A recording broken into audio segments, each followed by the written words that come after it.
intro. Y'all ain't ready for this. The disrespect is real. I don't give a fuck. I'll do it again. I'm not above it. I am that snake bitch. No, it's okay. You guys are all welcome to trash Queen in the chat. We'll hold a whole panel on Queen. I am honest to a point, but a lot of the things I talk about aren't true. Wait, somebody not telling the truth on YouTube? Are you fucking serious? Oh my god. Oh my god. Got a monster inside of me. You better watch out if you ignite me's a road ahead of full prophecy to be the greatest beast the world has ever seen. I feed him every day like the bones clean. I feed him all the hate and he grows me. And he gets claws real big, pissed off quick. And if you cross him, you might drop dead. Metaphorically, of course, settling this war. Never getting bored, loves the blood and gore. Always wanting more freedom from the source. They don't really understand until they feel the fourth departed. If you start shit, you'll be heartless in the darkness. Torn apart quick, you left scars ripped. You'll be chewed up and discarded. Me and my friends, we're gonna find you and we're gonna rip you apart like a wasteland. Snakes don't get a fucking safe space. If she wants to keep it going, then we'll keep going. If she wants to stop the bullshit, then we'll stop the bullshit. But I'm not gonna fucking sit here and let anybody lie on my motherfucking name. Bring your ass. The fucking link is in the chat. That's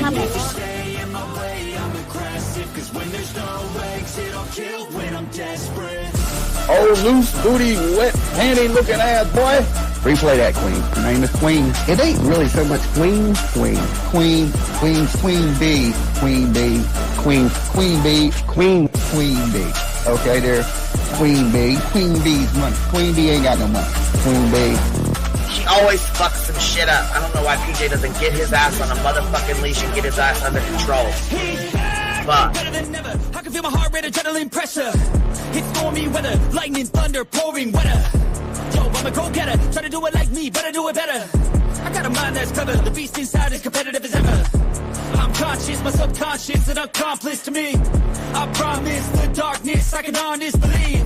But don't cross me, I might lose control of the lost beast. So, he's locked away inside with the key control by fight or flight.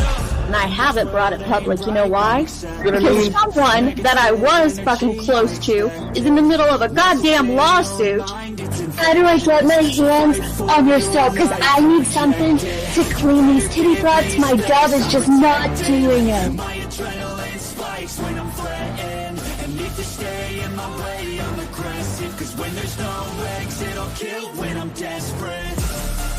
Bring your asses. As simple as that. Come in. I mean, bring it. Bring your asses. Hey, don't get Queen B and her 550, 600 servants. Bring their asses out. You might have started it, but I'm gonna finish it. Absolutely. Or go to somebody else's panel. Let me just say Queen B's panel. I'm telling you, we all need to go up on Queen B's panel because that seems where everybody's going. I guess Queen B is like the god of YouTube. Queen B Escobar, bro. Like, she's in China just making drugs. You know, I run the cartel on the YouTubes. I run the cartel here. You know what I mean? Like, because that's what boss bitches do. Exactly. Beefing with the Queen Bee because I heard the stinger sucks. This lady Queen Bee with the lip ring is innocent. You two weirdos are being weird. No, I know who this is. You're the lady that was on Molly Go Lightly. No. You have no doubt QB can hold her own with any female on YouTube. Let me tell you something we all learned a long time ago. I would fuck her up and drag her from here to China. Let's meet one-on-one. Writing checks, their mouth can't cash. Bitch, I didn't write a check, my mouth can't cash. I cash all them motherfucking checks. And I cannot for the life of me understand why people put her on a pedestal. And these allegedly smart people put her on this pedestal like she's something important. We got to tell you about yourself. It's your fucking old lying ass over there. Is her fucking name obnoxiously relevant? Because she I know, she changed it. She meant to say obnoxious and irrelevant. That's what she meant to say.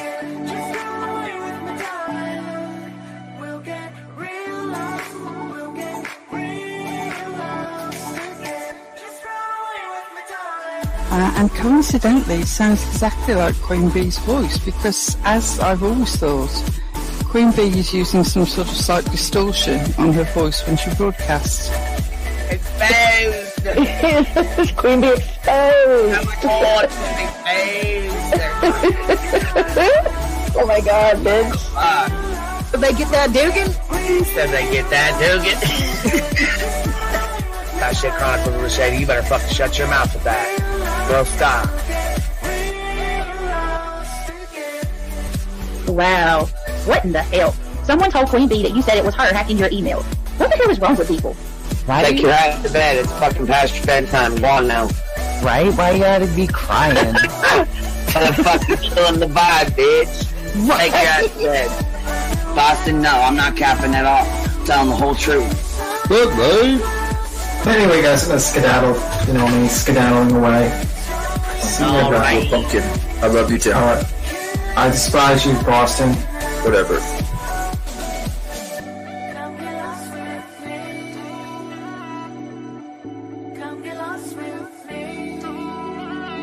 Good morning, beautiful. Happy day. Happy day, baby.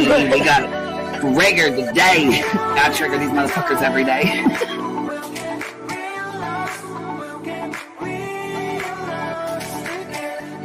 Baby Jesus showed us that, you guys. I swear to God. I know that's right, because you just put right on that shit. Yes, I did. Baby Jesus was like, look here. Yeah, fuck the pause. Pause for the cause. Fuck that pause. I'm still trying to be a better person. I know it. Let's see here. God damn it, Duke. You hear him? Yes, your dog is horrid. Damn it, Duke. Girl, this tea is piping. It's living. It's hot. That just burnt the roof of my mouth. Where's Candy too? Where's she at? You heard that like I heard that one. Fire in the hole. Smoke him if you got him. You're like the type of person that would probably be in the back of the class. Fuck you, me Tim. Ellie's a thug. Right. You don't We're all thugs around here. Shambles. Thank you for supporting the hot biddies.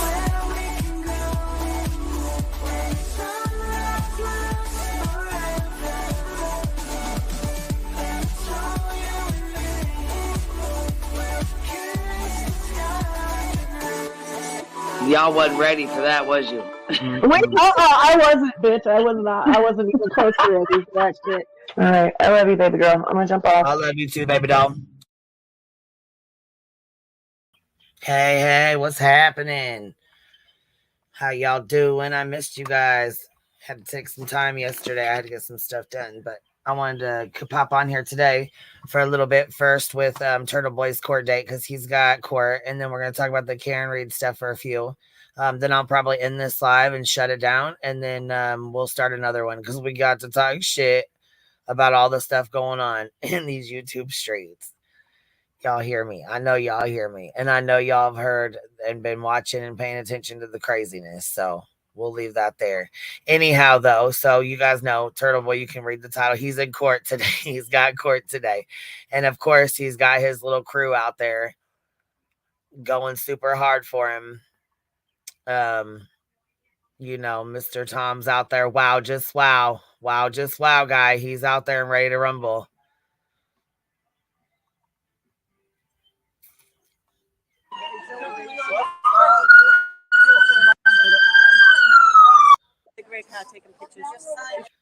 So anyhow, without further ado, we'll pop this on for a few minutes and yeah, check out TurtleBoy's fans here. He's got it going on, man.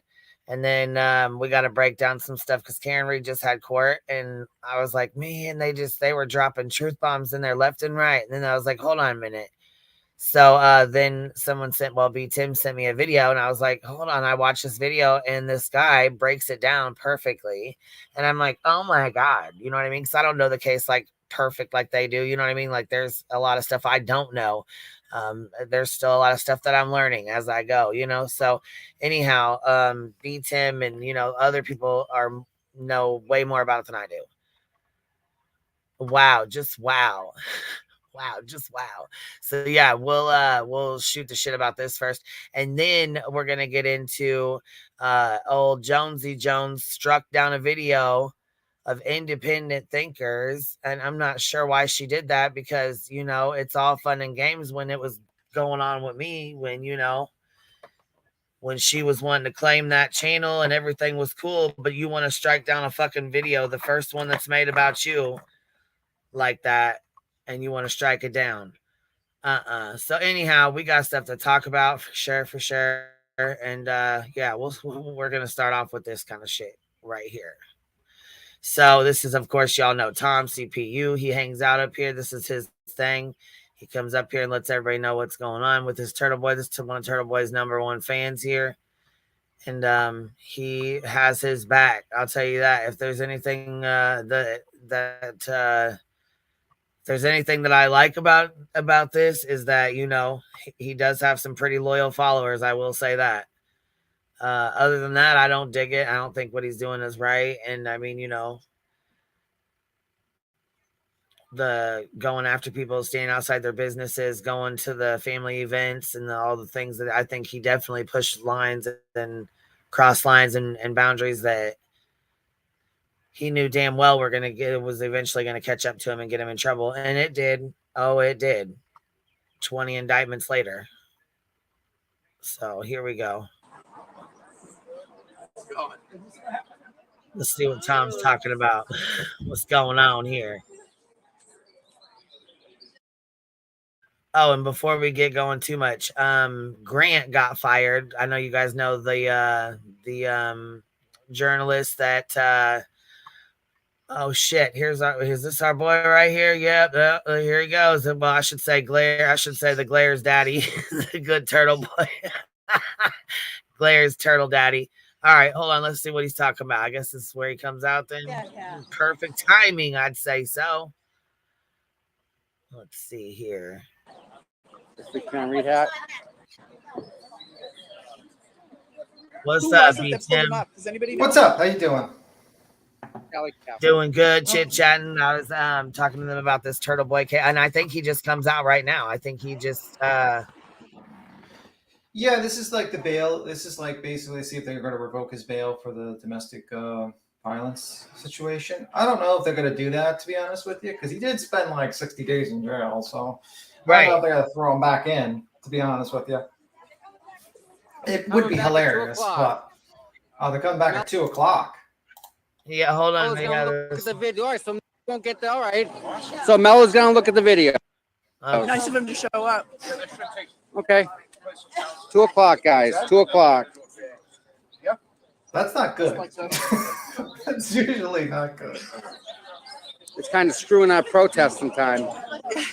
Cutting into it. Sorry for that, Mr. CPU. Wow. I believe this has to do with the domestic violence. Yeah, they have a protest set up at 3 o'clock. They're going to go down and protest the DA, I believe. It's the DA or the police department. They're going to 2 o'clock for 2 o'clock for a dangerousness hearing. Oh shit! That's not good. So, are they going to try to revoke his bail? Oh, that was sweet of you. Thank you for the cap. I thought that was. I'm sorry to interrupt you. No, it's okay, babe. Go ahead. It's okay. I just wanted to thank her, you know. Yeah, I think this just has to do with seeing if his bail's been revoked, because one of the conditions of his release on his own recognizance is that he does not, you know, commit more crimes, and he broke the protective order, I believe, when he was literally in the bushes taking pictures of her, and her car got broken by some, you know, unknown individual. So that probably is a little bit of the situation that is occurring. Might be a little off, but whatever. I mean, the problem with him is he just doesn't stop committing crimes. I mean, for a guy, I'm kind of shocked that he hasn't gone to jail earlier, how quickly he commits crimes continuously. I mean, geez Louise. That's very interesting stuff. Yeah, I have a feeling he's going to end up going back to court today. Oh yeah, he is. I don't know if he's going to go to jail, like the county get locked up, but it's kind of wild. Sorry, that's what I meant. He's in court. I'm saying I believe he's probably going to end up going back to jail if they're going to watch. If they're going to come back at 2 o'clock to watch a video and it all hinges on this one video, probably because there is video of him doing that and he was caught.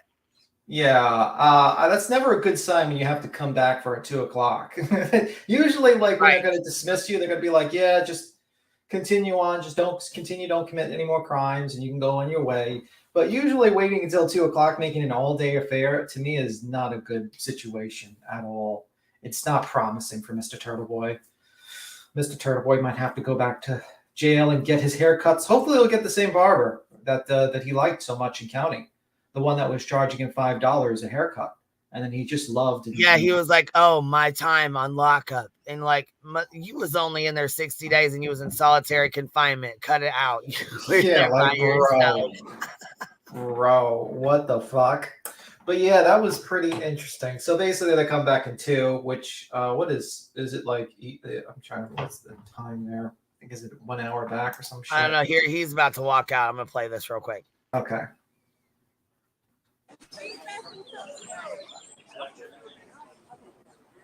All right. Let's see if he does his triumphant getting out. Jesus Christ. Look at this group of people.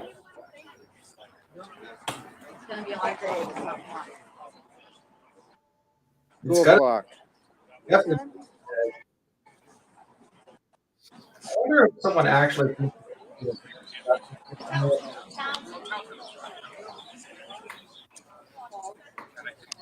Like for like 50 people, they don't really think ahead and say to themselves, "Yeah, we should bring someone with coffee and some like donuts and shit."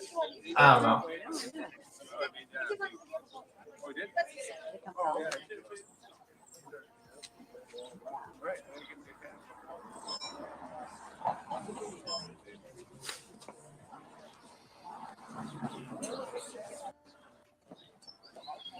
Sounds very. Is he out yet? Because I haven't heard the cheering yet.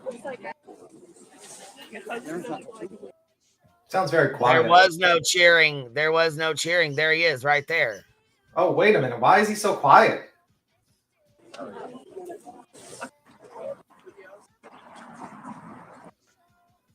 Listen to him walk out. There is no cheering.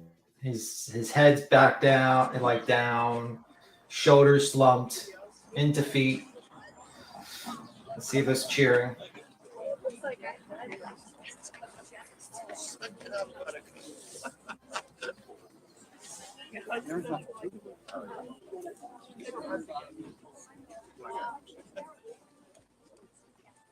Aiden, we love you, brother. Jesus Christ. This is like a funeral.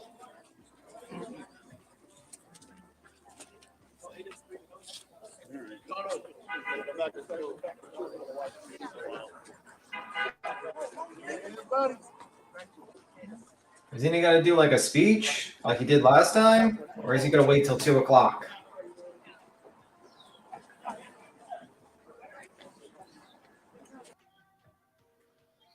Shit, he seems like he's about to wait. But hold on 1 second. We got somebody back here. What's up, man? What's up? Yo, what's going on, guys? How are you What's doing? happening, yo? You following this case?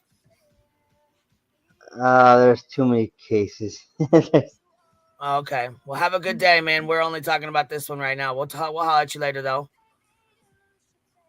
All right. Let me see. 2 o'clock. That's in 3 hours. Let's see what people are doing, I guess. I don't know. What time is it, 11? Almost. It's 3 hours again. I wonder if the court was like, And, well, things gonna you know, they knew he was going to do a things- protest, so they just did it like as a Things gonna fuck be you. late. Like, News are already over there. Yep. Oh, Like my the- fucking. Oh, my God. what? Can't. You okay?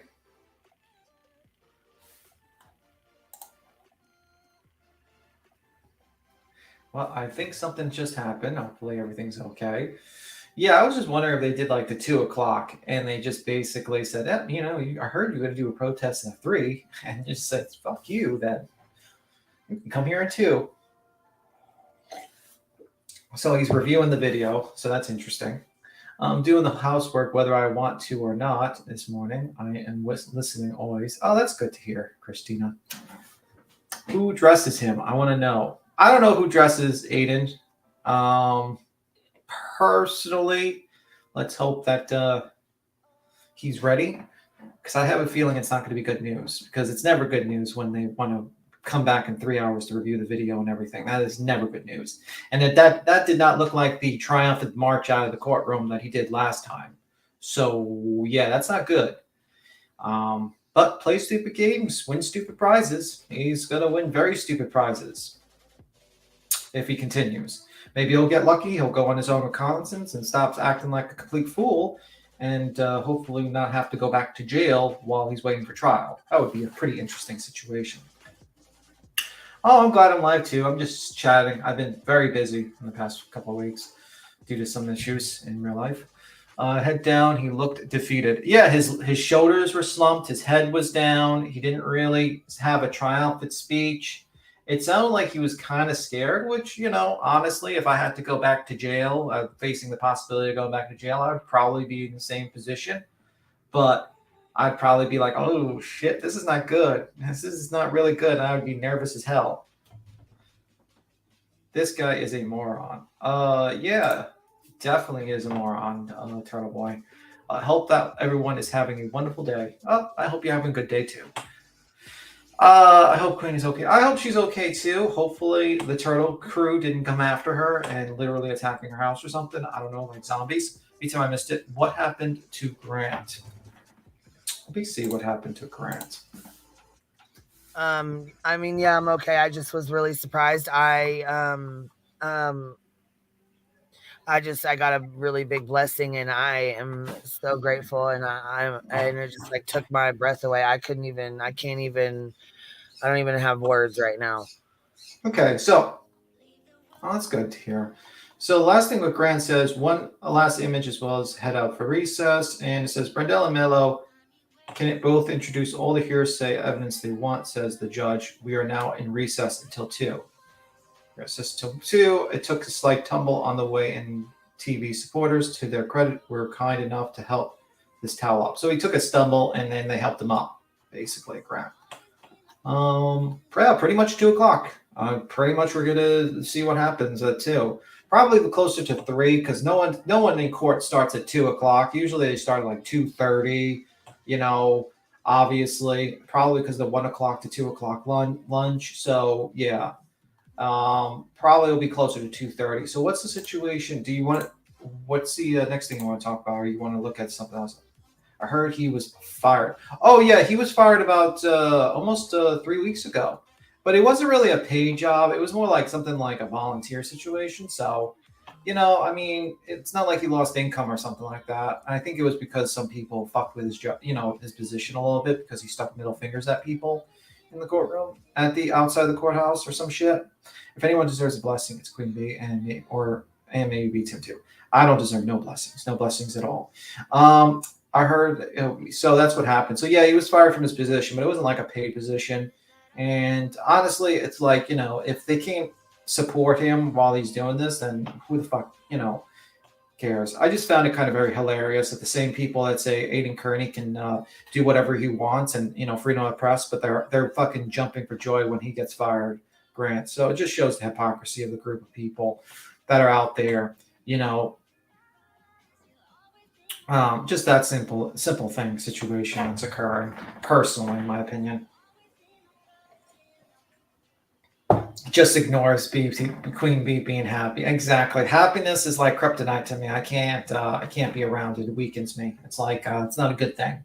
I might have to figure out a way to kick Queen off the panel. I don't know. I got to figure out do my super hacking skills.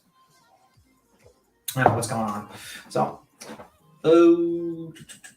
just ignore Queen. I mean, you see YouTube. It figures he isn't big boy. Yeah, like I think usually it's not a good thing when you're in recess till 2 or 2:30.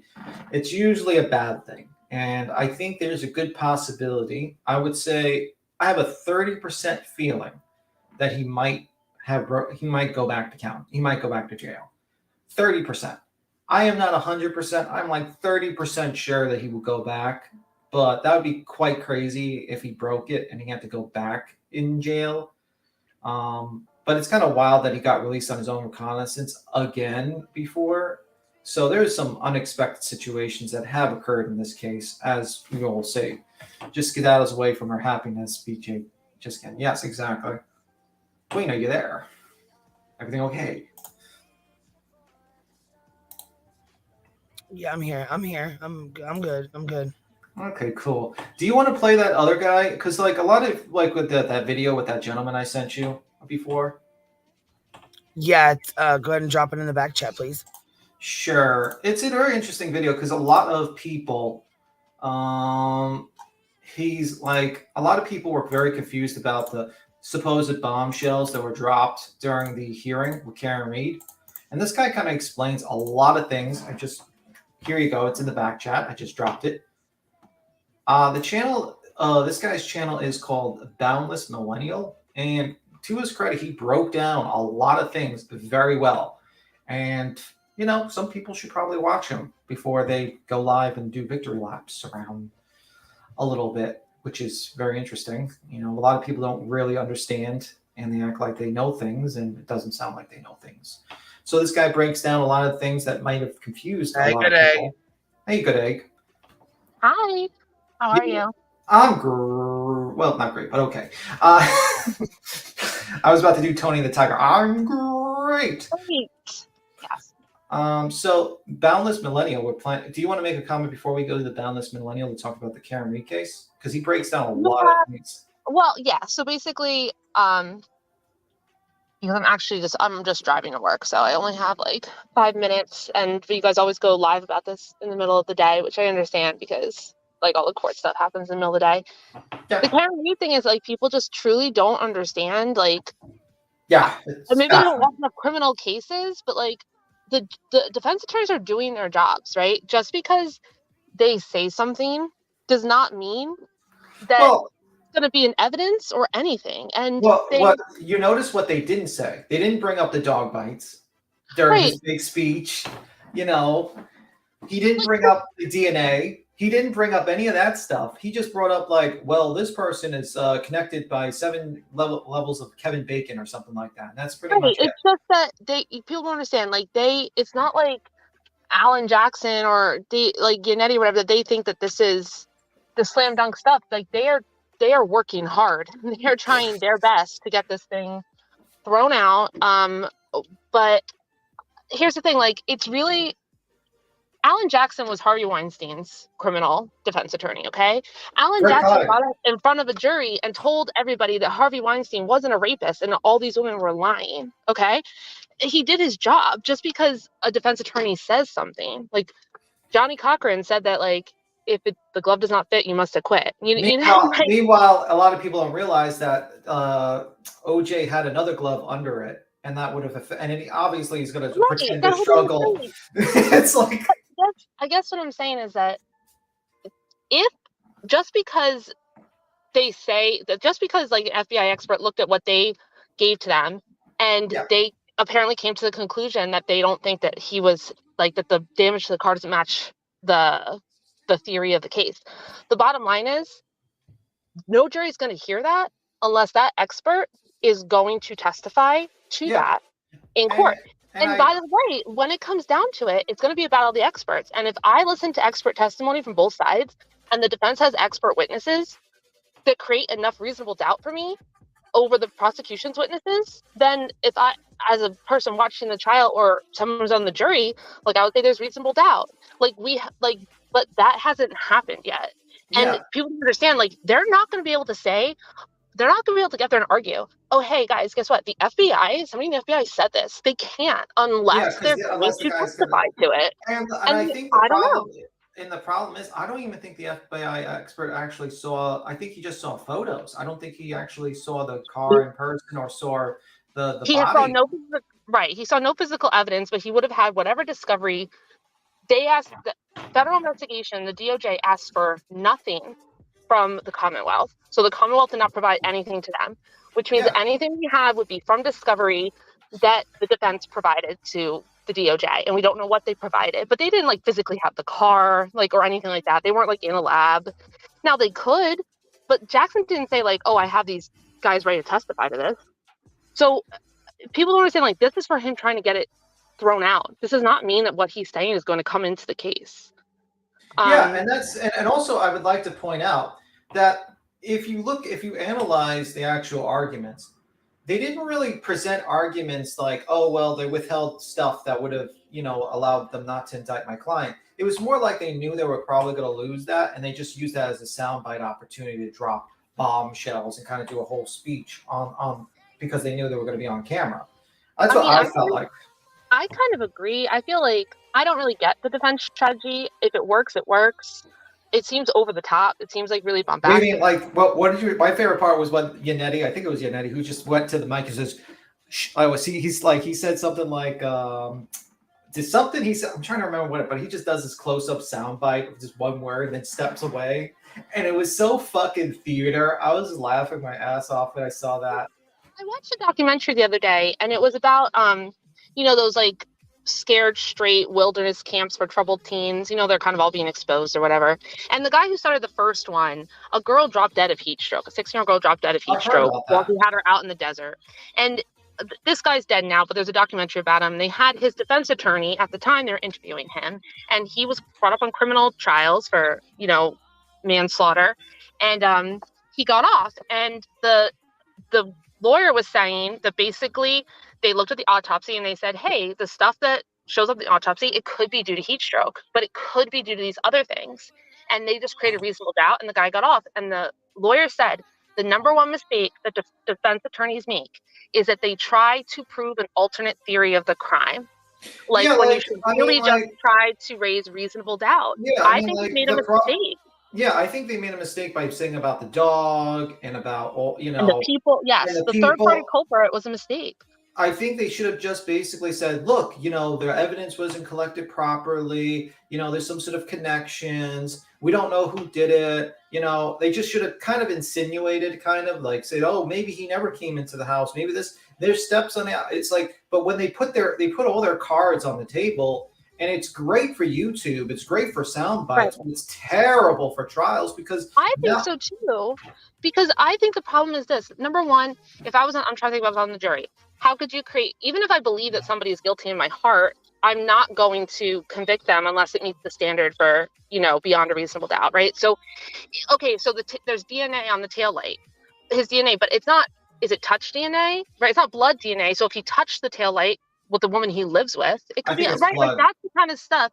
Well, they don't say that; they say DNA. So I don't know. But what I'm saying is that would be like where you go with the reasonable doubt. The problem is because there's no video showing that she hit him, right? There's no evidence of that impact. Yeah. So I guess, but here's the problem. Instead, they go with the third-party culprit defense. And imagine you are somebody on the jury and you don't know much about this case. Ideally, you don't really know anything. Yeah. And the first thing they do is they say, I watched him go into the house, and then they get 13 people. I know they focus on these 3 people that they hate, but they don't even know the names of all the people who were there. Yeah, I only know about 7, really, to be honest with you. And he never came in. And that's the first thing they're going to have to overcome because now she looks like she's lying about it. Well, she's changed the story 3 times. One on Dateline on national TV that they could just literally play. Hey, look, guys, they pushed this whole bite theory, and it's falling flat in the face. They're not even saying that anymore in their ridiculous, diatribe of their arguments. And they put all this stuff out there, and it just looks like they're just grasping at straws. And they just really, I think they made a terrible mistake. I think it's a misstep too. At the same time, I'm thinking about what's the closest analogy I could think of. I think about the Casey Anthony case. First of all, everybody thought she was guilty. She was the hated person in the world. She had 0 support when she went in. And then they go into the thing and they say, oh, she died and the dad did it. Casey Anthony's dad is the one who said we have to bury the body. She drowned in the pool.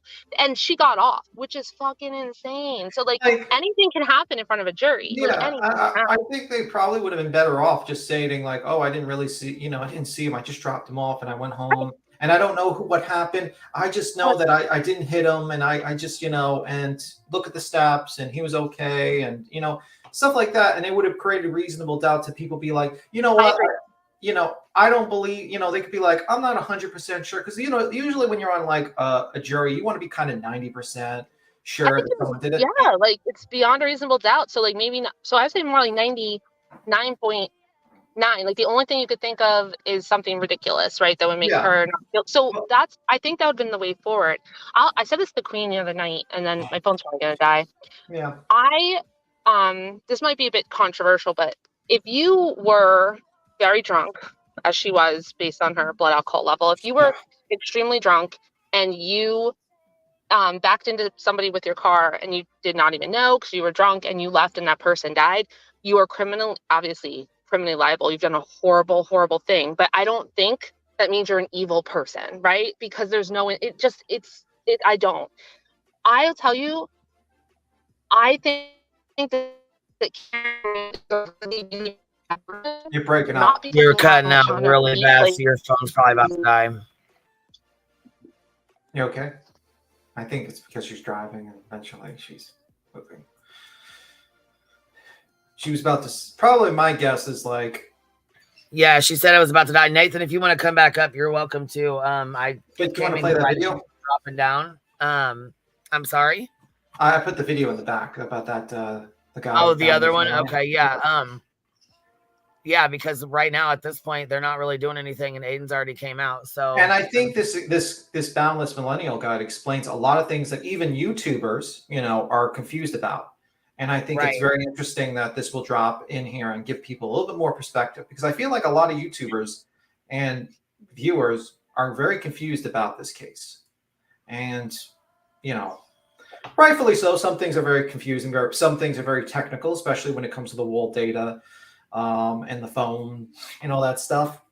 It's very good. By the way, this guy, let me drop this guy's channel. It's all right. I'm just going to drop it. It's a very good channel. He does a lot, he's pretty funny. He does like little skits sometimes, and I think he's a pretty good guy when it comes to his content. I don't know his personally. I didn't even see Henry Crinkle. That Nathan was Henry Crinkle. Oh, okay. He said it in the back. I didn't even realize it. I didn't see it back there. He said Henry Crinkle. Oh yeah, the gorilla, the guy who does the voice changes and stuff. Yeah,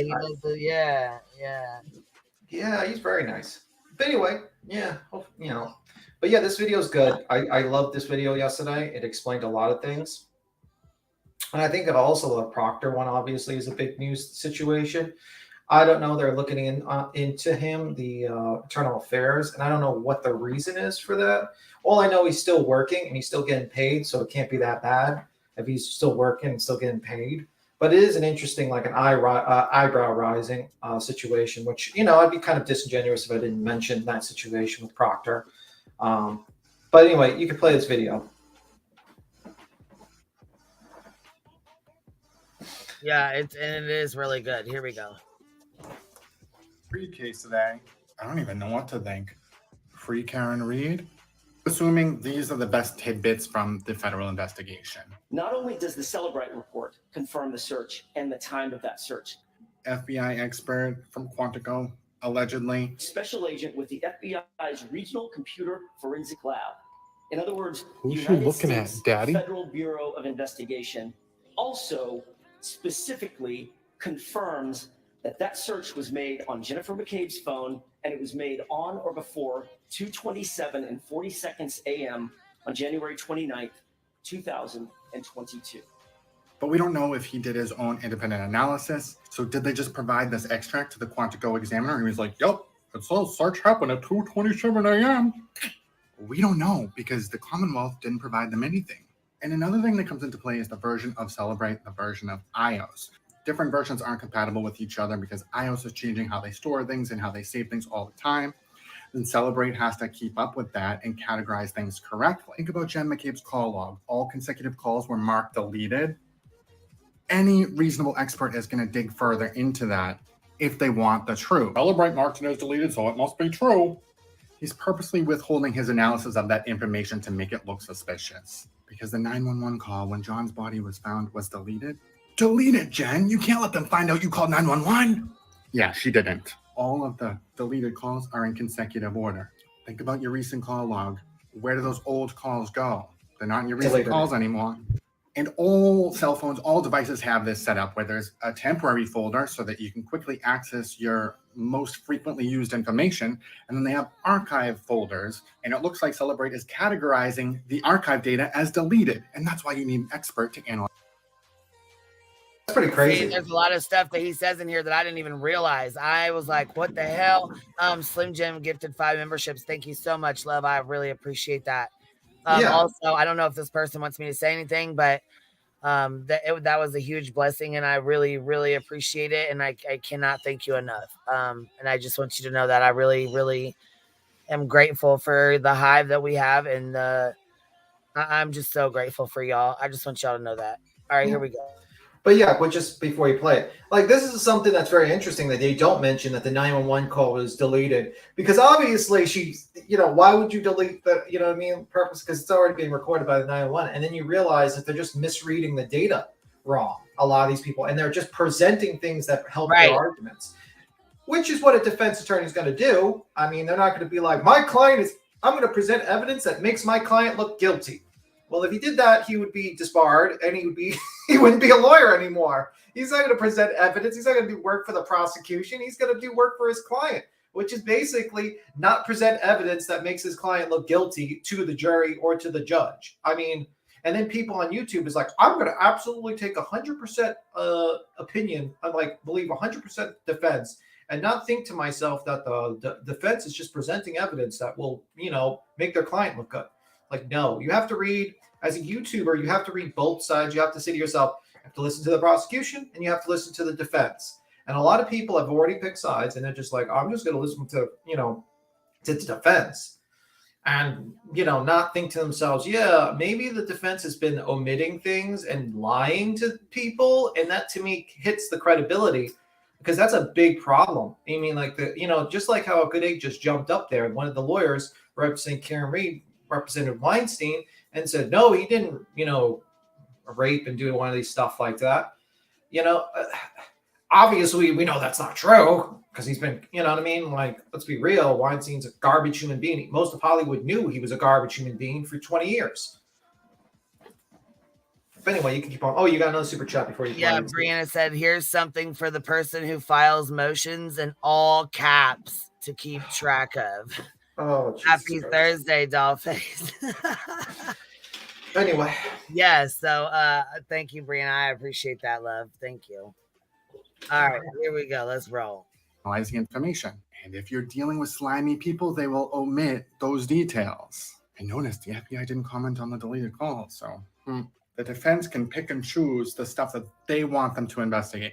How long to die in cold? The engineer that designed the system is going to be able to explain pretty clearly that the wall log does not give you timestamps for searches. All the wall files do are store your tab so your phone's not slow as shit. So anytime you open a tab, it timestamps it, and then you can search multiple different things on that tab, and the timestamp doesn't change.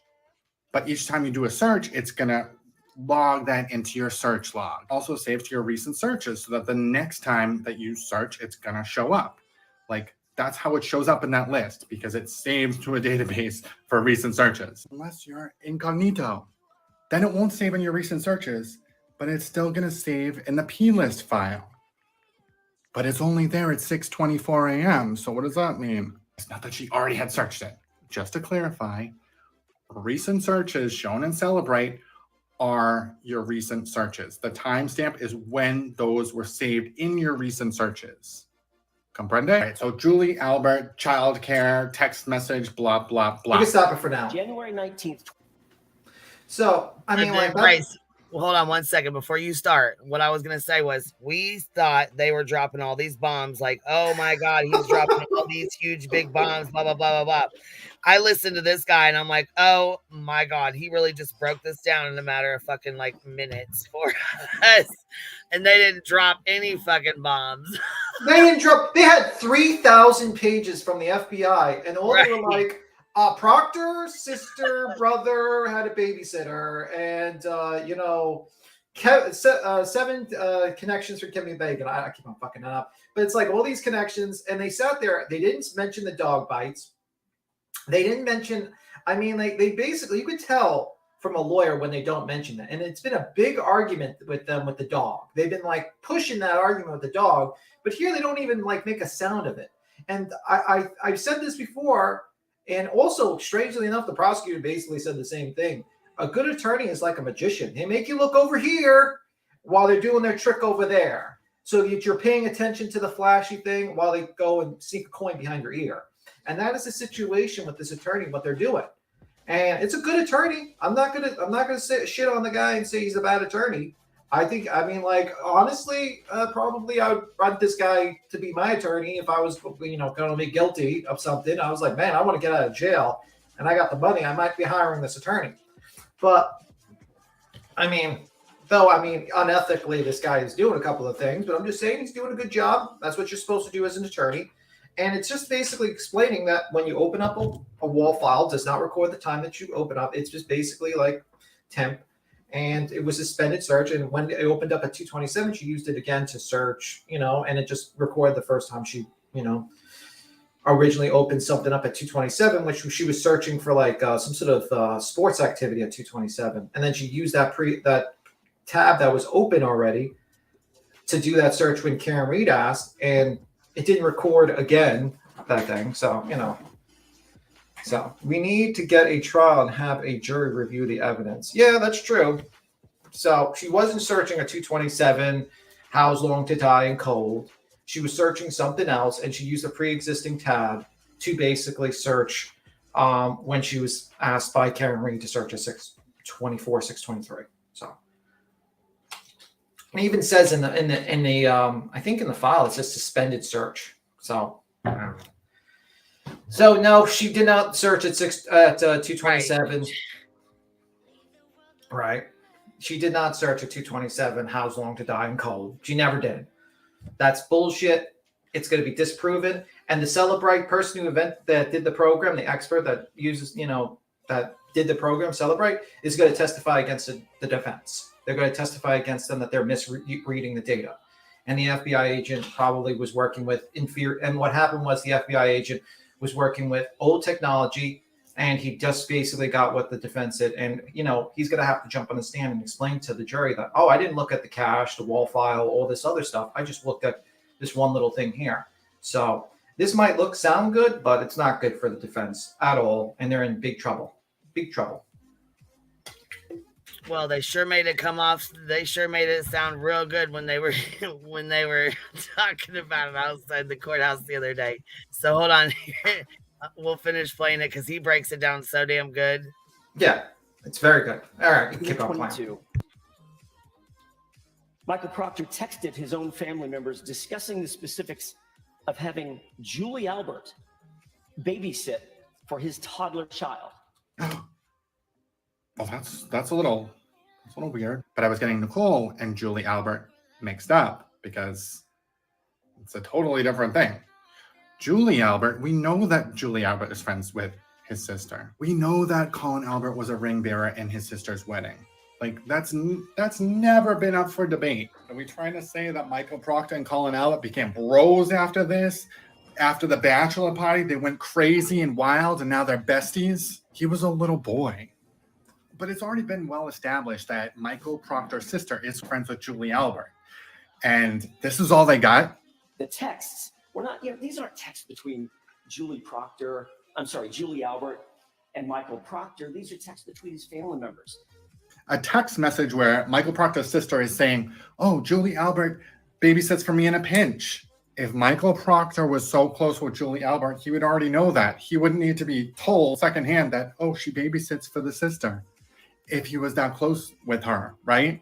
It's actually laughable that this is all they could get going through years of cell phone data. Just a mention of Julie's name. That means that they're closely connected. Oh, okay. Yeah, like what the hell? I'm like, oh my God. Bombshells, guys. I think we were all kind of confused with Jen and, the whole phone data bullshit that they were throwing out there, Yeah. I think that's what's happening is a lot of people are confused with the technology and the data, and there's a lot of people misreading the data because obviously we're YouTubers. We're not fucking cell phone data experts, and a lot of people have misread the reports, and now it's being explained more. People are having a better understanding, and also the connections. It's just weird. That people just jumping to conclusions, naturally. And the only thing really the defense has, I would say the only bombshell would be like basically what say the obviously Proctor kind of knew these people a little bit more than he said. That's probably the only bombshell, the whole gift thing, which I think is going to be reviewed and talked about here. Getting a gift. And that's the only bombshell I thought about. Everything else was not a bombshell. It was basically a very deflated balloon at this point. So he has the glare come in here bragging on how he was right and everyone else was wrong. Yet he came into Dolly's trying to gloat It was great. Yeah, he's gonna gloat. He's gonna pretend to gloat. But you know what? What is the saying? Better to not speak like what is it? The fool stating. I'm trying to remember what it was. It's like an old Chinese saying. Oh, hold on. She said, so has the glare came in here bragging on how he was right and everyone else is wrong yet? Oh, no, girl. He had a whole debate with B-Tim and got his ass stomped in and still tried to say he was correct and he was right. And yeah, all kinds of craziness because that's what he does. I mean, he'll come over here and say some slick shit and then take off. You know what I mean? He doesn't ever come over here and talk about shit or like, actually debate or anything like that. No. But with the Cubs, as she said, I do believe that there is some corruption in this investigation. Why else would the feds do an investigation? Well, basically, my understanding is I believe the defense actually went to the FBI and asked them to look into it and gave their information that says, look, there's corruption and everything. And I think that was the main reason why they initiated the actual investigation. I believe that was it. I think Kevin from Yellow Cabin Tales explains it better than I could probably do it. But basically, I think it was based on defense going to the FBI and saying, hey, there's some sort of situation. I think there's corruption here. Look at this, look at that. And they looked into it. And I think that would be a very good question to see in the future. Is like, what I would like to know what prompted the FBI to really go into it, what made them have that decision. And I would like to know, I would also like to know what these experts, why they went into an actual investigation, a murder investigation, and decided to do their own investigation. To me, that's very weird. I don't really see that too much. I've never seen that where they're like, oh, we're going to do the work for the defense. To me, that's weird. And then they just basically dump 3,000-page document and walk away. They don't do any arrests or anything. To me, that's a good question. I'd like to know a little bit more about the FBI, what their thought process was, to be honest with you. Because there are questions I have personally, but we'll see. Better to be silent and be thought a fool than to open your mouth and remove all doubt. Thank you, Brianna. That was what I was thinking about.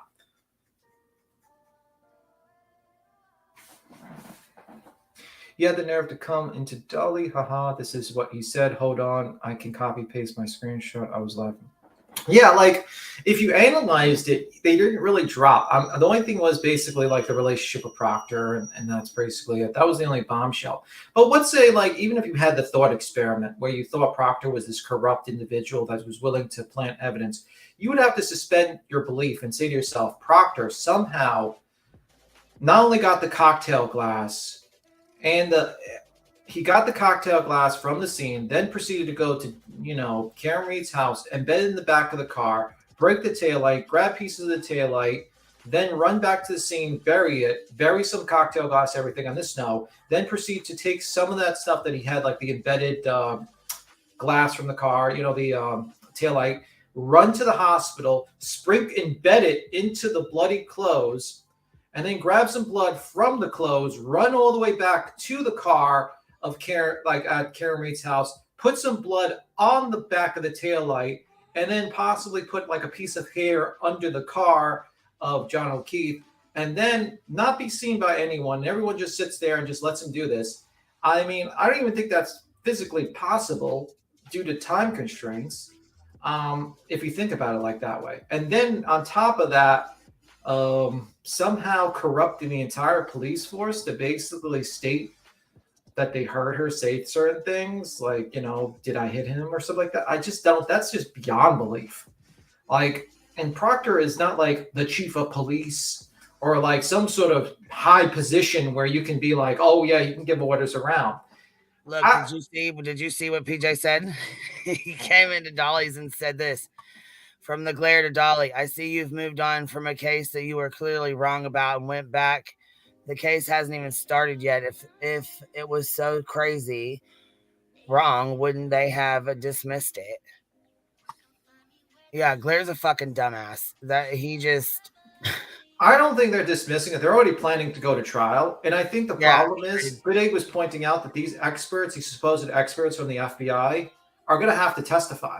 If their testimony is going to be brought in, they can't be hearsay. They have to be cross-examined. So, I mean, hopefully, and if they don't testify and if they don't go on that stand, then that old expert from the FBI is not going to be admitted. It's not going to be admitted. So their whole case really rides on getting these experts and hoping that they hold up on stand, and that their experts are better than the ones that the prosecution has hired and used. Was there a human biological material embedded in the bumper, like they said last week? If there is, that's definitive. That can't be planned. Yeah, I don't understand how they're talking about how Proctor and all this stuff, 7 connections to Kevin Bacon shit, and it's like they don't want to actually talk about the fact that the mark, the clothes around and the supposed bite mark was tested, and there was no canine DNA. The marks are not canine bites. There's DNA on the taillight. I mean, like, it's just weird. And they don't mention it, the defense. They don't mention it. They just keep on ignoring it. To me, like, that's a big deal. But, it is what it is. Let's continue playing this video. Like, they keep ignoring it for a reason, though. You know what I mean? That's... Brianna said, was there human biological material embedded in the bumper, like they said last week? If there is, that's a definitive that can't be planted. But today they're saying the opposite. So which is it? Well, I understand it was in the taillight. I don't know about the embedded in the bumper. I've heard that the cocktail glass was embedded in the bumper, and I heard there was a hair under the car. Now, I've heard conflicting remarks, like news reporters have said that that's John O'Keefe's hair. And then some people said that there was, some news reports say there wasn't. So that's the only part I'm like iffy about, but I haven't heard anything about, DNA embedded into the bumper. I heard it in the taillight. It is what it is. I do think it's strange one side of experts is saying opposite the other. And how will they determine who's the most expertise? Well, the Celebrate person for the 227s testified against the defense, so obviously he's going to be better than the FBI person, the expert they hired, who had incomplete data. So he's going to lose in that one. The car one, I don't know. The guy, they say he has 3 PhDs and he's, he's this great expert. But if he was just working off for photos and not seeing like the body or not seeing the car in person, to me, he's going to be superseded by a person who actually saw it in person. But maybe he did see it. We don't know. There's a lot of it we don't know. And the reason why is because the defense is not going to give us a complete picture, because we've seen in the past they don't show a complete picture because they've done it. They basically like say one little thing and don't show the whole picture at all, because they're kind of, they're doing what the defense does, which is trying not to get their client to go to jail. And that's what a good defense attorney does. I don't blame them. Their job. Yeah, I don't blame them. I mean, that's their job. I'm sorry. They're not going to present evidence that's going to convict their client. That would be ridiculously stupid. I would think that they would be like disbarred if they did that. All right, why is there? Someone said, why is there an investigation been on Proctor? My understanding is, and I heard Grant state something about some sort of remark he made to Kearney. I don't know. He said he had a source. I don't know. I don't know if that's true. But my guess is that he's not suspended. He's actually working and he's being paid while working. So I guess maybe it has to do with, maybe he didn't remove himself from the case, maybe that he should have. I mean, that's the only thing I think. I mean, like, I'm not 100% sure. I don't think I think they're kind of keeping quiet. I read news reports and I know they're looking into him. And that definitely raises eyebrows where you say to yourself, I wonder what they're looking into him about. And it might be because he didn't recuse himself from the case. He probably should have recused himself from the case if he was that close, But because I feel like he probably should have done that. He probably said to himself, hey, I know these people. Even though that's just like my sister, whatever. But that's the only thing I can think of. And that's very interesting. I would like to find out why he's being investigated by the Internal Affairs. And so far, I do not know the reason. I really don't. So it's interesting. It's definitely something to keep an eye on. Definitely. It's very interesting. And I would like to know. So I hope that helps. I don't know the reason. I'm just guessing. But he's still working and he's still getting paid. So that means to me, like, it doesn't seem like, I don't think they let corrupt cops continuously work and get paid usually, but could be wrong. Well, Grant Ellis says on here, today the judge in Aiden TurtleBoy Kearney's new case for violating an active DVRO in last week's Karen Reed hearing found PC for the charge, which is probable cause for the charge, right? Yeah. What's up, Good Egg? You're back up here, baby. What's up, Good Egg? Well, anyhow, there will be at 2 p.m.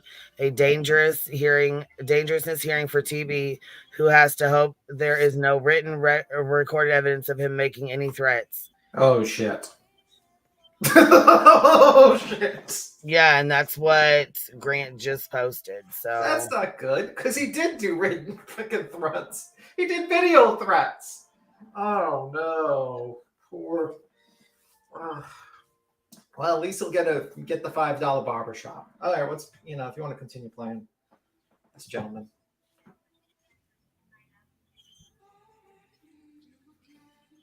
Good Egg up here with us?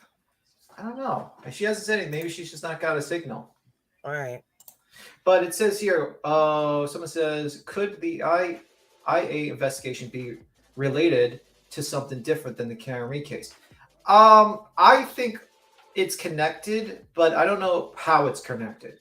Like, I heard Grant state that he made some sort of statement towards Karen Reed, and Karen Reed kind of reported him to the Internal Affairs Bureau. But, take what he says with a grain of salt. He says that's a source. I don't know. It could be that he didn't disclose his relationship and didn't recuse himself immediately, and they could be investigating, well, is there something there in that? So I don't really know. And I think we're going to probably going to take, I don't know if the Internal Affairs is going to advertise and say why they're doing their investigation, because usually they don't. And usually that shit gets, but we'll see. But yeah, definitely something to keep an eye on.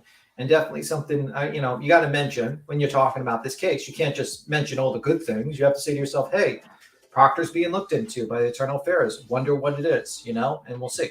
And I don't know the real reason, to be honest with you. You can keep on playing now. I just wanted to answer that question.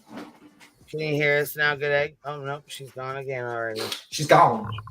She gone. That reminds me of like that Molly person all the time. Oh, my God. Whenever someone says, she's gone.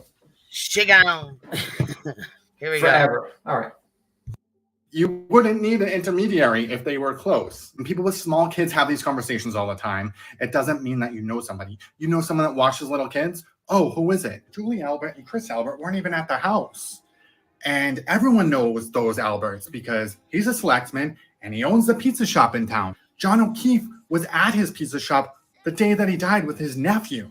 And this is all they could find. So I think it's safe to say that he never met Brian Albert, Nicole Albert, Jen McCabe, or Matt McCabe. Wait a minute. Conflict of interest thing. If there even is one, would only be with... Wait a minute.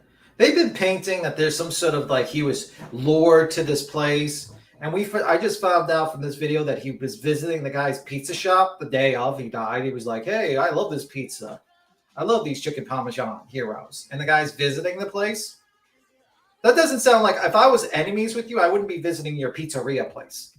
I'd probably think you'd be spitting in my food or something. So that kind of blows up. That's a bomb. They never mentioned that. That guy was going to the pizzeria place and he liked the chicken parmesan heroes. That's interesting. Would you be visiting your enemies, your supposed blood, your enemy that wants to have you kill's pizza shop, Queen?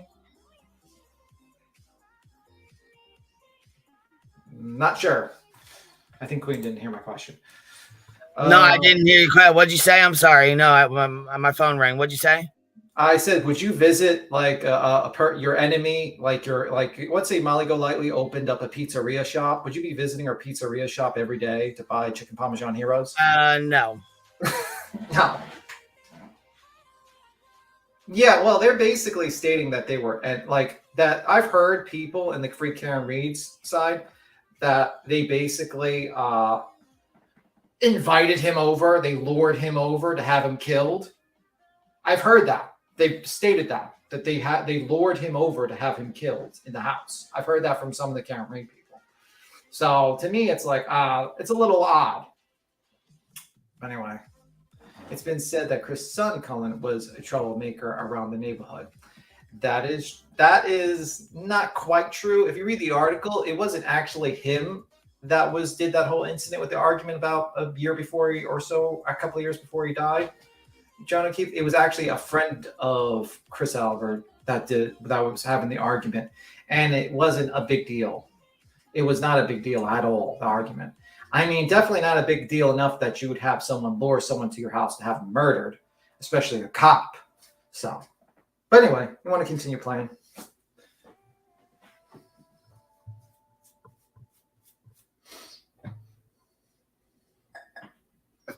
Chris and Julie Albert. And they weren't even at the house where John was killed that night. So what is the conflict? They just saw Karen getting drunk at the bar like 42 other people. And when Julie Albert was questioned, she said that Karen appeared fine. If it was a cover-up, she would have been like, yeah, she was sloshed. So she didn't even add any benefit to the investigation at all. So what are we trying to say? And Julie Albert was the one that told the grand jury about the conference call with Lally before her testimony. But if it was a cover-up, she would have known exactly what to say, right? Especially a cover-up that went this smoothly that every single piece of evidence is in place to frame Karen Reed. My God, what's wrong with you people? In a small town, everybody knows everybody. It's Michael Proctor's sister who really is friends with Julie Albert. Yes, Baki, we know. The whole argument about this doesn't make any sense. That is outrageous. We are outraged that he lied to us. Oh my God, I can't. But we also got to think about all the stuff that they're not talking about, right? Karen Reed's phone data. That should exonerate her, shouldn't it? I mean, it would show that she drove away and he was still walking around when she drove away, right? But I don't think it shows that. It should show that she went home and went to bed, like she said, right? And didn't stop anywhere, didn't do anything weird, didn't stop and look at the damage on her car, didn't move any cars around. She just went home, went to bed, and woke up and was wondering why he wasn't there. She wasn't Googling shit. She wasn't calling people. Or was she? I think the biggest one is the gift. Just saw Julie. And Julie said when all this is over, she wants to give you, Michael Proctor, a thank you gift. That is pretty sus, I'm not going to lie. But we also don't know the context because that's all they told us. I have people all the time that are like, oh, when this case is over, not this case, but any case, when this case is over, I'm going to take you out for drinks. I'm going to get you this. I'm going to get you that. Because people are appreciating people that have integrity, that are, you know, following through and getting the bad guys, right? Exposing things that should be exposed. If they were talking about childcare, who knows? And he said like, oh, get something for my wife. So maybe the wife did something to help out Julie and it wasn't anything to do with this case. Like, we don't know. We don't know because they're taking one piece of the puzzle. They're not telling us the whole context of the conversation purposely. And her defense attorneys consistently say, Albert, to confuse people because Julie Albert, the one that's friends with his sister, the one that babysits Michael Proctor's sister's kids, was not at the house. In order to get the indictment dismissed, Karen Reed's team needs to prove that the Commonwealth knowingly withheld information that would have led to a different outcome. But we're talking about a grand jury whose only job is to assess if there's probable cause to indict. And here we go, y'all. Y'all know how I say this. You can indict a ham sandwich, baby, because it's only one-sided. So here we go. And indict they did. You can indict a ham sandwich because it's only one side. It's only the prosecution side. What exculpatory evidence are we even talking about? The Google search that didn't happen the night before? In our view, it became clear very early on in this case that their narrative was wrong. Their whole argument to disqualify Morrissey was just pathetic because what they did. Well, it sounds like it's the same issue. No, it's not. And I'm out. What I'm saying to the court is, I have limited time. But DA Morrissey, through his poor and unethical decision making, ethics, what they did, what they were caught doing, is beyond unethical. They got freaking TurtleBoy to go harass the witnesses in their case, to spread lies based on what they were telling him. There's another member of the Albert family that has a Ford Edge, and that's Colin Albert. Okay. Can I ask you, how did you know Colin Albert was in the house? They created a story saying that this guy, Steve Scanlon, came to them with And he never did. I had already begun to learn that this wasn't just a tragedy, and it wasn't just that my client had committed no crime. But shockingly, at the time, I learned that somebody else did, in fact, commit a very heinous crime. A friend and colleague of Brian Albert's called me on February 2nd, 2022, only hours after my client was arraigned, and named Brian Albert and his nephew Colin Albert as potential suspects. That tip on day one. No, that's not true. That's not true. When I showed up, when I got to them, they're confused. Davey Netti's a little confused. Well, I haven't talked to Davey Netti. They said Colin Albert was in the house. We didn't hear anything about that. Surprise, surprise. We now know that was a lie. You got that right. Didn't hear anything about the dog. So I guess that theory's out the door too. But no matter how you slice it, the expert, the engineer from Celebrite is going to explain that wall file timestamps do not reflect the time a search was done. Boy, just because the defense is picking certain words out of a 3,000-page document doesn't mean that's the whole story. And it doesn't. And I'll tell you right now, he is dropping it like it's hot. I'm so glad he did break it down, though, because there's people like me who was like, oh my, after I heard this, I'm like, damn, I really understand it a whole lot better now, you know? But they were able to deceive me in the beginning, and that is exactly why I don't trust them now. Because they purposefully mischaracterize things. Like saying that Morrissey ruined her shot at a fair trial by making that statement. The fact is, Your Honor, she really hit him. She really hit him. They were literally having rolling rallies, pointing at people's houses and saying, murderer. Why didn't Brian Albert ever even come out of the house? Brian Albert never came out of the house in a bomb cyclone. Sustained winds up to 60, 70 miles an hour that day. Nobody in the neighborhood came out of the house. So chances are nobody heard anything. Hired a professional reconstructionist. 3 PhDs. I guess he took those 3 PhDs and built his time machine so that he could go back a year and a half and look at John O'Keefe's body to see if it matches the damage on the car. His injuries were inconsistent with the damage on the car. The damage on the car was inconsistent with having made contact with John O'Keefe's body. This guy could have PhDs coming out of his freaking ass and it doesn't matter because he never saw John O'Keefe's body. So how is he coming to that conclusion? From pictures that were given to him by the defense? Was it the same Photoshop pictures that TurtleBoy posted on the internet? FFR. They didn't even find any inconsistencies in testimony. Every piece of evidence has been corroborated by the feds now. So, I mean, Karen Reed's going down. I'll be very surprised if she doesn't plead out. So all you people out there still simping for her, you better buckle up because this is going to get real good. Now we know all the key items that they found. They didn't find any evidence tampered with. Didn't find inconsistent statements from any of the witnesses. They didn't even interview Lucky Lawford. So was he not even plowing that night? Did he lie? They're not challenging any of the DNA evidence. They didn't find any dog DNA. They're not saying that the taillight was planted. They're not disputing that taillight fragments were found in his shirt. They never said his injuries were caused by a fight. What we're saying is that the feds corroborated the entire investigation, except for this new information where Proctor talked about Julie Albert a week before. A 3,000-page report, and this is all they could find. So it means that most of what the state said is true. So they corroborated the testimony of 42 witnesses. Scalen's story obviously is bullshit. Colin Albert wasn't at the house at the same time as John. No digital evidence that John ever entered the home. No evidence of a fight. No dog DNA. The taillight wasn't planted. No evidence tampering at all. And they didn't even interview Lucky Lawford, so that must have been a ruse too. So if we rule all of that out, what option does that leave? Karen?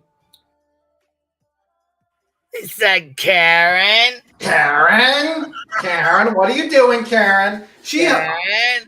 By the way, during her hearing, she had such not the look on your face you want to in a hearing where you're being, accused of killing your significant other.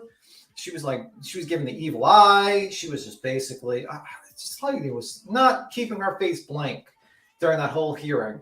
She was giving the prosecutor the evil eye and everything. Well, they said that this was her ace. This was the last thing the last thing they had to Yeah. You know, try to get her out of this, and it did not work like they thought it was going to. And I'm sure she is pissed. I mean, like I said, more than likely, in my opinion, what I think, and this is just my opinion, I think she'll more than likely take a plea deal.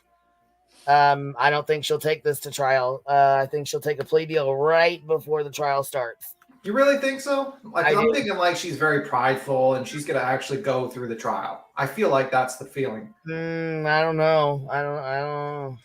I mean, she's built up this whole situation that she's innocent and someone else did it. You know what I mean? It's kind of weird if she. And when she does, she's going to blame it on corruption, that she had no way out, that, you know, they were going to nail her to the wall and give her 150 years. So she had to take the 5 or whatever they're going to give her. You know what I mean? Yeah, yeah. So I think she's going to go. I feel like she's going to trial. I think also her attorneys kind of like want her to go to trial. They've been pushing that. You know, I just have that feeling. Yeah, that's good money for them. That's real good money for them. Yeah, I don't think she's winning. I think like her whole case, like really. Well, that's why I'm saying, like, I mean, at some point, I hope she realizes it'd be smarter for her to take a plea deal too, because she's not gonna win. She's not gonna win. She's gonna have to hope that these FBI experts come in, and that they have, they're going to be fantastic witnesses for her, and that they're going to beat out the witnesses for the prosecution. That is the only hope she has in that situation, because her story does not make sense. It doesn't make sense, even if you believed that Proctor was this corrupt officer that's planting evidence. It doesn't make sense, because he would have to be fucking Santa Claus to basically teleport all over the town of Kenton, and start planting evidence and getting blood. And people that talk about like, well, they left the clothes unattended at the hospital on the floor. Yeah, because they were trying to save his life. And also, did you really think that they just basically Proctor just came there and sprinkled some glass on the clothes? Like, this is embedded stuff. Like, I'm sure they can differentiate between clothes sprinkled and clothes that was on him, and then he bled over the glass. It just doesn't make sense. And it's like, you got to use Occam razor here. Which makes more sense? A drunk lady accidentally hitting her boyfriend with a car, or a grand conspiracy where, they invite him over, they beat him up, they toss him in the yard, and, had the dog attack him, and then they had all the cops cover up. Also, there was a snowstorm apparently outside. I think he explained it in the video that it was not something most people would be walking out and standing in the middle of the snow.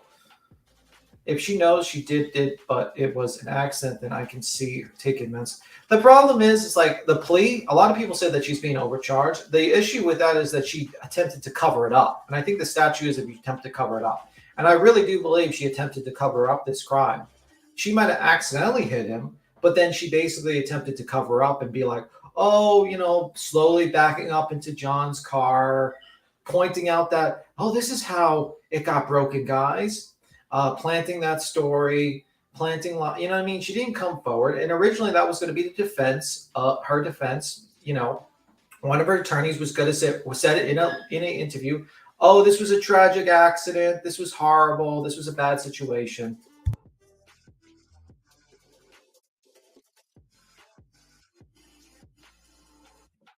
There's a lot of people that don't know about this case. And I think that's the main villain of this whole situation. That there's a bunch of people that are just spreading really the defense's theory without actually showing all the evidence in the case. And people are just flocking over. I mean, I heard, Deeds, and I heard all these people kind of do like this victory lap over this whole situation. I'm like, guys, you probably should have done a little bit more research in the situation. I think you probably should have done a little more research before you did your victory lap. Because the only bombshell I heard was possibly the relationship with Proctor, and that was basically it. I didn't think there was anything else that was shocking, in my opinion. It just wasn't. And I heard Deeds was like, the 227 time is, confirmed. No, it's not. The Celebrite's going to say that was 623, 624, that search. And it was a pre-existing tab that was open. That you did some, and it actually tells you on the report of the website. Hey, Ellie, what's up? Hey guys, what's up?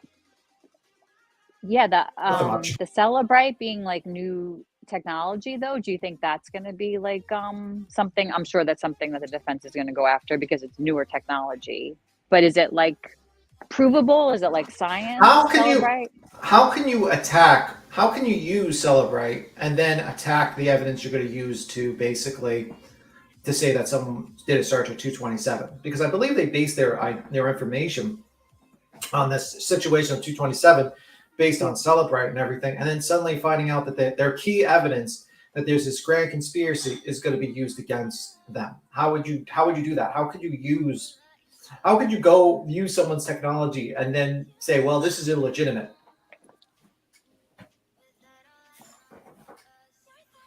The answer to that would be what is public what are they saying? What is the thing with Celebrite? I mean, I feel like there has, like I know with like cast analysis, like when it gets to court, like they say that there's certain things that they could dispute, but Celebrite is just, what did they upgrade with it that they had this new? Didn't it say there was like some kind of like advancement that was made with Celebrite, so now that they were able to my understanding is that there's certain files that weren't checked, like the wall file, the cache, and a few other pieces of key data that would have brought a broader picture of the whole situation that the FBI person did not review. And that's why the Celebrite is basically, the expert from Celebrite is testifying against the defense, claiming they misread the information. I feel like this is going to end up being like, kind of like a battle of the experts, this trial, like who, because it sounds like, even like another thing that happened with this latest thing. I know it was like, it was meant to be exculpatory evidence that came out. But what about that FBI specialist they said that they hired, right? That did the FBI specialist was hired by the FBI, obviously, not by the by the FBI, not by the defense. Yeah. I think the issue with that is I think he got incomplete data and he made his opinion based upon information. Because if you hear from what this guy stated, they didn't get any information from the prosecution. They got it from the defense. So obviously they might have gotten incomplete information when they made their assessment. So that might be the issue here. So I think most likely, if he testifies on the stand, he's going to have to say what data he got. And that might be a problem if he testifies. I don't know if he will testify. Yeah. If he doesn't testify, that evidence is not coming in. So this expert, they have to kind of cross their fingers and hope that this expert is going to go on the stand and testify for them. And that is a big deal. And if he doesn't testify for them, the whole case, that whole situation cannot be admissible.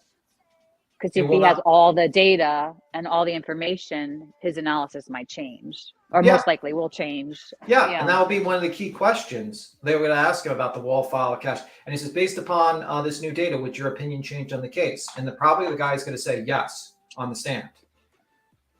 And that is the situation that's going to occur. And unfortunately, for a lot of, for the defense, they're putting all their cards on these two experts. And they better hope that they stand being cross-examined, or if they're going to testify. And if they don't testify, that all that things they wrote in their reports are not going to be admissible in trial, because they're not going to let some, report where the prosecution's not going to have a chance to cross-examine. What actually happened? She opened a Google search tab at 227 and made a search about basketball. That tab was then background reused, and the tab 6 whatever for the search in question. Them. Yes, that's basically what happened. Did you see what Public Occultist wrote? It says that here's the thing with Celebrite, it gets different results based on version and iOS version. Yes. Did you know? Okay. I didn't know that. I mean, like that's information I've just found out, because obviously I am not a Celebrite expert. I am just a random just to guy. try to understand it a little bit, and it's due to how it retrieves info and how iOS got it. So it's in different. Okay, that makes more sense. I mean, like, that's another thing I find. Like, a lot of YouTubers pretend that, like, they know every single thing. And it's like, no, we're just normal people that read reports just like every other normal person. And maybe we have a little bit of understanding here or there. But the truth of the matter is, all these YouTubers are presenting themselves as these experts in technology and police procedure. It's like, no, you're just a guy who just got on a cam and talks. Like, let's not be just like myself. I'm not some sort of expert. No, there are things I'm finding out left and right that I just did not have a clear picture of. That's the situation. I try to explain it the best I can understand it, and sometimes it fails miserably. And I'm good enough to say that, but these people don't. Yeah. This public occultist person in the chat really explains it really well. Yeah, where Like, celebrate tech yeah. comes in defining what is deleted and what's the storage times. Yes, it times Yeah. mean. Yeah, and you know what I mean. And I think that's going to be kind of a hurdle for the prosecution to sit there and explain that, because they have to explain simplified for the masses type of deal, and that's going to be an issue. Yeah, for sure.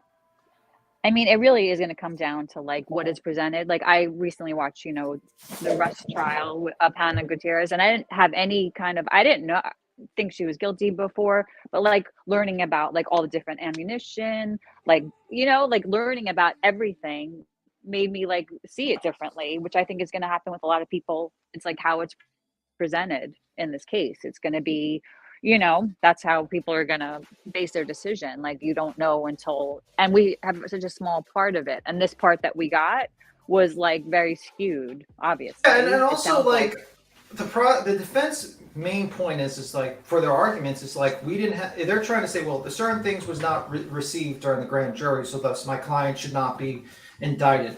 And I don't think they actually met that burden. I think honestly they knew they were probably going to lose, and they used that opportunity to get good sound bites. I mean, look at how like Yannetti just said, what would he say? Outrageous, and he just says as close as he can to the mic because he knew that was like, and it's like he's like outrageous, or something like that, and it's like, come on, we know you're on camera, we know you're playing the game. Part of it is theater. I mean, Alan Jackson just coming on board in general is just an interesting, just that he got involved because I just want to some creators are absolutely, there are some creators who are ex-cops and who are lawyers that know more.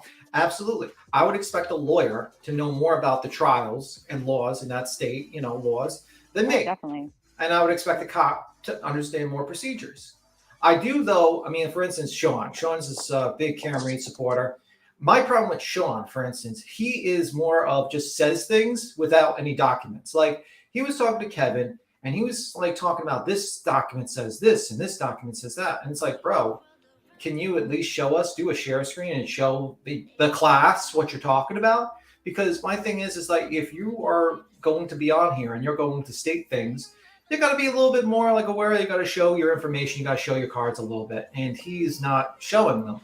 He's just making blanket statements, and I don't agree with that. I think like if you're going to make blanket statements, you should be able to show the documents you're talking about. You can't just say, well, I have this information, but I can't show the class. It's like, no, show the class. You're a YouTuber. That's what your job is. Your job now is to show us everything you know, and if you can't show it, then don't say it. You know what I mean? I'm not going to say aliens are real and just based upon the secret meeting I had down the block. If I stated that and then say, well, I can't tell you anything, I can't show you anything, but just believe me, bro. That's not going to how it works, guys. But yeah, that's very true.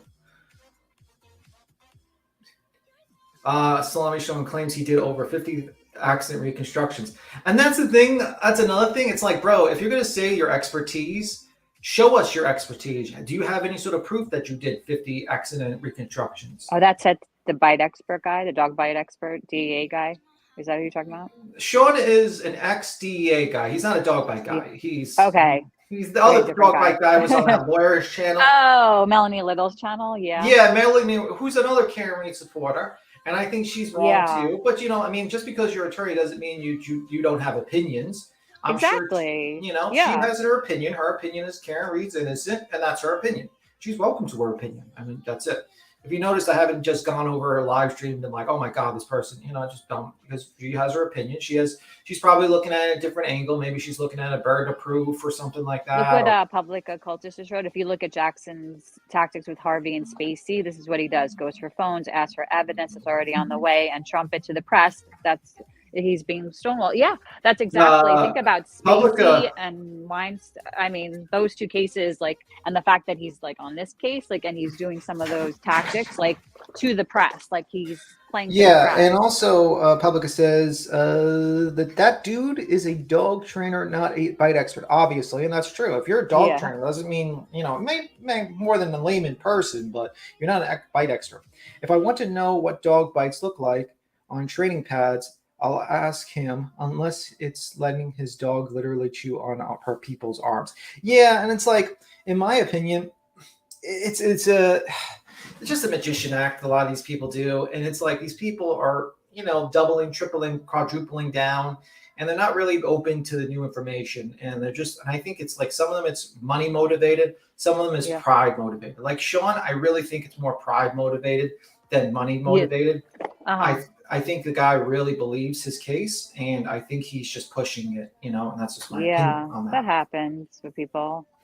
And I believe what Pete Ryo was saying about Melanie Little. He said his wife is a retired lawyer and says that when you listen, she really is pushing the whole like conspiracy angle. But she's a lawyer, but doesn't matter. She's still could be, you know, a little shady.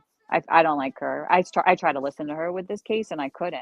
I don't know why, because she's very like she's also, I feel like she's in it for she wants to be now. I don't know. I think she wants I mean, personally, I think there's also she wants to be kind of on a court TV and she sees the views and stuff like that.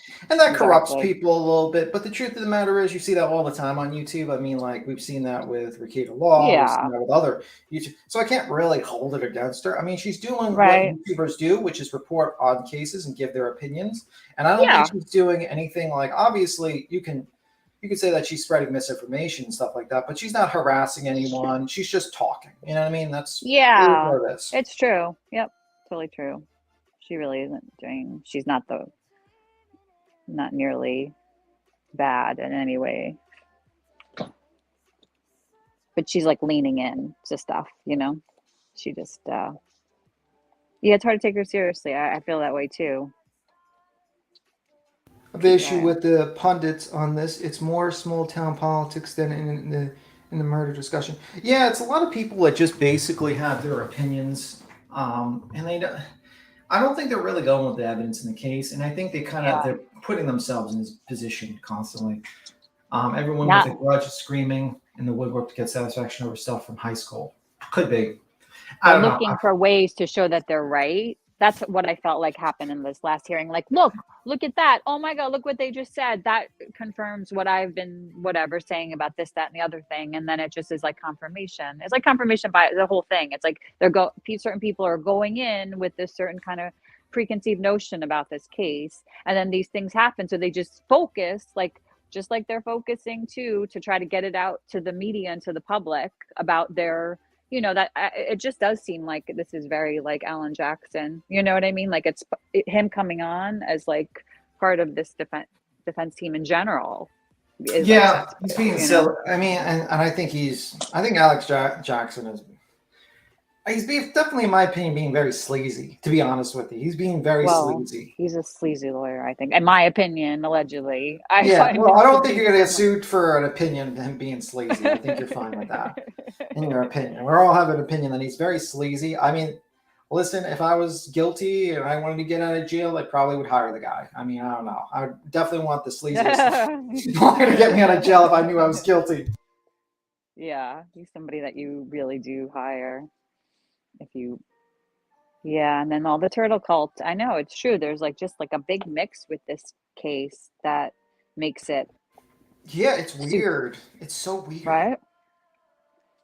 And this stuff with Michael Proctor, that is really interesting. That now he's being, but like anybody said, it could be for anything. Truthfully, it could be anything that's happened in the last 2 years. You know what I mean? We don't know what he's being internal affairs or is it investigating? Oh, hold on. It could be for something else. NJ, are you back here? Hold on 1 second.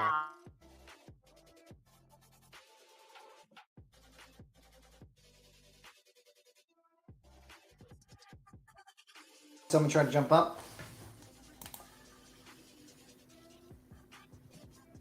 It's quiet. Yeah. I don't see how people see that being that those look like dog bites at all, because I've been bit by a dog and it's much deeper and it's not so uniform looking. You know what I mean? That really looks like it was something that, like Joseph Scott Morgan said it perfectly. It's like there's a uniformity to that kind of wounds, right? It's like a pattern in there. And that's not going to be created by a dog biting randomly. It's something that was dragged to the top part of the roof of the car, undercarriage of the car or something, or the ground, or who knows, the broken glass under him, could have made that. NJ, are you up here with us? I'm sorry. I was my Yes, mouse I'm was up like here. I just glitching. turned my camera off. Do you need it on? No, you don't have to turn it on, baby. No, we don't. Okay. I don't require you to keep it on. I was gonna tell you that in the back, but I just figured I'd wait till I got you up here on panel, and it just it kept turning. It would bring you up and then take you back down. So I wanted to make sure you could hear me okay.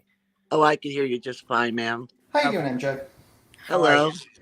How's I've been following this case from the very beginning, and oh, good.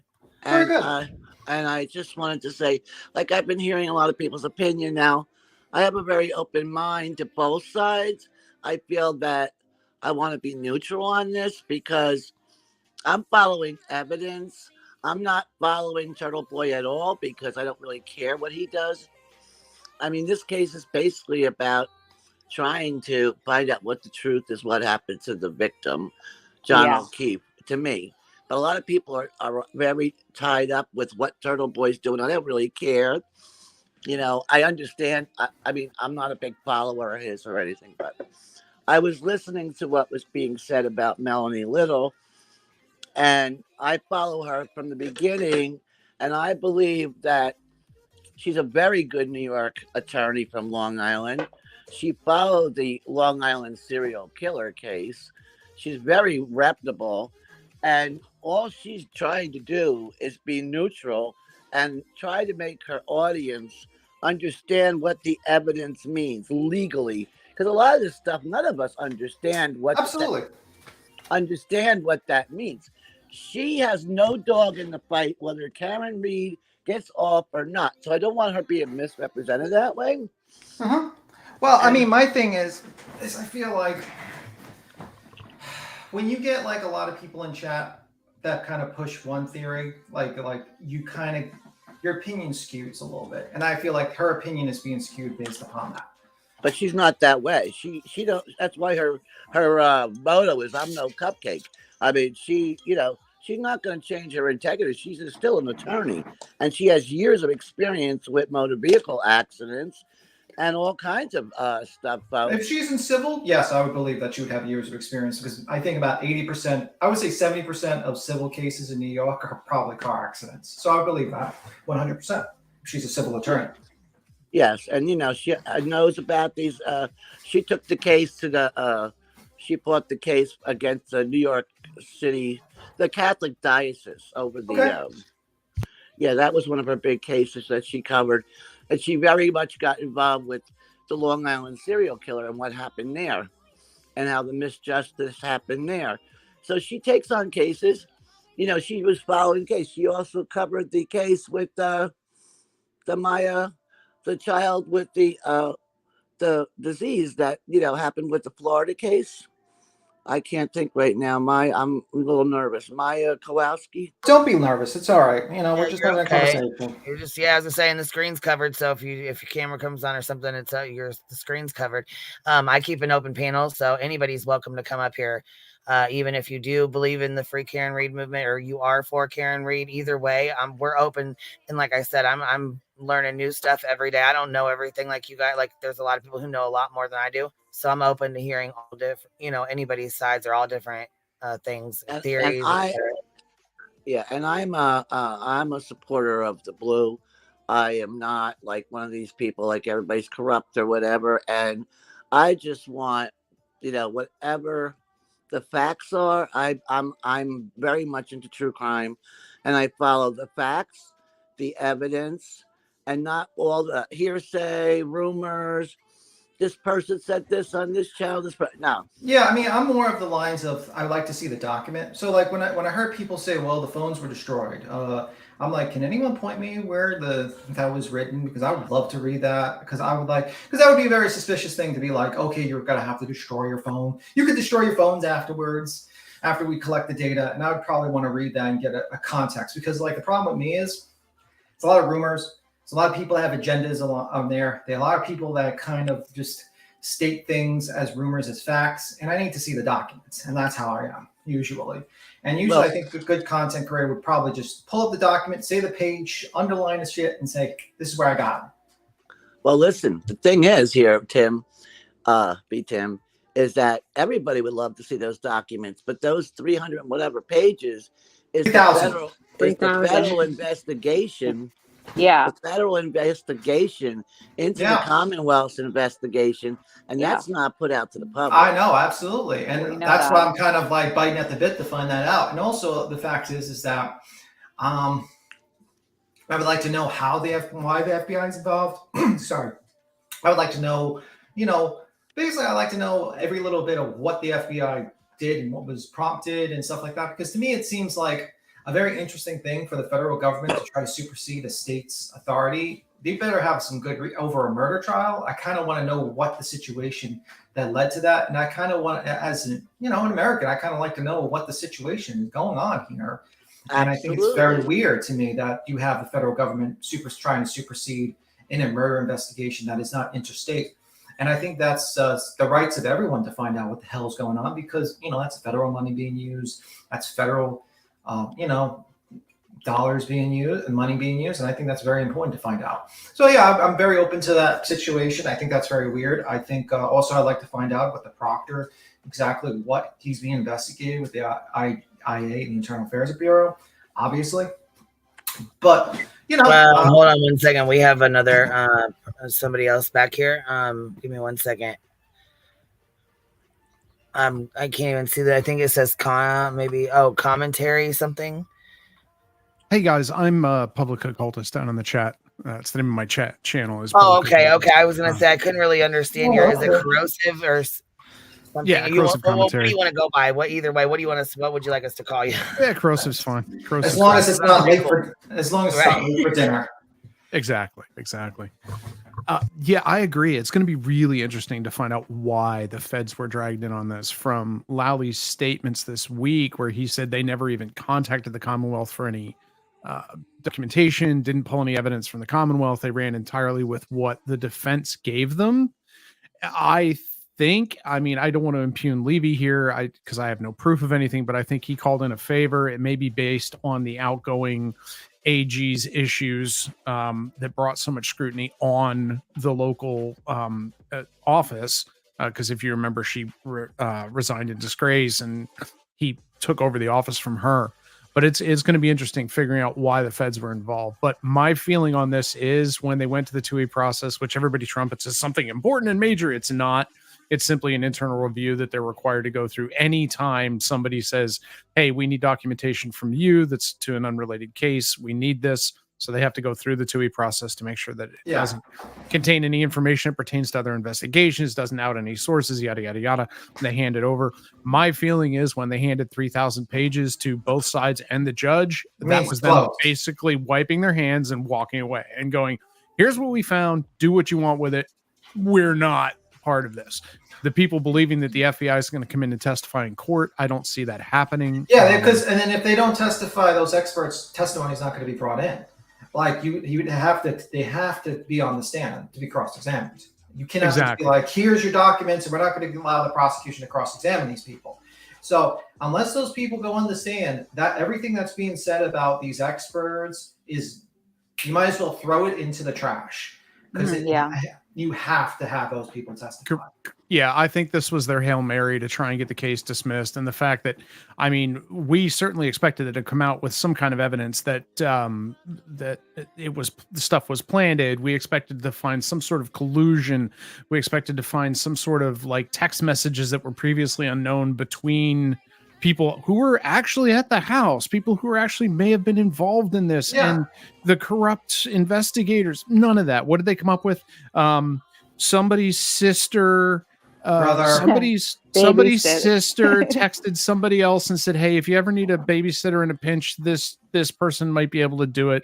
And they're both from very large families who have all lived in the town for 50 years. You think that was Proctor's payoff? Like, oh, cover up this murder for me. Right. And you get free babysitting services for 20 years. Do you understand? Do you know what happened in the Long Island serial killer, where the corruption was in New York City, that held up that case, that those victims didn't get justice?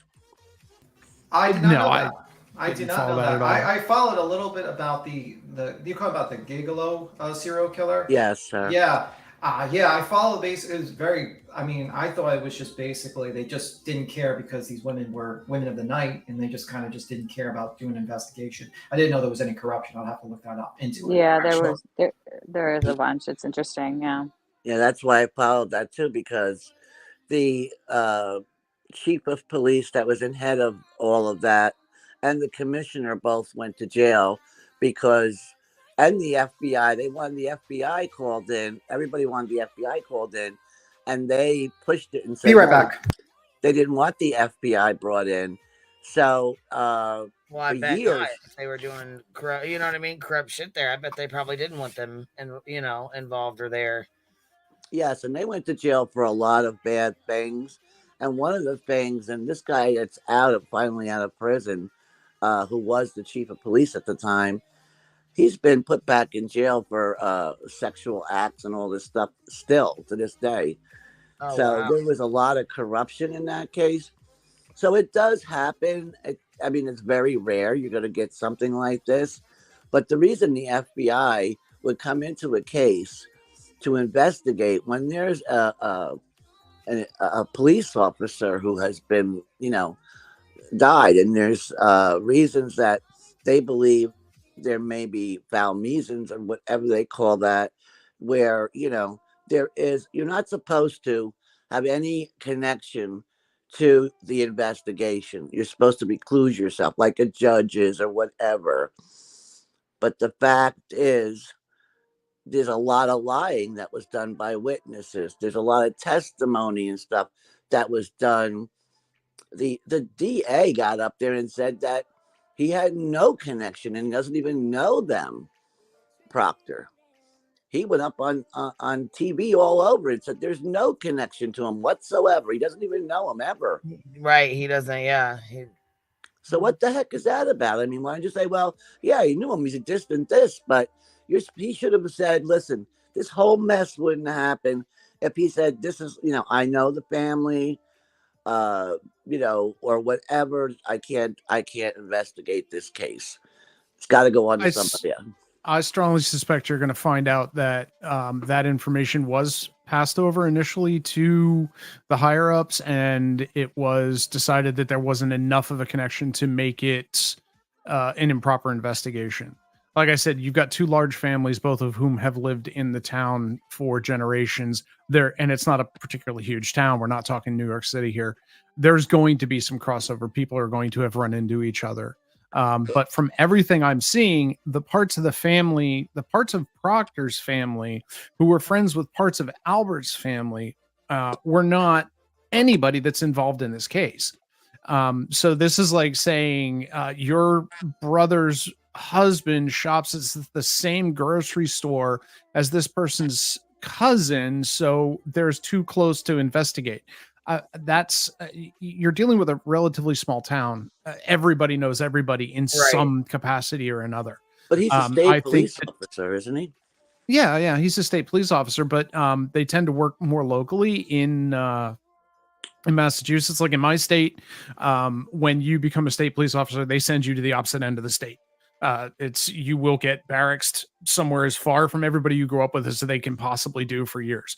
I don't know that Massachusetts does the same thing.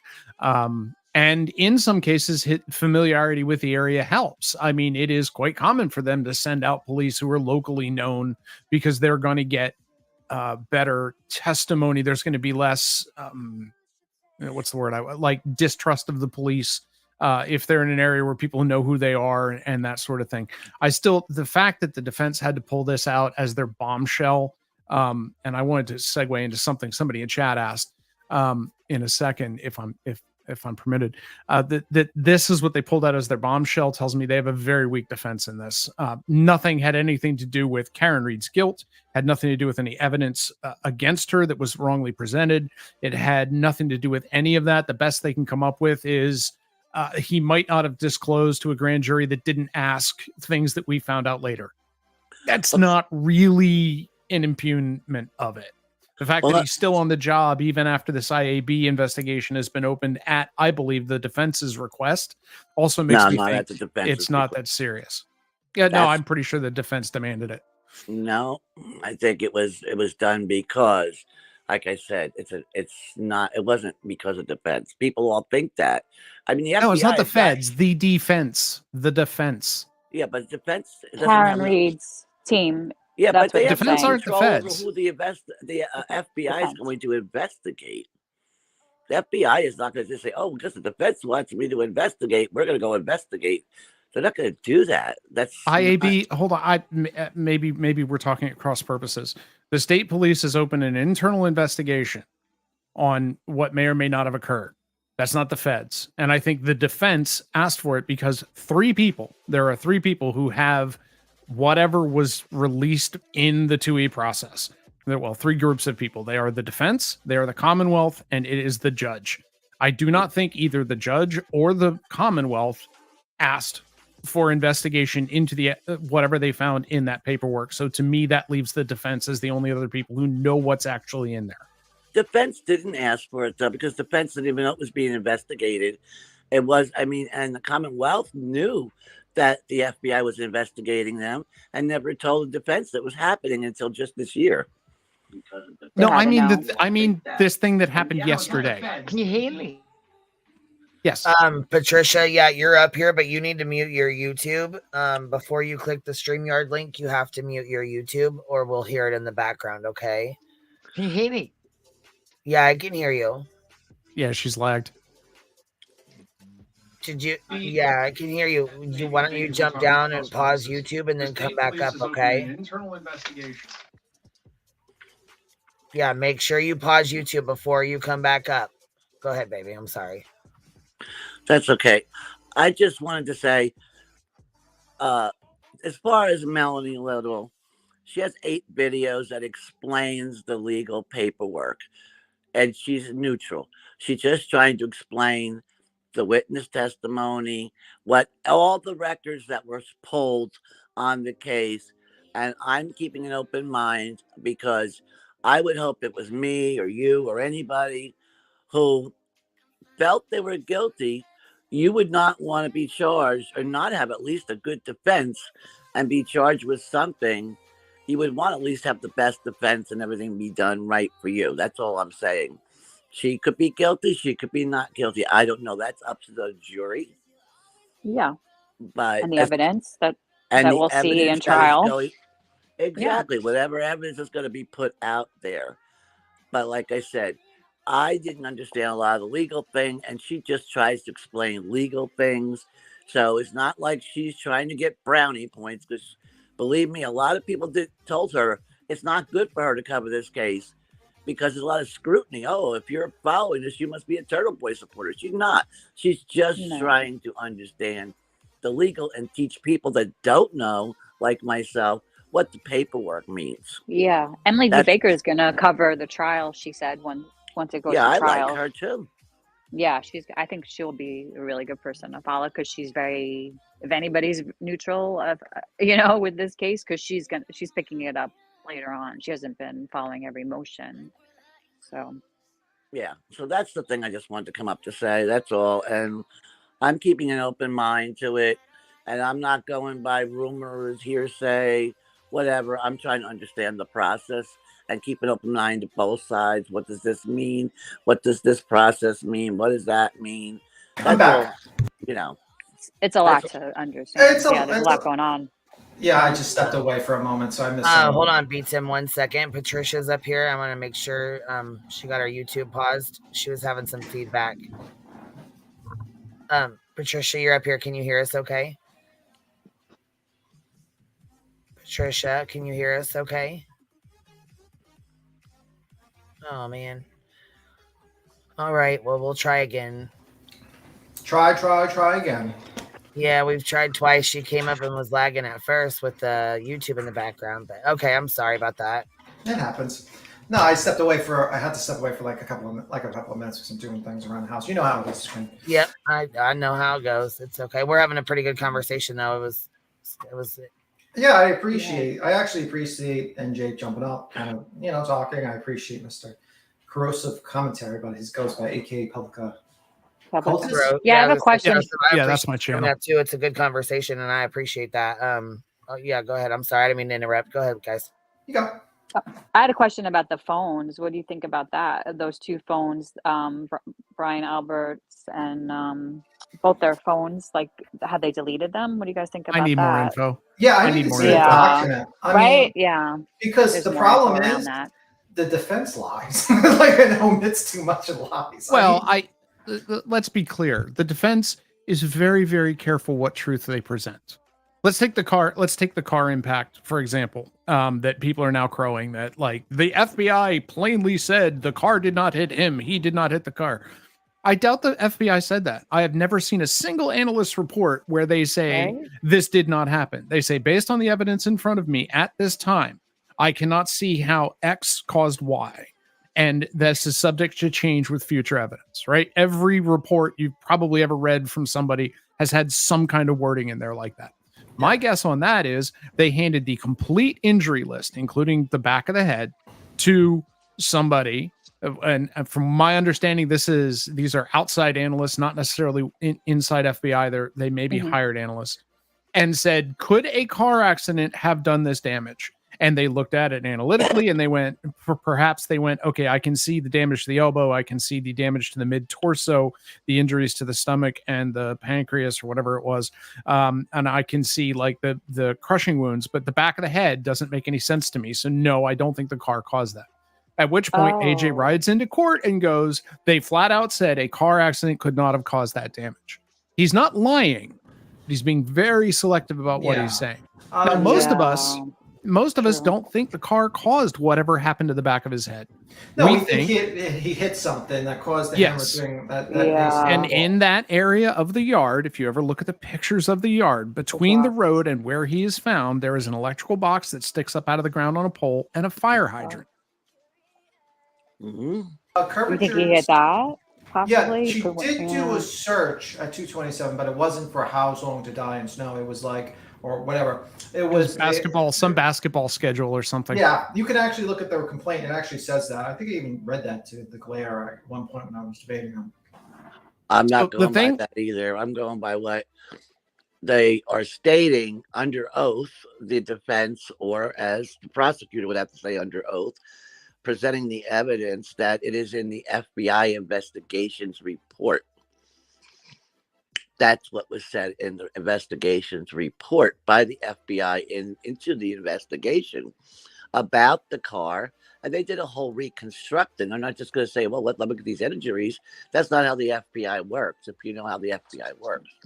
We haven't seen it, though, the report. We won't be able to see very it. simple. Yeah, it won't. It's in the 3,000-page document. Yeah, I mean, pretty much we wouldn't know that, obviously, because you said that before. I think basically. We would all love to see that, but, they're not going to tell us that. I mean, so all we could go is he's like up there, and so would be the prosecutor. They want to present their case as, this didn't happen, that didn't happen. You could say they're looking like, look over there, look at TurtleBoy. Everybody is. Yeah. I look at both sides of the coin here. You know what I mean? Mm-hmm. Lauren says Google search wasn't seasoned yet. Just because it wasn't seasoned, I mean, you're telling me you don't look up things that are not in season, or you don't look up things at 227 to basically get, you know what I mean? It's not a good enough reason to basically state that. I would say most likely, you know what I mean? I was just going to say, let's also keep in mind, we haven't seen the Commonwealth's evidence yet. The only evidence that we are privy to is what the defense has contested in pretrial motions. We don't know what the Commonwealth has. This defense is not dumb. This is not my cousin Vinny. They didn't fall off the turnip truck yesterday. They're only going to bring up what they think can be used. And I think their strategy from day one has been to poison the potential jury pool. Yeah. If it comes out that it is true that the defense had been leaking privileged documents to a blogger so that he would write about it, so the defense could bring those documents back in and claim that they were externally discovered, and therefore this needs to be brought before the court, that is damning against the defense. It sure is. That is Yeah. really, really bad. And if to it be what comes, and happened. those charges are still floating out there, we will see. That is a separate issue. But if that comes back, that makes everything look suspect. Everything they've said looks suspect Right. at that point. Everything. It's so true. Well, like I said, we are not going to know what the FBI report is. Yeah. And they are not going to go up there, any attorney, and lie what's on the FBI report. And when if you remember the last court date, he said, we'll have all day to go over this paper for him to rebut. And then she gave him 10 minutes to explain the whole case. Well, yeah, because she read the documents. Yeah. Like He's not gonna let him Judge- stay there for like 2 hours reading his little book. I mean, there's got to be concise arguments. If you pay attention to the way that hearing went, Judge Canone slapped Yannetti and Jackson down at the beginning, because when they got the documentation, they said, we've only had a little while to read through all of this. We need more time, Judge. We need more time. And Lally went, yeah, we've looked through 90% of it, and it all looks like it supports our stance on this. So fine, whatever. So she got documentation. She opened up the hearing by saying, I've gotten the 3,000 pages. I've read all of them. I've gotten both of your motions with attachments and read all of that. So she basically said, in the last week, I read through everything that's been submitted on this and managed to do it. Yeah. So Mr. Jackson, you have 10 minutes, get to it. And he started grandstanding and said, I need more time. And she said, then I'd suggest you start. She was already fed up with their dramatic antics before it even started. So don't you want a good defense attorney to go completely be able to present your case and not be rushed in 10 minutes? Well, I mean, the point of that argument was to say, like, okay, information was held from the grand jury, and this is why it should be dismissed. It's not about presenting your entire case. It's about to say, well, this information was held that the prosecution had, and it should have been edited. And if it was, the grand jury would not have indicted. That's the whole point. That's my understanding was the situation. And correct. Also, you don't need 10 minutes. You can present that argument in 10 minutes. This is also pre-trial. They're not speaking in front of the jury. Jackson was talking to Lally and Canone, both of whom have and are read and are familiar with the material. Nobody here was learning anything new. They already knew it all. So his job was to hit the high points and tell the judge what he thinks is critical in this case. Just like Lally's job was to hit the high points and take the legs out from under it, which I think he did beautifully when he said, not only did their other experts with all of the information find that the search, the how long to die in the cold, didn't happen at 2:27, which a lot of people missed because they were busy clapping and cheering for the defense. But he said, we don't know what evidence the FBI had because none of it came from us. It all came from the defense. And that's which the puts damning statement. everything into question. Defense. They want you to think that. I mean, yeah, obviously, but also I just want to read this person's comment because they said there was no gag order. It's not against any law to talk to the press. The problem is I heard that grand jury minutes were released to fucking secretly released, and there's information that should not have been released to Aiden Kearney. And also the problem is that everything that Aiden Kearney was doing was being directed by Karen Reed. Like she was like saying, should I talk about this? Should I talk about that? You know what I mean? And she's watched, and that to me is that's not really journalism to me. That's like you're being a mouthpiece for someone. My understanding, he didn't even come into the case until a whole year afterwards. Yeah, because he was basically contacted by a third party that told him that the FBI was coming in, and he really believed that there was some sort of corruption. And then the 227 time didn't make sense to him during the text, if you read his text. And he thought that the FBI was going to come in, and I think he was bamboozled. I think he really thought that there was a case of some sort of corruption, and I think he was bamboozled. And eventually he went way too into it, and now he's too late. He can't withdraw anymore because he needs that money. His $100,000 is going to go like that. He needs another $100,000 to defend himself, and he cannot just duck and dodge this case. If he just suddenly turns around, the crowd, the zombies, are going to come after him. But this is about TurtleBoy. This is about Karen Reed and John O'Keefe. I was just answering the question. No, it's about all of the above. It's about all of the above. You cannot separate the two at this point. And people who try and do that, I see this deflection constantly. When people go, well, TurtleBoy said, and when you point at what TurtleBoy did wrong, they go, but this is about Karen Reed, not TurtleBoy. So you start going at what Karen Reed has said and done, and they go, but TurtleBoy said. You can't separate them. There's multiple intertwined cases here. You have the conspiracy case between TurtleBoy and Karen Reed that is still in the air. if it turns out that she was directing him in any way in what he was saying and putting out so that they could use it in defense, it's a huge issue. Yeah, You it's have a his witness very big intimidation cases, which are a massive issue, which he somehow believes if she's found innocent, that goes away. He has said this repeatedly on his shows. Like, that's not and true. if she's innocent, then people I've been attacking, the people I've been attacking, they're the real killers. So it's all legal. So I get away with it. I mean, I'll give It you doesn't an example. happen. I'll give you an example. He's made his own bed. He's going to have to lay it. Yeah, He's going to have to face his own case. And, he's going to have to go up with his own case. I'll give you an example. I'm sorry to interrupt you, Rob. I'll let you finish and I'll just give my example of situation. That's okay. No, I just wanted to say that I don't agree with a lot of the stuff that TurtleBoy has done at all in this case. But does it mean that, you just don't try to find justice or for the victim on whatever the facts are based on the evidence that's going to be put out? That's all I'm saying. Absolutely. And my opinion is my example is, let's say you go to jail, you get convicted of crime, you go to jail, and then you attempt an escape, right? What happens? And then they find out you're innocent. You're still going to serve time for trying to escape from a jail. Exactly. That happens. So just because you might have been justified, let's say like we live in just another reality where, Aiden Kearney's right. These people are guilty. He still broke the law and you still need to go to deal with that. It's just simple as that. It's not legal to harass the defendant in a case either. They're just as protected as witnesses are, just as protected as investigators and judges and court staff and all of that. They're all equally protected under the law, under the intimidation statutes. If you read the statute, it's anybody involved in the case. It's not just witnesses. The witnesses, investigators, agents of the court, defendants. You can't threaten anybody that's in a court case. You especially, and his defense is, well, I didn't threaten them. I never told them to change their testimony. No, you stood in front of their house with a bullhorn and you screamed that their neighbors need to know that they're cop killers and that their lives will never be the same.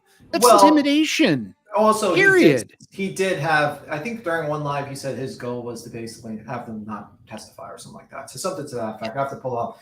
But he said a lot of dumb stuff. He stood in front of Chris Albert's pizza place and screamed that there was blood in the pizza and people shouldn't shop there. That is the definition of economic impact on a witness in a case. There's no, like, it's textbook. I think, I think the stuff against that lists Yuri and Proctor, and I think the other cop is in there too, whose name is escaping me at the moment. No, not Higgins. He never harassed Higgins. No, the other Higgins, investigating officer. I think those may all get dropped because I think that was a stretch to charge him with those. But I do think the civilians involved, the McCabe's, the Alberts, and their relatives that he went and targeted in his little rolling rally, I think those charges will probably stick and get. Aren't they police officers also? Not the families that he was attacking. Not the people that weren't involved. I'm talking about the investigators versus the witnesses. Yeah, he had pictures of not only the people he was going after the family members. He was actually posting their social security numbers on his page.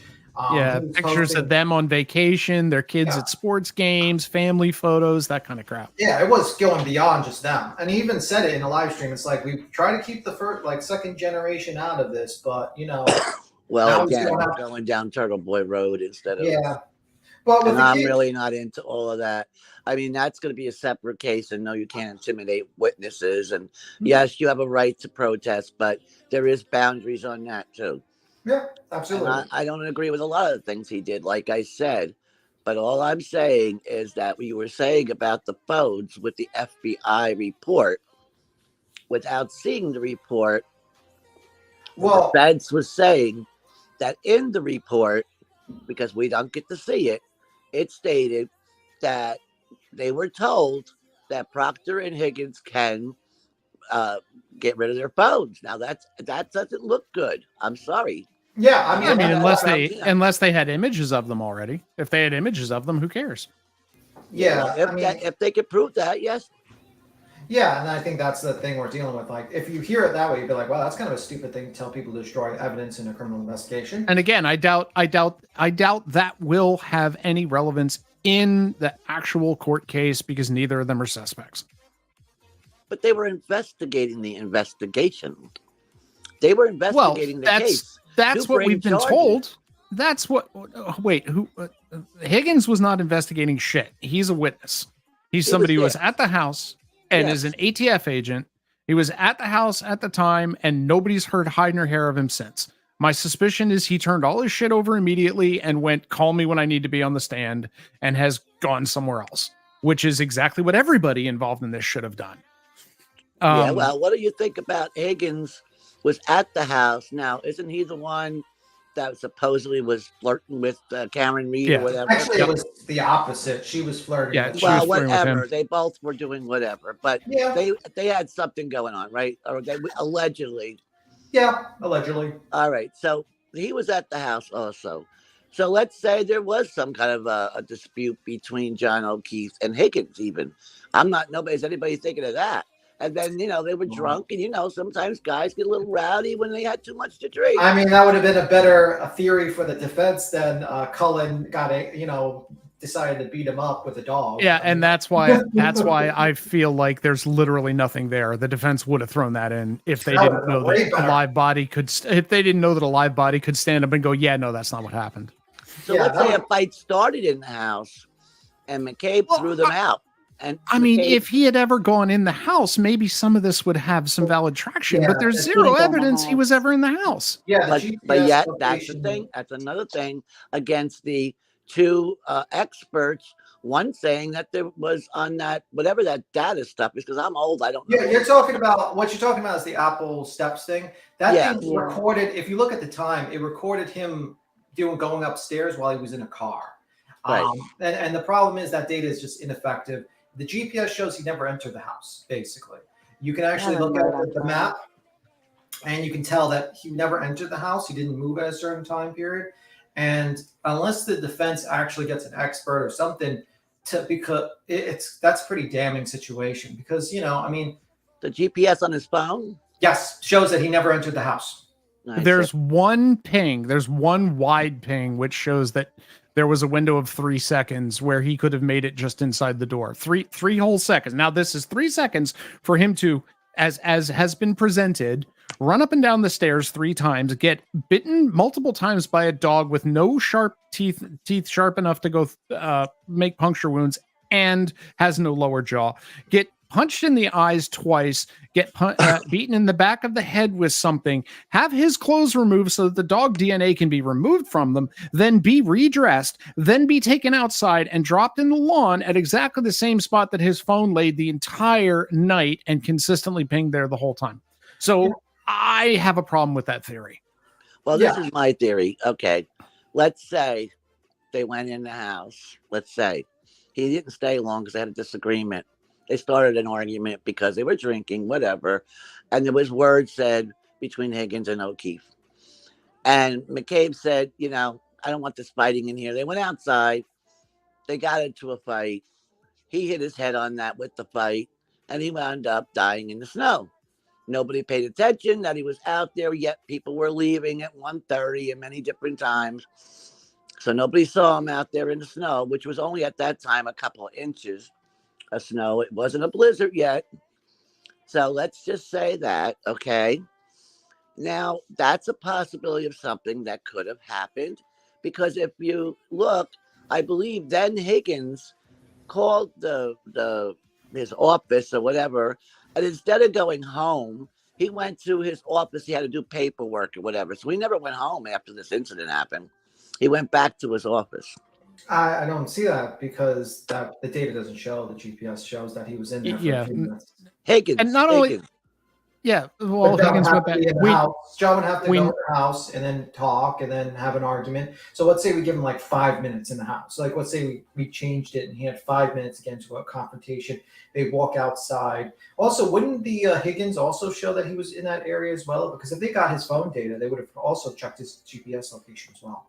Well, that's the things that I was looking at what Melanie had. She has the affidavits and the reports that was presented by the prosecution as evidence to indict her. And that's what she was going over, the witness testimonies and stuff like that, which, I found very interesting. So That's what I was saying. I don't want to say things like she's like, oh, all for this side or whatever. She's just looking at what the witnesses said, different things like that. And a lot of the people that are in her channel are police officers or retired police officers. It's not like she's like one of these conspiracy Are they people. actual retired police officers or YouTube retired police officers? Because I've run into more Native American retired police officers on YouTube. Actual sir police officers.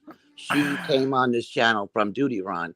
She is yes, actual police officers. I am from that area, and I have family in the state police, FBI. Okay, cool. So I'm very familiar with police. Okay. I mean, like, I can't. Hold on, we have Patricia back here again. I'm gonna try to get her up here this time. Patricia. So you can hear her. Yeah. Let's fingers crossed for Patricia. Fingers crossed. Can you hear us, Patricia? Can you hear me? Yes, I can Hello, now. Patricia. How you doing, Patricia? How are you? Oh, hi. I've never done this before, so you'll have to bear with me. I'm all right. I'm good. I'm only going to be quick. I just wanted to say that I think a lot of the problems is that a lot of the YouTubers cannot help but wrap a conspiracy theory around every single case that comes up in order to extend their content. And their subs loyally push the creator's narrative hard until the creator starts believing their own bullshit. It's so fucking stupid and immature and swerves any critical thinking, research, and fact-checking. It also causes verbal attacks on anyone who disagrees with them, which is just nasty. It annoys me. I can't deal with it. No, you're 100% right. All the facts of every case. Look at Summer Wells. Look at Michael Long.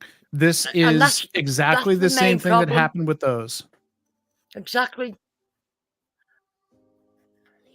They can't just accept the facts that are being given to them. They have to put a conspiracy theory around it, and it's just to extend their own content. And that is so selfish when it comes to the law and to people and to victims. I agree, Patricia. Really, we're not My opinion. detectives. We're not detectives. It's not our job to do this. Exactly. Absolutely. And there's always behind what we see, there's always so much more information. I mean, the Letitia Stout case for a start. Who would have believed there was that amount of evidence that turned up? Yeah, I have a And friend even that went to that circumstantially trial. in They this tore case, her up. Karen Reed is the only one who had any big going on with John O'Keefe. Means, motive, and opportunity. It always comes back to means, motive, and opportunity. Well, we'll have to wait She and had see. apparently she had become toxic towards him and was berating him in front of his own children, and he wants to end their relationship. I think she did it intentionally in a drunken rage.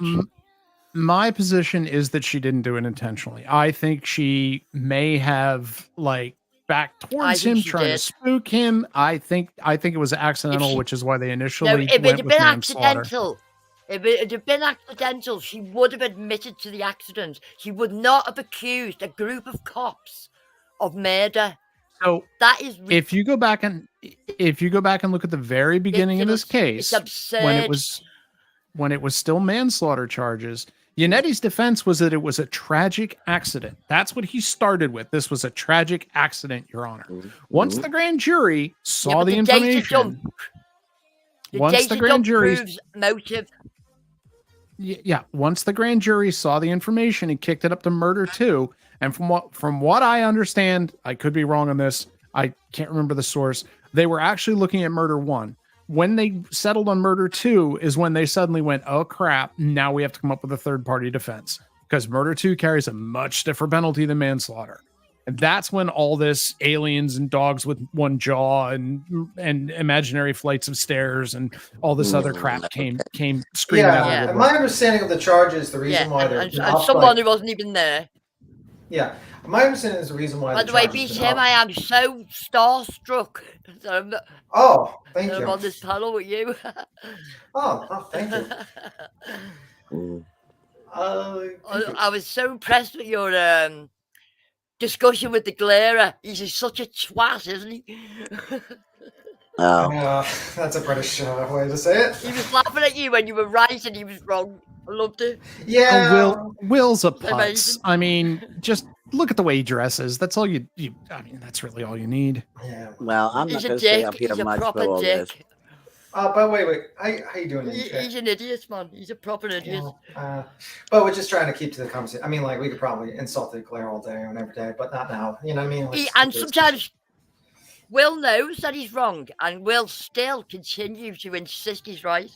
Yeah, but we'll have that discussion because I don't want to make NJ Robin uncomfortable because she probably didn't want to go into the whole discussion about the Glare and all that stuff. Yeah, She all wants to right. stick to the case. I've never ever been up on a live panel before. No, it's okay, honey. I'm fine. Ever. I'm just like, I just wanted to go over the facts of the case and Yeah, all absolutely. these YouTubers and people's disagreements and all that is not my Cup of tea. We're gonna use I'm the British really not term. into all that stuff. And you know, Yeah. TurtleBoy has his own things. I understand. I don't like the Glare either. I don't Yeah. get along with him. I don't really like him. I don't like the way he handles cases. like I him don't at all. do that. So And everybody has a right to their true? opinion. And I go all over. And oh God, I'm just trying to keep an open mind to figure out the evidence of the case. That's all. That's what I thought true crime was supposed to do. Look at the evidence, try to understand it, because we're not detectives. And use common sense. We're not lawyers, Yeah, absolutely. I don't have to be either. Yeah. I There's another am. thing I as am well. acting as if I'm There's sitting body in the cam jury. from the first cop on the scene. Not body cam, dash cam. Sorry, go on. It's a dash cam, and the beauty of the dash cam is of Karen it- Reed telling the the dash cam. That's right, yeah. Yeah, But Karen it Reed shows. is actually telling him, "Oh my God, I think I hit him." Yeah, Well- there's multiple people that will testify to that. The interesting thing about the dash cam, I've seen that. I have heard that. to throw some- where is the cameras on the homes? you gotta Brian let- Albert didn't have any. How about the chief of police across the street? Where's his camera? Apparently they didn't activate. If I actually did a drawing where it shows the ring cam angles and the front of both houses, assuming they're using ring cams, they basically point to either side. And I will also point out that a lot of people set their ring cams so that they don't pick up everything that happens in their neighbors' yards because they end up with 700 different files that are useless to them. Yeah, So I'm not surprised, especially in the area he was in. If you look at the topography of the land where he was found, if you've seen the overhead photos, where he was found was almost in the tree line at 32 Fairview, which is one of the reasons the call logging system for the 911 listed it as 32 Fairview, because it pulled the GPS signal off the phone and addresses the closest address. There's a low spot in the yard there that if you're walking out of the front of 34, there is the mound with the flagpole on it and bushes between your sight line and where he was laying. He was in a depression in the ground, almost in the trees, in a snowstorm. Yeah, that's And right. people coming out of the house going the other It was way. 2 walking inches of to snow. It Their wasn't a cars in snowstorm the yet. parking lot. It was more than 2. Yeah, and I looked at the and those weather. doorbell cams, they can't see through thick snow blizzard to across the road. It's very hard to pick up images across the road through a blizzard on door cams. Well, Doorbell cams, whatever they're called. Let me ask this. I wasn't familiar. I forgot. How far was his body from the street thrown? 12 feet. 12 feet. So how many miles an hour do you think she'd have to go to make his body Well, it said get thrown? didn't it say like 27 miles per hour backed up at 67 feet or something like that? Only 30. Yeah, I don't know where they got that information. I haven't seen anything on it, so I'm not gonna Yeah. state that as authoritative or anything. But I would also caution that it doesn't necessarily mean thrown. There's a possibility he stumbled. There's a possibility he moved around after the initial impact before he was fully incapacitated. It's hard to say how he ended up 12 feet from the road. And I think like also you get the attorney that Melanie Little, is it? She does a lot of car accident cases, and she would know that most of the times when you're hit by a car, one of your shoes will pop off. And one of the shoes were missing at the time. And I think that would be a little bit too much of an intricate detail for a conspiracy for a bunch of cops to be like, okay, let's remove his shoe and put it over here. That would just not really make a lot of sense. Also, I believe a black straw was found in the scene and the broken cocktail glass. So the broken cocktail glass and his phone were both with him and under him. And the cocktail glass, if we're to believe evidence reports, was discovered on the back of the SUV. His DNA is on the broken taillight. Broken taillight is on him. This leads me to believe that there was impact between him and the car at some point. How many times do you think you go by your car to go in the trunk and think? We didn't get your complete question, ma'am. You broke up. Or is it me? I don't know. Is it me? No, she was asking how many times do you think you go by the taillight to get into your car and leave DNA on it, I believe. Which, again, if it was simply a surface latent thing, I wouldn't have an issue with it. But if it's on the broken taillight that remains in the car and the broken taillight is on him, then that leads me to believe that there was contact between him and the taillight. Yeah, if it's All right, well, how about the video they have of when she went to go find him? Well, apparently, okay, when she went to go find him because he didn't come home, they have her on her video camera in her wherever she lived, her house or apartment. That Tapping John's car at a half a mile an hour. Yeah, that wouldn't do it. That And she also, backed in the parking lot and cracked her taillight, and it was working at that time. Well, yeah, the taillight, of course, it's going to work. How did after she killed him with this? Only, it was it's all only the smashed outside up. of the light that cracked. But how do if it was all smashed up from hitting him? Did it go from that to it's all over the place now? It wasn't all smashed up. It wasn't all smashed up. But it was. It was cracked and shards of that of the plastic. No, I think it was missing at that point. So those taillights have LED assemblies underneath the white lenses that you see in the photos. If you've seen the photo shown on the Golf has been thrown around. So there are colored LEDs under those lenses. And then on the surface, there is a red lens, an orange lens, and a white lens to delineate the side marker lights, the backup light, and the tail light. What you are seeing in that photo, in that video of her pulling away from John's house, is the LEDs lighting, but if you look carefully, it's a different level of light between the two taillights. And at one point when she drives by, you can see bright white light where it shouldn't be because her reverse lights are not on because the lens is actually missing at that point on the side. And also, she made like this, and they made like. I'd have to see that video again. And she made inconsistent statements. She was well, we'll have to see for trial. That's all I got to say. Oh yeah. I just hope that if I ever was, on a case that I'm going to fight for my life, that I would have a good attorney. That's all. Yeah, that's true. We would all hope for that. Can I pull up address T Berry's comment for a second in chat? Where she says, sorry. Yes, what is it, Patricia? And then I don't even know why they went from manslaughter to murder. Yeah, well, because if they think she hit him by accident, because she shows how spiteful a person Karen Reed actually is. Okay, just accusing other innocent people. Yeah, this ties in. Well, she says she's innocent, ma'am. I mean, she'd have admitted, of course she does, an accident, she would have got. Well, I would if I didn't do something. I would say I'm innocent, wouldn't I? If you did do something, you'd probably say you were innocent. If your lawyers advised you to plead not guilty. I think Queen Bee. Well, how about the witnesses in their testimony that in the affidavit saying that she was fine when she left the bar, and next day she's drunk? No. Listen, they tested her blood alcohol level. I don't get that. Yeah, just let me. Because I said all the witnesses that the testimony that they gave to the police department, that they gave to Proctor for the investigation.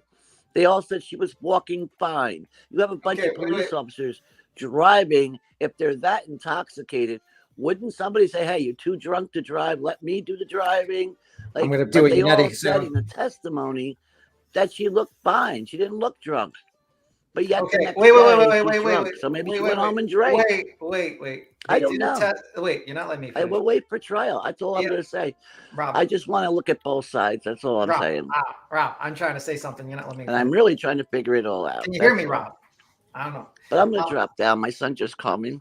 Okay. No, she can't hear you. That's why her son just called her, so she Are you definitely there? can't hear Oh, you. I was about to say, like, why is she Hello? like? Not letting me finish? Yeah, she can't hear you at all. She's sitting here saying, "Well, hello." Oh shit! We're having that same When her thing phone happen to rang me. in, when her phone rang in, she couldn't hear you. That same Yeah, thing my happened to phone me. rang. I'm sorry. No problem. That same. No. Thank you, Patricia, for jumping up. By the way, that same thing happened to Did me I cut with. off? Who No, you was didn't it? cut off. Oh shit! I was gonna say, yeah, you must have cut off and somebody else dropped. I don't know who that was that just dropped. Patricia left. Oh Patricia. shit! No, so to address T-Berry's comment in the chat, and T-Berry says, let's say she accidentally hit him and he wandered and stumbled. Was it a crime that she didn't feel the impact because she was impaired because of alcohol? It's still a crime if your actions kill someone. That would be manslaughter.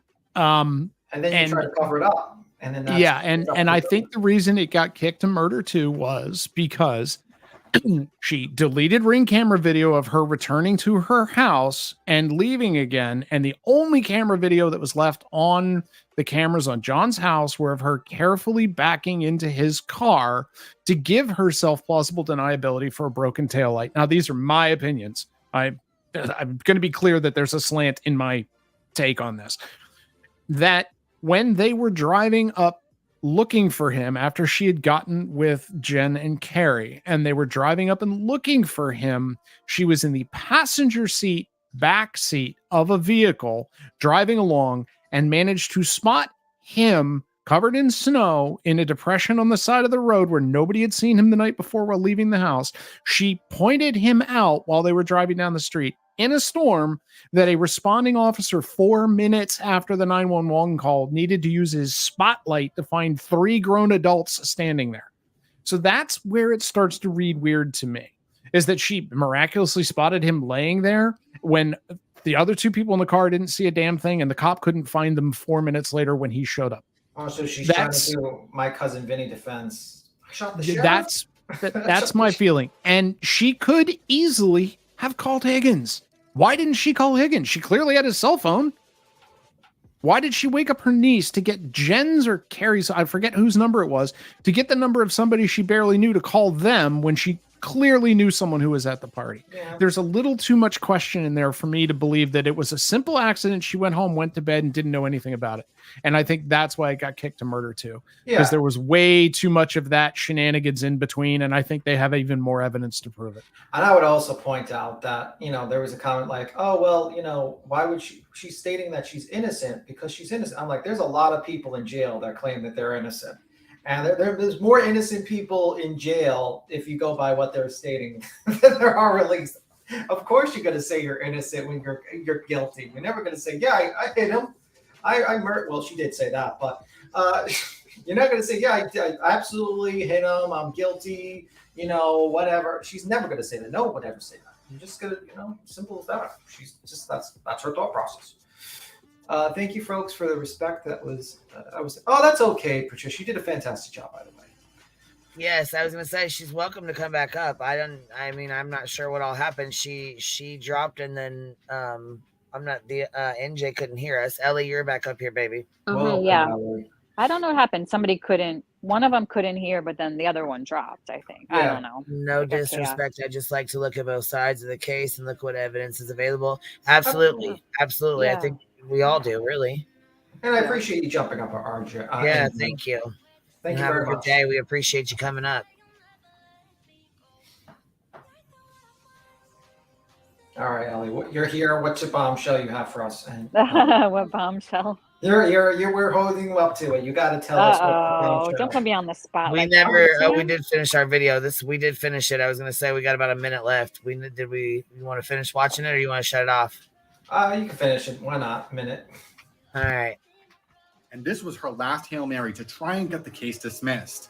And it's not going to get dismissed because they didn't prove anything. They proved that a cop has a sister who has a friend who has a husband who had a brother in which this crime took place in front of his property.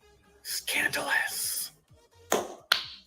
Congratulations, you proved that it was a small town, and she's still going to jail. Bye, Felicia. The only things they have is the how long to die in cold, but the engineer that created the software has already said that is not where the timestamp for searches is stored, so... Can I appear in person and have my client join me? No, she has to be here. Okay. Sorry, Karen, you can't go to Florida next week. You're in trial for murder.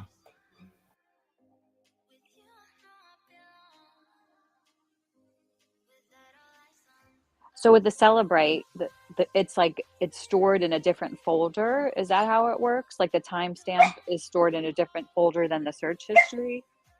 So iOS does this weird thing, and it depends on which version of iOS it is, how it does it. Where you ever notice how, like, if your phone tells you that you missed a call and you scroll down, it'll show you like your last 3 or 5 missed calls or whatever, right? But eventually they roll off, like after a certain number of days or a certain number of hours or a certain period of time, they roll off and it stops telling you. You didn't even have to look at it. All you had to do was it just goes. So iOS moves stuff from folder to folder as it takes it from current priority to viewed or to closed or to whatever. And depending on which version of the retrieval software they use, depending on which version of Celebrate they use, it can come back and claim it was deleted because it was moved out of the folder they're looking at. So iOS deleted it from this folder and placed it in another folder. Doesn't mean it was deleted off the phone. Just means it was pulled out of the wall file or was pulled out of the current active whatever folder. And I'm going to forget the names of all the folders. So forgive me if I don't use them because I don't have the paperwork in front of me to read it off. So depending on which version of Celebrate you use, you can get back an answer that just says it was deleted, which technically is true. It was deleted out of the file you're looking at. Doesn't mean it wasn't written somewhere else. And this is where Ian Whiffen comes in. He's the guy from Celebrate. He's their lead technical analyst. And he wrote a whole blog series on this and explained how this works and is probably going to come in and testify if this actually comes up in court. I'm not sure it will, because one of the hazards you have is throwing stuff in front of the jury that's way too complicated for them to understand and then shooting yourself in the foot with it. And that's part of the politics of defense. But basically what he's saying is what happened was the tab was opened. Search was made at 227. Nobody disputes that there was a 227 search. That search was about basketball or something like that. And that tab was then backgrounded. If you're like me, you've got 60 some odd open tabs on your phone at any given time because you look something up and then forget about it. And then next time you hit the little Google bar on the screen instead of opening your browser and using a tab that already exists. And then at 627, whatever, 626, whatever it is, after he had been found, Karen, according to testimony, according to reports, asked Jen to search how long would it take to die in the cold. And she searched that. And the first one was to digest food or something, which is an auto fill in that Google puts in if you start to type it. And she corrected that and typed how long to die in the cold. And then the other search a minute later. That was the extent of the searches. Yeah. So nope. Nobody's arguing that she made the 227 search. The argument is what it was, because what happened with that particular thing, as I understand it, I'm not an expert in this, I just talk well, is that when the tab was opened, iOS wrote down the name of the tab and it said it was a search tab. And then she did the first search and then the tab got backgrounded, so it got stored in a file. Then she brought the tab back up. She did the rest of the searches and then she closed the tab. So it stored the tab in the deleted searches file, which isn't actually deleted, just means it's moved out of the priority tabs. And it stored it as what the first thing it was initialized under was, which was the basketball, or which it stored it based on its opening time and the last search done. So the opening time was 227. The last search done was how long to die in the cold. And that's what it stored it as. And that's what they're looking at. I think one of the important things that's going to come back, I believe they have subpoenaed Google for 2 things. One thing is evidence of Brian Albert's Nest cams, which he testified that he had, but they were in a box in his garage and had never been set up. They were a gift. He had never installed them, which the defense has made a great ballyhoo about. The other is that I suspect they subpoenaed Google and said, please give us all search information that came from this particular MAC address into your servers and what time they came in. And I think when Google comes back, it's going to show that the search that hit at 2:27 was about basketball. The two searches at 6 whatever were exactly what's presented in the report, and that's going to close the whole thing out. But it's all so about how the Google software could- stores the results. Got it. Well, don't you know, Ellie? Google's part of the conspiracy too. No, because Google could come in and like corroborate exactly what you just said with their own like time. That makes so much sense the way that you described, because I have like 500 tabs open, so it will just store what those 3 tabs, like it started, even if it started like 3 days ago, would the time come up from 3 days ago that tab was started? You have 10 new searches on that tab, but then once you close that tab, then all the information of the timestamps goes to a folder. Is that what you're saying? Yep. Kind of. Okay. Yep. That makes sense. And That makes a lot of sense. I think in the grand scheme of things, it probably doesn't even matter, because what we've been told is, and what the indication shows is that if he took the head injury that he took, he would have been done anyway. Like, you wouldn't need, I mean, it makes, like, put yourself, let's for a second pretend that we've got this grand conspiracy. He's running the house. He's run up and down the stairs with his clothes off. He's been attacked by a dog with no jaw, doesn't have pointy teeth, smacked in the back of the head with a trophy for most mediocre chicken parm in Canton, and he is now convulsing on the floor. Let's assume that's true. And you are now Jennifer McCabe, and somebody has said, find out how long it takes to die in the cold. And you go, why? And they go, because we're going to throw him in the... We are well, you'd have to trained believe- murder detectives. We are trained murder detectives. The best thing we can come up with is toss him in the front yard and go, I never saw him. You're wrong with one part of your theory, which would be that would be 2 hours after they hit him that she did the search. Okay, so yeah, 2 hours later. We've waited 2 hours. They freaked out for 2 hours. That's what it took to run to a 24-hour Walmart and buy exact duplicates of everything he was wearing so they could get the dog DNA off of him, and forget to buy one shoe because Walmart only had one shoe in stock. So you've done all this, and then your solution to this whole thing is toss him in the front yard, praying that nobody notices him, praying that Karen doesn't come back and try and find him because they haven't checked in a while. Yeah. I mean, think about this for a second. Like, why did Karen? Yeah, there's too much left to chance there for somebody planning on this as a grand conspiracy. It doesn't make any sense. I mean, not only that, but everybody involved, no one's changed their story. Yeah, you would probably have a better chance of getting away with it by just stating, well, he came into the house and he was drunk and he attacked my 17-year. He was defending himself and he accidentally hit him and knocked him on the floor. And then they call the ambulance, and then then 11 people say, yeah, he attacked that kid. He was going crazy. He was a drunk.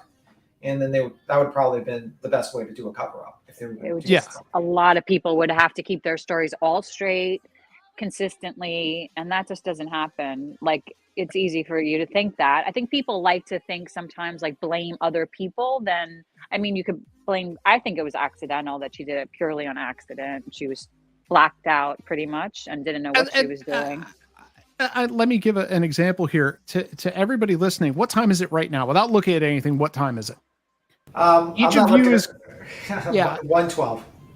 Okay. Each of you is going to have a different answer. Some of you people have internal clocks that tell you exactly what time it is at any given moment.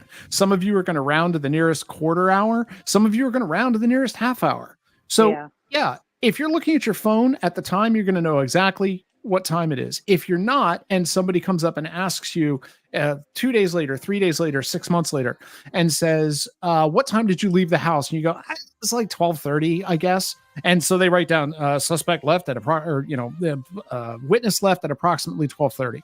And then 2 years later, data comes back that says, based on GPS data, they left at 12:27. You go, they lied. They said they left at 12:30, but they left 3 minutes earlier than that. This is a conspiracy. This is why hanging on what's in witness testimony word for word is damaging to people who want to know what's going on in a case. Yeah, I also so true. I also think that they messed up the defense. They should have just never went with they should have just not did this whole. They should have just did reasonable doubt. They should have said, "Oh, this sounds strange. This sounds strange," and not put this whole wackadoo theory about a person being attacked by a dog and a kid, 17-year-old kid. But you have to prove an alternate theory. You're saying because it's second degree, and that there has to be kind of foreknowledge that she did this. She kind of not that she hid it. I mean that she did it, but she hid the fact that she did it. Right. So that's what you're saying. That's why you think. I think. Yeah. The second degree can come with any suspicion that through her inaction after it happening, he could potentially have been saved, and she didn't act. That's where it gets her, and that's where if she's as cold-blooded as she appears to be, that's where she's screwed. Because if they can prove in any way that she had even a suspicion that she hit him, and then she waited around for hours, and not only that, but she went through steps to create an alibi and then roped other people into helping her make that alibi happen, that's not going to look good. Not going to look good at all. Having a whole PR campaign with a friggin' blogger to even put out your story more. That look at that aspect. She even took it to the next level where they made the public known about this alternate theory, and that's where this whole case went off the rails, in my opinion. Yes, yeah, that's when this turned into a circus, and people expecting it to suddenly not be a circus. I'm sorry, strap in, because it's we haven't seen anything yet. It's really going to get ridiculous once they start trying to seat a jury. Can you imagine trying to seat a jury when there's been a billboard in the middle of town with a QR code that goes to all of TurtleBoy's blogs and shows exactly how everybody but her murdered him? Oh, see, there's nothing like this case. That's why this has gotten bigger, because of TurtleBoy, because of probably Alan Jackson. I think he's part of it too. I don't know if anybody's been following the live streams that have sprung up around this. You got Tom CPU and a couple of other people who live stream from the front of the courthouses. Yeah, we watch them.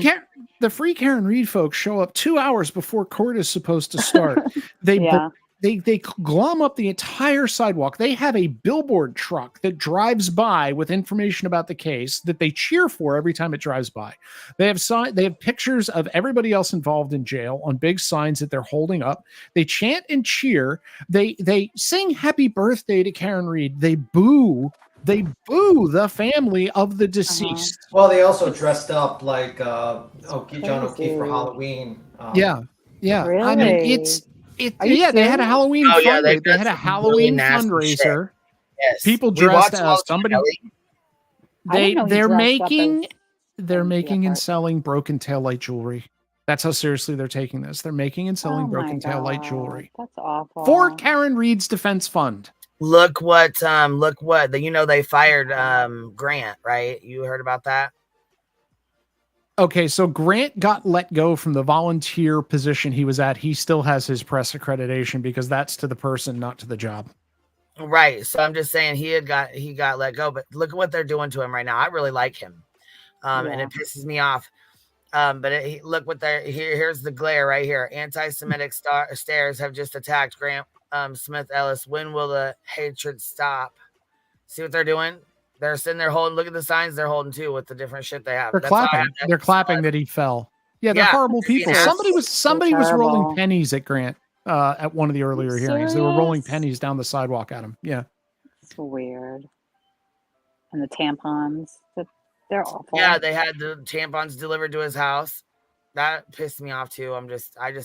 But I mean, this is who you're dealing with. This is who you're dealing with in the turtle cult. Yeah. And look, I'm not going to say that the other side doesn't have some people of their own level that will drop just as dirty. I've said some stuff on Twitter that I've even had to step back and look at myself and go, damn, I'm an asshole. And I'll freely admit that. I got a mouth on me when I need one. But it's just, I would never do this in public in front of the courthouse. I'll argue with people on Twitter, but I'm not arguing with Karen Reed. I'm not arguing with to my knowledge, unless they're using a sock account, I'm not arguing with anyone who's actually involved in the case. I would never show up in front of court and grandstand or yell and scream. I'd never do any of that stuff because I consider court and the decorum of the court to be one of the most sacred institutions in this country. I would never, like the last previous court case to this one, they line up 2 hours before and stuff the courtroom to the point where the court apparently has had to limit the number of family members of the deceased who are allowed in because it's full of free Karen Reed people wearing their free Karen Reed sweatshirts. When this actually gets to trial and real court decorum is applied to this, I think a lot of people are in for a rude awakening, because at trial, you're not going to be allowed to break out in applause because the lawyer said something you like. They're going to eject you from the court. The judge told them to stop doing that too. The judge had said the judge told them, stop this. You don't applaud for. Yeah, that's such a weirdo thing to do for a murder trial. Be like, okay, guys, chill out. This is an actual murder trial. You might want to relax. You know, this is not, we're not at a baseball game in a stadium and your fucking guy just, stole a base. But this is people who judge your guilt or innocence based on your popularity. I mean, that's what they say. They say, if Karen Reed was guilty, why aren't more people from the Boston Police Department here protesting? Well, because they're cops. They have jobs. They have lives. They're not out. They don't protest. They wait for justice. For the trial. Yeah. If they are allowed, they'll show up for the trial. They'll probably show up for the sentencing. Should it get to that point.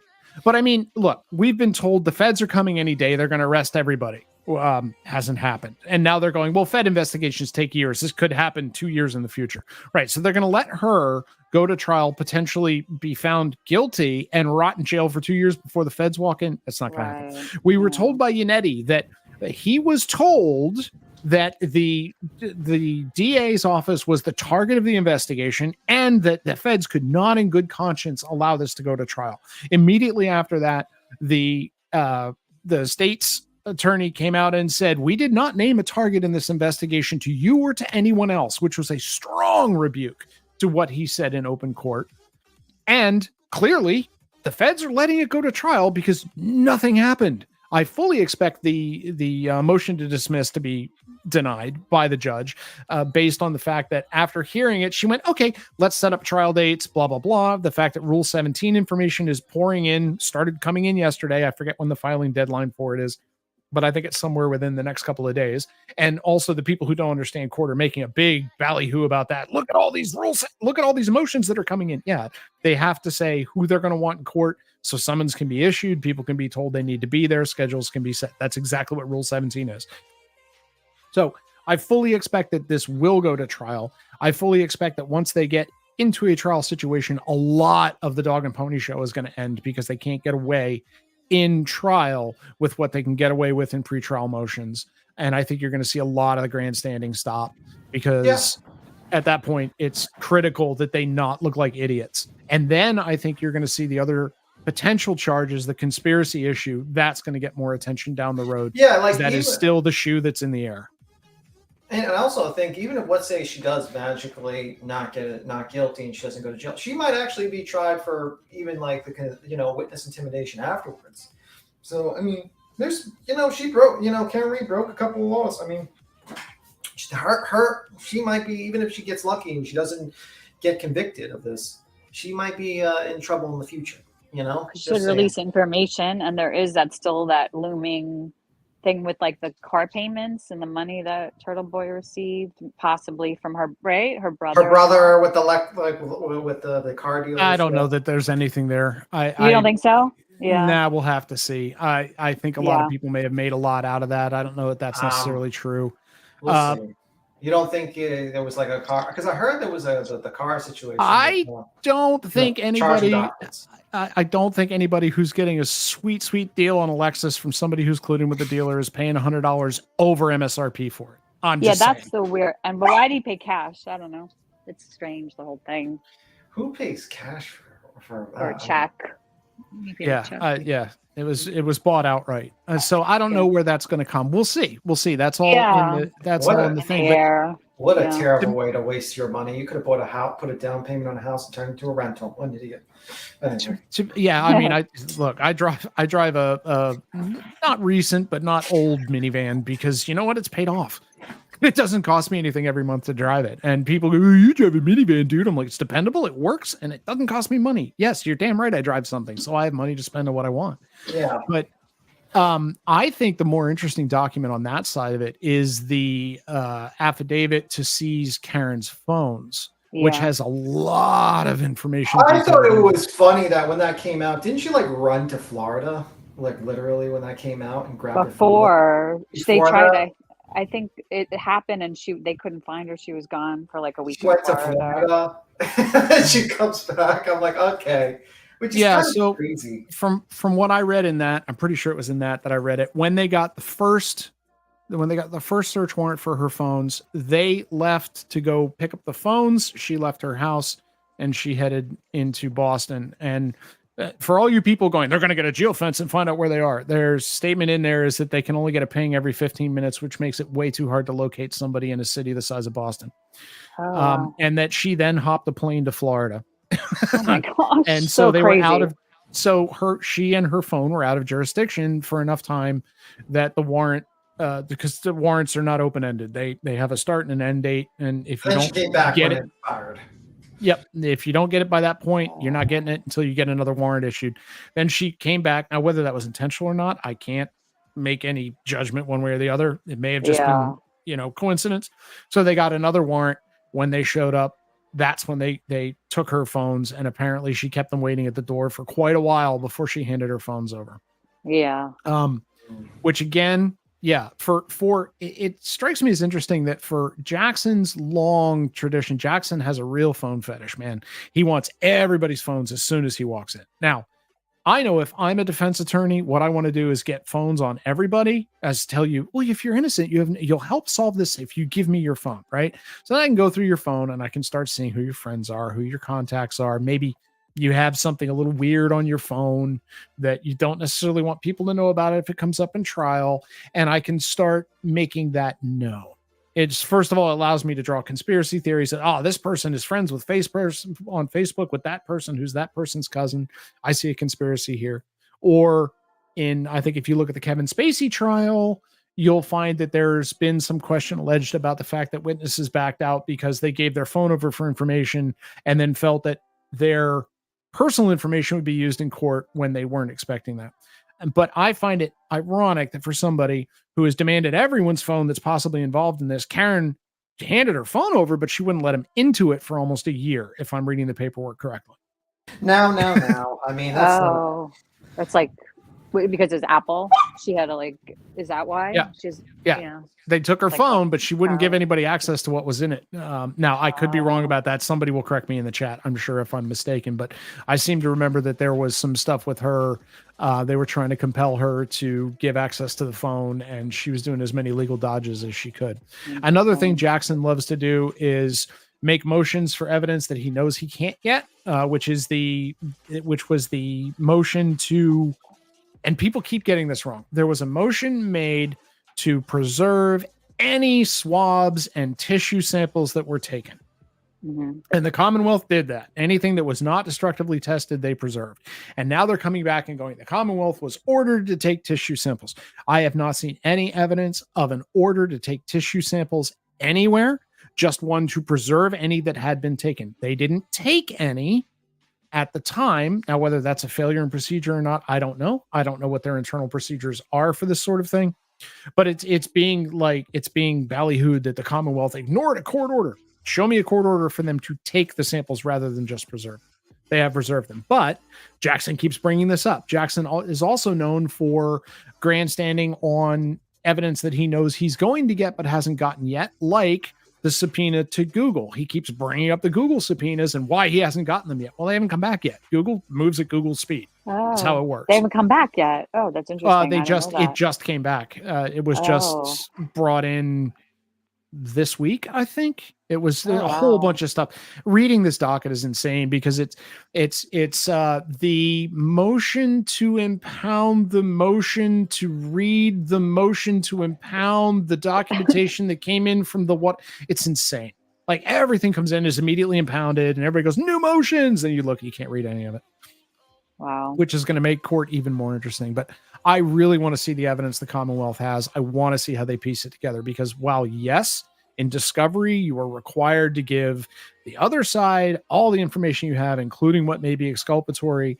It doesn't require you to tell them what your strategy is. And it also doesn't mean you can't bury them in shit. I mean, there's the old discovery trick of give us everything you have, and 2 tractor trailers with double spaced printouts shows up in front of your law offices and says, here you go. There's 483 boxes. Feel free to dig through it. So discovery is a double-edged sword, but I'm really going to be interested, especially with the way Lally behaves in court. He's not fiery. He's not a brimstone guy. He doesn't stand up and wave and bang the desk like Jackson does the My Cousin Vinny. He looks to the sky and he waves his hands in the air. And Yannetti is the how dare you guy. He points fingers and says, how dare you? How dare you? It's like, calm down, dude. It's a pretrial motion. Dial it back a little bit. Lally just stands up and goes, yeah, they're both wrong. And if you'll read my report, page 7 says they're both wrong. So that's what I got. So it'll be interesting seeing the dichotomy between those two styles in court.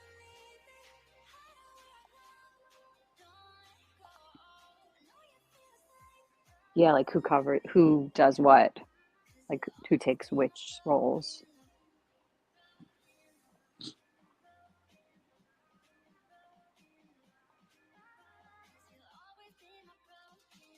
Yeah, that'll be fun too, because they've got their whole team. But I mean, like when I first started watching the hearings live was when they were talking about something, and what's her name, the female attorney on the defense side started holding up color photos behind them, and the judge was like, yeah, we're not doing that. We're not doing that right now. Put them down. You talk. We're not doing pictures. And I was like, ooh, this is going to be an interesting defense, because they're really pushing the line. They were really pushing the line there, trying to use chalks when it was supposed to be an oral argument. Like, no, this isn't Hollywood. Stop it. Yeah, I feel like they use that. They just basically try to use that as an opportunity to basically continue the grandstand. They knew they probably would lose that motion, and they just said, okay, well, we're going to try to win by not winning. You know what I mean? Like, that's what I feel like. That was the situation. Yeah, I feel like the motion to dismiss and disqualify was a Hail Mary that I don't even think the defense really believed it was going to work. I mean, what made you believe that when he went to the mic and says, outrageous?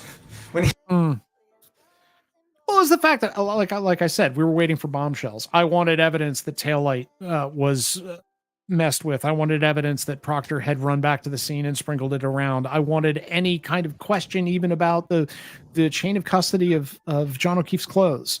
Any of that, if they had brought that up, it would have clicked with me, and I would have gone, oh, that's something I didn't think about, or that's something I was curious about. But what did they come up with? Is somebody's sister messaged somebody's brother and said, hey, if you ever need a babysitter, I know somebody that can do it.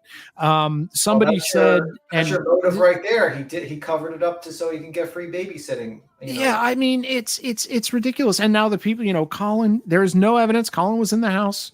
None whatsoever, but they keep bringing this back up. Yeah, he left 20 minutes or 15 minutes before even John O'Keefe arrived. Yeah, just that FBI specialist, that's who they're focusing on, that he couldn't have been hit by a car. They just think that whole sentence, he couldn't have been hit by a car, where you said like certain injuries maybe couldn't have been caused. That would have worked for them in the beginning of like they're trying to do like reasonable doubt, where they're like, oh, but the problem is they made this wackadoo theory, and if they would have just not put this wackadoo theory and they put this expert up there, if they get him, I don't know if they're going to get him, but then they would be like, oh, that's reasonable doubt, but like they made this precise theory. And I remember the glare, I was talking to him, he was like, well, the defense doesn't need to prove a theory. It's like, well, then why do they put up this wackadoo theory then? This theory is basically you claim that the person walked into the house, got beat up by Albert and someone else, and got attacked by a dog, and then they basically waited 2 hours later, shoved him into the back of a car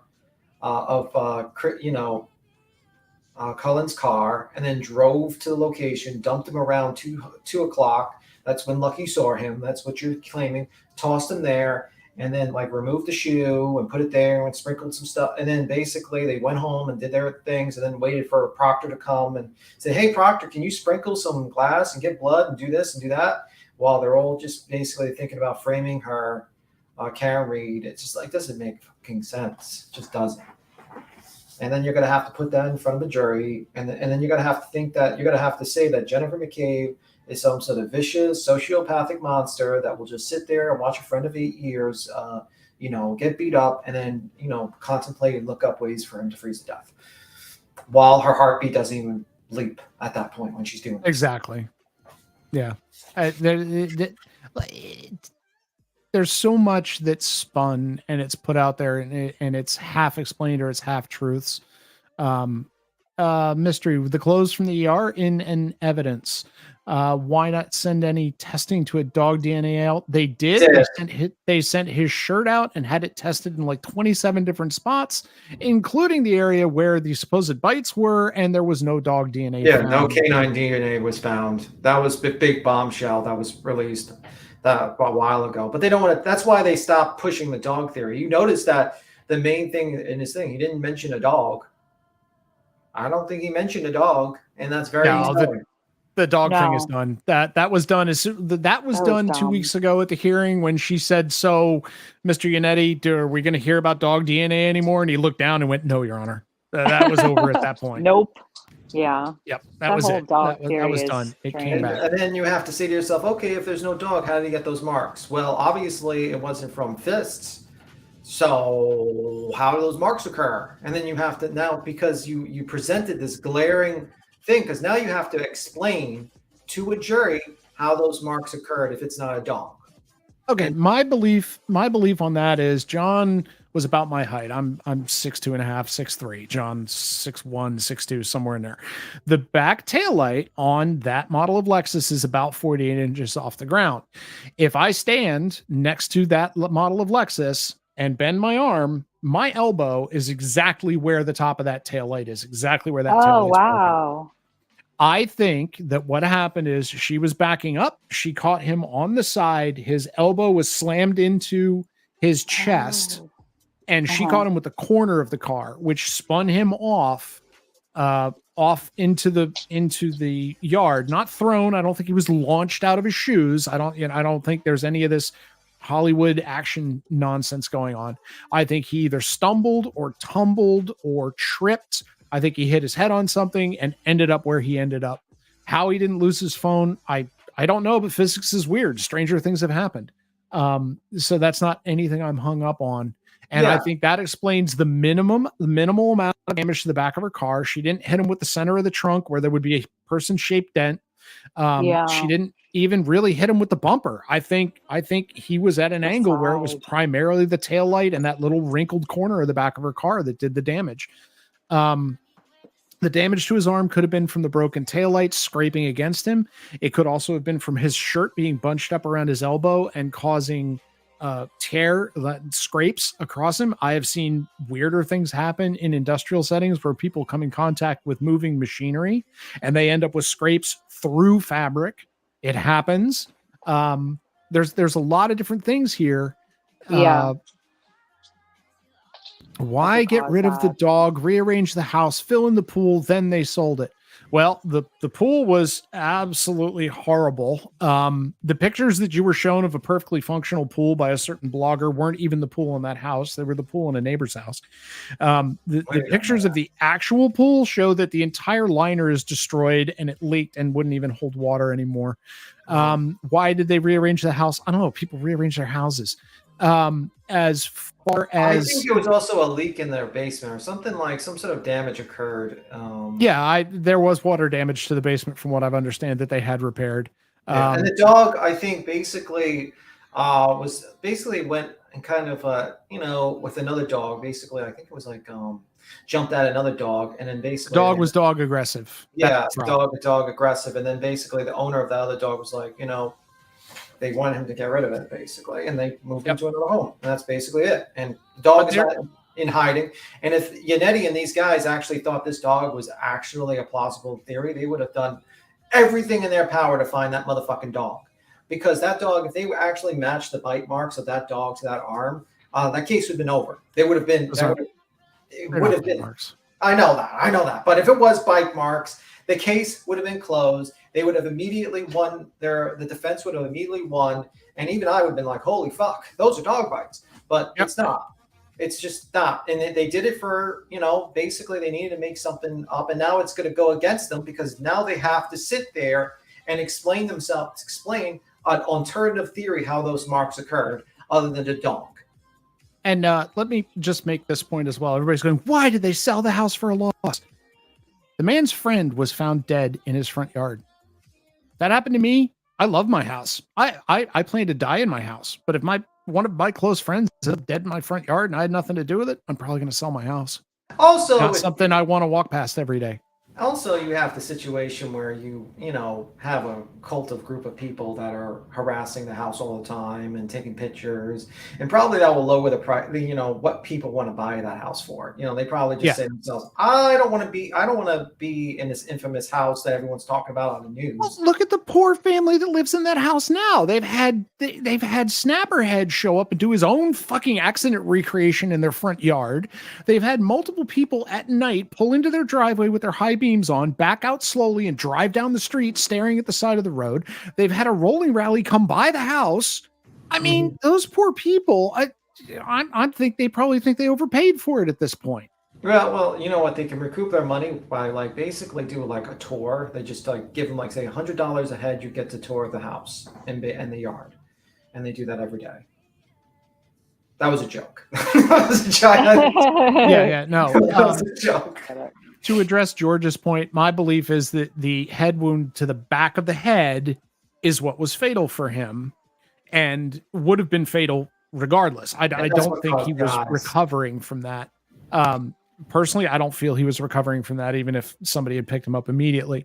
But I don't think the car directly did that. I think there were two different things there were two different hits. I think the car hit him. I think the back of his head hit something else. Yeah. That's what caused it. But if you look into that wound, those really swollen black eyes are really common with internal head bleeding. Actually, the Court TV, there's a bunch of doctors on Court TV that explain why those eyes, I think they call them raccoon eyes. I'm trying to remember the medical term.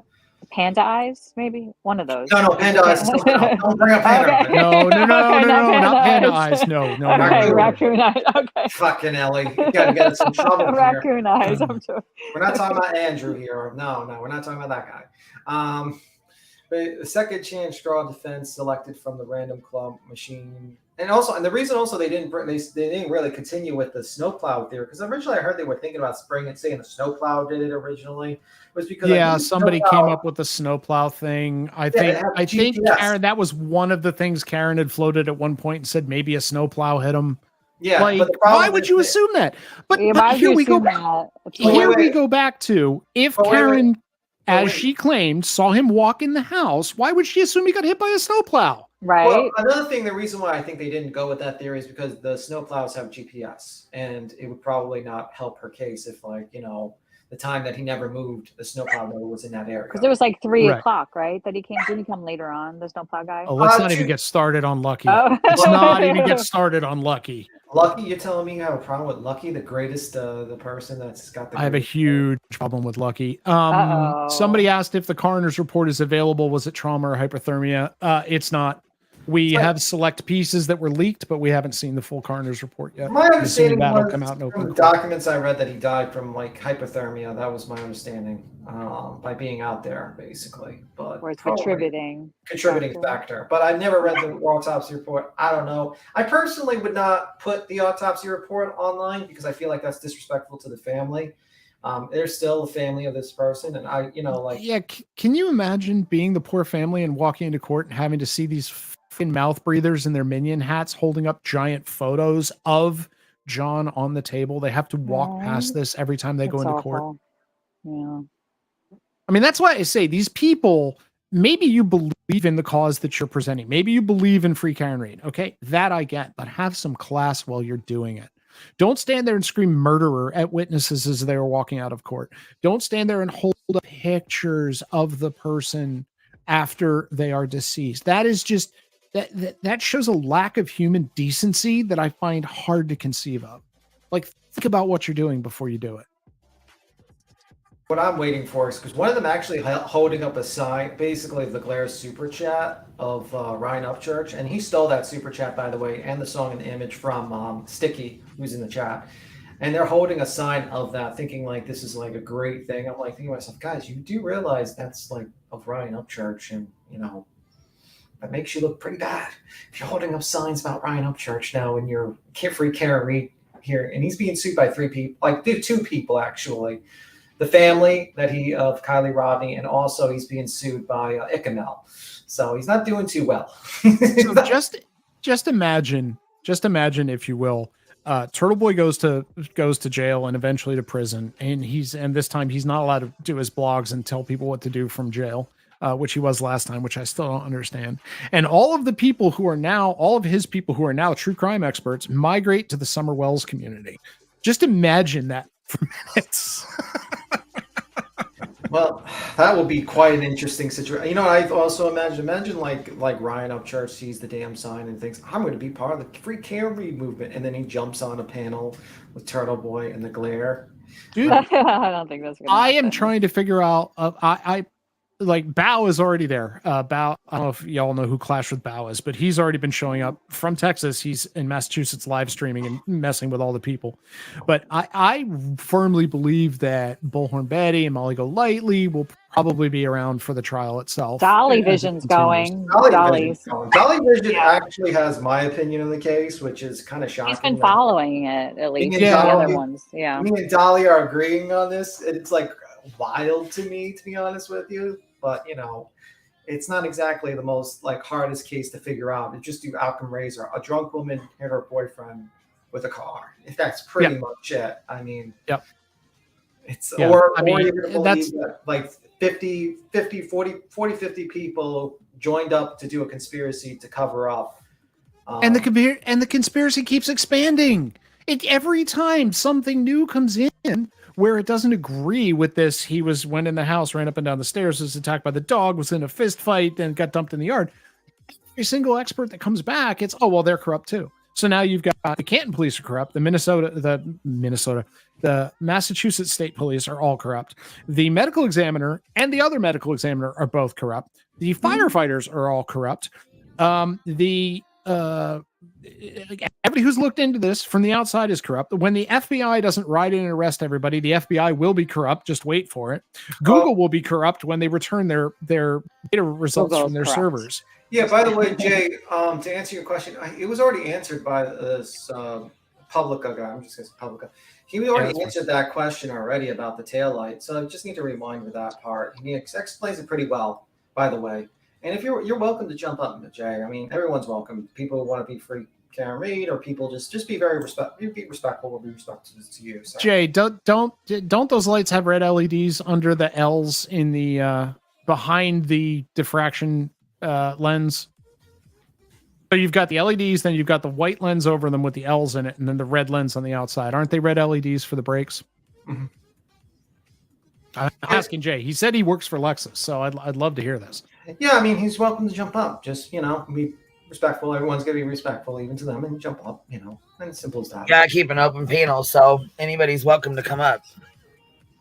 Yeah, man. The link's right there in the stream. You can jump up, just talk. You don't have to show your face. You don't have to just. Right. We don't do all that either. We don't do any showing faces, just via YouTube name, and that's pretty much it. And you just state your opinions and jump up. Man. It lights up, but it lights up white behind the because the red case, you could see it light up, and she's going so slow. If anything, it shows that she's maybe trying to hide things who knows? Look, even like I said, there is one spot where she's almost perpendicular to the camera, where it's pointed down and right at the side of the light, that you can clearly see there is lens missing at that point, which they would have found when they searched there where she hit John's car. If she had lost it at that point, then that's where it would have been. And I think part of the back was still intact, which is what you're seeing is the red light in there. There was still a little bit of it up in the corner, but I think that broken out corner, which you can see, if you look at the photo, you can actually see an edge where there isn't one in the light. You can see a delineated edge in the picture that shows where that lens is missing at that point. I think what they found was teeny tiny pieces of taillight, and to get into the taillight search, the Canton responded and searched the immediate area where John was and directly around him. The wider search didn't show up until the crime scene unit showed up from the state police, who gridded off the whole yard and searched everything. And they went through everything with a fine-tooth comb. So of course they're going to start finding taillight pieces that Canton didn't find because he wasn't where he was hit. He was obviously some distance from where the impact occurred. So it doesn't surprise me at all that Canton only located him, his phone, and some of the glass that was directly under him, and therefore not covered in snow, where the full search with presumably screens and shovels and searchlights and all that stuff, where the first guys were working basically by headlights, the state police guys showed up with full search equipment, and that's where they found more stuff. And it's possible there was some pieces of taillight laying by the road, because it's a road, that don't factor into this. But I do think that big red piece that they show in the picture matches the corner of that taillight pretty clearly. There was still a little bit of red left, right? Of taillight. Yeah, I think Because that, Jay and I James is think saying that like there's no way possible, but there could be the glare is coming from part that wasn't broken through that light in the back. Right. It's also not a high definition camera. It's like a low light camera that's giving you some weird views anyway. I need to see what pictures were taken when they picked the car up, what pictures were taken of the car in the garage. I need to see if they can reassemble the light to show what they found and where, the pictures of the light on the scene, what's on him. This is all evidence that'll come out in trial. Yeah. But I mean, I think that's been the Jay's basically like that's been a very hotly contested thing about, oh, this light's on, this part, this shows red, this shows white, and honestly, it's like we're not going to figure it out. I think everyone's got their sides, they have their own opinions on that, and we're not going to figure that out until the trial. So that's just my. And John O'Keefe has like microscopic pieces on his shirt were found, correct? Yeah, from the taillight embedded. Mm-hmm. So like that's where it was broke. Okay, it didn't break when she was going like half a mile an hour, like you said, backing up. She was going so slow. There's no way that impact caused that light to break there. No way. I just think that it was already broken at that point, and that was, I don't know if she thought to do that or they used it after to try to prove something. Mm-hmm. Either way, Jay, I think we're going to have to agree to disagree. I also the other thing that's going to be interesting to me is in what way his DNA was found on the taillight. If it's just touch DNA, fine. Yeah, he might have brushed against it at some point. My opinion would change immediately if it was just touch DNA, because that's not like when I'm thinking DNA, I'm thinking blood. I'm thinking some sort of hair. I'm thinking like something. Exactly. If it's just like Koberger touch DNA from the sheath, I'm gonna be like, no, that's not enough to convict a person of that particular situation. But I'll find out. But if it was just touch DNA, I would think I think the defense would probably be like, yo, this is the situation. This is touch DNA. Okay. Brahana's talking about the video where the car is driven out of the garage. I'm not even sure it's the same car. Some people have claimed that video doesn't even come from, because that video is completely unsourced. All we have is a car being driven out into a parking lot and somebody walking back and forth filming the back of it. Okay. I don't know where that came from. But yes, in that case, the taillight housing, the whole assembly has very clearly been moved, which is exactly what I expect them to do with evidence in a murder trial. I don't think they're going to keep the car around and drive it into the courtroom. They're going to pull the important part out of it, which is the taillight, to one, inspect it and try and put it back together and find all the pieces. And two, to check it for DNA and stuff like that. You don't do that with it in the car. You take it into the lab. So yeah, it doesn't surprise me at all that there's a picture of it moving. So I don't think anyone is claiming that's the result of the impact. Jay says, please remember, guys, that the trooper Proctor had clothes in his trunk for 2 weeks prior to turning into that. That's not, he didn't have bloody clothes I don't think he had bloody clothes in the back of his trunk from the hospital. Yeah, I've seen no documentation of that. I have no idea where that came from. I have seen absolutely zero documentation of that. I mean, even like Dietz and everyone talks about how the clothes were on the hospital. Even the Glare says the clothes were on the hospital floor. So, yeah. I mean, that's not... what clothes you're talking about other than the clothes that they cut out from the hospital? I don't know what you're talking about. Are they saying that Proctor took the clothes off the hospital floor and left it in his, like, trunk for 2 weeks? Is that what you're That saying? Yeah, I've heard that rumor. I've heard Yeah, I that would have rumor, to, and I don't. because that would be bad. That would be like someone would be like, why would they allow bloody clothes to be left in his trunk? But I need to see documentation on that, because I'm not relying on rumors. I'm going to rely on you showing me a document that states that Proctor left it in there for 2 weeks in his trunk, which would Maybe be that quite will crazy. be in trial, you know? Who knows? I We'll have to mean, wait and I mean, see. that would be, you would think that would be one of the key points that the defense would point out and say, Proctor, this corrupt guy had the clothes in the back of his trunk for 2 weeks, guys. 2 weeks. That would have been like the one thing he probably would have said. And why he didn't say that, if that's the case, that says something.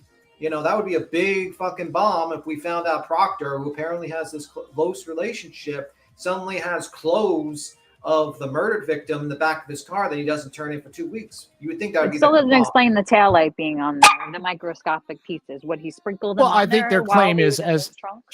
TurtleBoy has said, that Proctor went to the garage, smashed the taillight with a hammer, Yeah. smashed it up into microscopic pieces, gathered some of the microscopic pieces and sprinkled them on the clothes and ground them in there real good, and then turned the clothes in. Now, if anybody can show that, I'm all ears. But to me, that sounds like fantasy. Yeah. Especially since they isolated the DNA, all the DNA on the taillight, and none of it is his. None of it is Proctor's.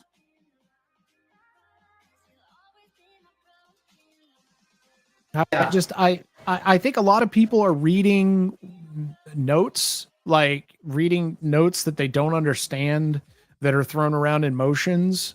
I think that may be where some of these rumors are coming from. But I mean, I do not for 1 second believe that he drove around with soaking wet, bloody clothes in his trunk for 2 weeks and then turned them in. I don't buy that. The same thing with their, like, he didn't treat the clothes properly at the scene. Look, when somebody comes into a hospital, they try and save their life. And that usually involves cutting all their clothes off and literally tossing them on the floor. That's what they do. They don't fold them and hang them up on the wall. You know, that's what they do. And then Proctor came in. He said he retrieved the clothes from the hospital. There are photos showing the clothes on the floor. It shows his belt in his belt loops in the photo. You can see it if you look. Collected the clothes and took them to the state police crime lab. So unless you can show me documentation that didn't happen, I'm not believing it. Like, that would be a big thing for the defense if he kept them in the freaking in his car for 2 weeks. That would be crazy to me. That would be unbelievable. And if you could show me that, then please do, because I would love to read that, actually. Yeah, I mean, all I want to see is the evidence behind all the statements that people are making. And God, Some people are just trolling, like Jay. I feel like is trolling us a little. No, I've heard that rumor from other people. I've heard people flat out say that. Okay. It's not trolling. He's being like legitimate. That's a legitimate thing that's been brought up. I know, but it's just, you know, a rumor, obviously. But I mean, they We wouldn't had know another police department respond when they collected the vehicle from her parents' house. It was rolled back away. They had another department respond. So I'm assuming you're going to get testimony from whoever responded from that other police department saying this was the condition of the taillight when we observed it, yada, yada, yada. Pictures, right? Yeah. There's probably photos. People keep saying there's no photos. Well, just because they haven't been brought up in court doesn't mean they don't exist. I'm assuming they're in evidence somewhere. Cops these days, they have cell phones. You can take as many pictures of everything as you want. And they do. They do. And I saw 2 cars bump into each other at a stop sign. There's a cop with his phone taking pictures from every possible angle for 15 minutes before they would allow him to move the cars. So they take pictures of everything. It's not like you have to wait for somebody to come out with an old 35 millimeter format film camera and poof and set up the big reflector and all that crap. They don't need to do that anymore. They just whip out a phone and start taking pictures. Yeah, absolutely. Yeah, I'm trying to see if there's any more questions in the chat from Jay or someone else. Hopefully that answered your question, Jay, and I hope, I know we're probably going to disagree on the taillight, but, whatever. I'm back just to break. Oh, welcome back. I wonder what I need to see is good quality photos of that taillight, not blurry security cam footage while it's moving in a snowstorm in a low light situation. Because I know what security cams do when there's not good light. They blur everything. They go to a real low resolution so they can pick up as much light as possible. The higher the resolution, the less light you pick up because of the way cameras work. And so you're going to blur your picture. So when I zoom in and the red is 5 pixels of the photo, I realize I'm not seeing everything that's contained in that image. Yeah, I would say that's an understatement there. I mean, like, you can't really different. You can't. I mean, we could be debating all day, every day about the taillight right now, but based upon the evidence that's available to the public, it's just unsure. Both sides are pretty much unsure. I can't definitively say one way or another. I just have my theory on that, my opinion on that. And we're gonna wait till trial, and I'm sure there's gonna be way better photos being shown and presented to the jury than what we're seeing in the public right now. Right. Yeah. Yeah, I think anybody counting their chickens at this point is making a grave mistake, which is part of the fun I'm having with the Free Karen Reed folks on Twitter as they keep cheering, "It's not going to trial, baby." And I keep going, I haven't seen any confirmation that it's not going to trial. So let's wait. Let's see what happens at trial. Then I think voir dire is going to be insane. I think the jury selection process on this is going to be off the hook. I'm not even sure. Honestly, I don't know if they'll be able to seat a jury that is 100% non-biased on this without a lot of legwork and jumping through hoops. Yeah, that's the same thing happened with Young Thug. It took them like 9 months to get a jury for that one. Yep. My Why fear wouldn't they is do that a change of venue then? Why wouldn't they go for that, do you think? that's going to remain to be seen. I mean, that's something that they usually apply for once they've gone through every juror and all the alternates and some more, and they found out they can't get anywhere. Jay, unfortunately, I mean, like, I just need a comment if you don't want to research. I think everyone on this panel has done research. I think that's kind of unfair. We've all read the documents. We've all seen the pictures. We've all seen everything. But we're not like going to sit here and be like, well, 100%, I know exactly what. Yeah, rumors aren't research. Rumor is not research. I've read documents. I've read probably more documents than a lot of people on the case. And believe me. So please don't that's kind of disrespectful to people who actually read and research, because that's like, you're kind of copping out our theory. Like, not only that, the link is pinned and you're welcome to come on panel. You're arguing from the chat. So, I mean, it's better to have a conversation when you're able to talk to somebody and express what you're trying to say. Maybe we're misunderstanding what you're trying to say. And here's my bias on that, which I will freely admit. Everything that we have seen has been leaked by the defense. Everything that we have seen is prejudicially leaked by the defense to bolster their point. That makes me suspect of everything I've seen.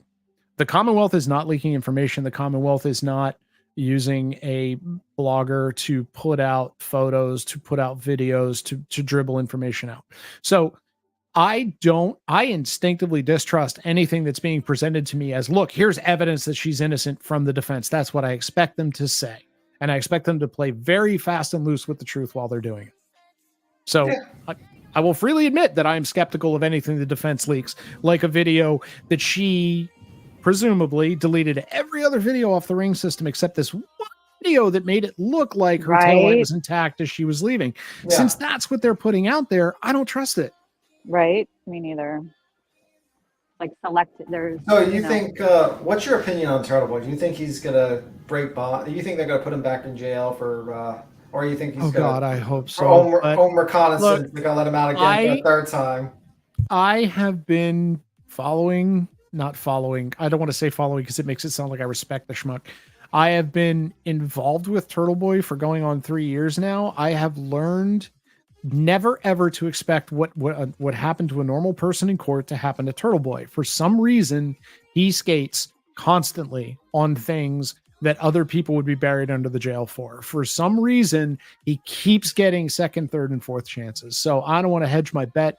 I do want to hedge my bet. I went into this expecting him to get a slap on the wrist and be told, now stop it, don't do that again. And that he will do it again within 48 hours. And then he will be hauled in and told, now stop it, don't do that again. And he will do it again within 48 hours. It's what he's been doing his entire career. I'm shocked that he did it again, to be honest with you, because I would think 60 days in county would be like enough for you to be like, okay, maybe I should just shut up. Maybe I should just do my YouTube channel and just spread my theories of the case and just make money from that and just wait for trial. Pointing to?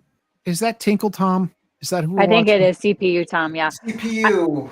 I think Tommy CPU, who proudly told everybody on a live stream that he goes to these things in diapers, and when he gets a little cold, he just pees a little. Oh my God, he did not. No, he did. He did.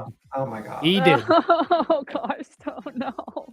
Let's not bring that up though. I don't know if I'm just saying. you know, Just saying, just a piece of information. people should know about their. Oh yeah, I see his logo in the corner. That's him. Yeah, I mean, Is this whatever. the dangerousness hearing that they're gonna Yeah. have? So this I did not expect today. This I did not expect. I expected them. So what happened with TurtleBoy was, it appears that he violated the terms of the RO that his victim has against him at the last court hearing he attended for Karen Reed, because he has a 100 yards stay away order, 300 feet. When he left the court, he went across the street to the steps of the deeds building, which is not even close to 300 feet. And he stayed there the entire time. And then when she walked out of the building and went to walk down the street, he actually got closer to her and filmed her on his Super phone. close. Should be a clear was to the police who took the report and the clerk magistrate who it was filed with, a clear violation. So the clerk magistrate jumped the clerk magistrate hearing, which is not necessarily required in this crime, and sent it straight to charges. So it was sent straight to charges. Today was to be his hearing, his arraignment on those charges. Late last night, his attorney, like after close of business yesterday, his attorney filed a motion with the court to have this kicked back down to a clerk magistrate because they believe that it was not a true and accurate report of what had happened, yada, yada. So they went into this morning. I expected this to end up being either an arraignment and possibly his bail violation. There was shenanigans this morning. It was turned into a dangerousness hearing, which was supposedly started at 2, was supposed to start at 2. So what they are now doing is a dangerousness hearing, which would put him in for 120 days if they can prove that he is a physical danger to society or himself. How this is going to work out, I have no idea. Because if it was a bail violation, he gets 60. If he's hooked on the dangerousness, that's 120. It's Publica on the panel. Publica Cultus? Publica Cultus. Yeah, that's it. Who's on the panel? Woodstock. That's my channel name. I am Corrosive Commentary. Did you see because the I have list to be on confusing. Grant's page about like what this entitles, like the lists that he needs to the things that he needs to there's meet. Yeah. There's Bao proudly right in the middle of everything. The guy in the red sweatshirt there with the top knot, that's Clash with Bao. He is a long-term real life troll who shows up, live streams. He has TTS set up so his followers can play the most offensive stuff you'd imagine through a JBL speaker that he has hanging on his backpack, and he annoys the hell out of everyone. Oh wow! So everything comes into play, like his record of convictions, his bail status in other cases, his allegations involve abuse.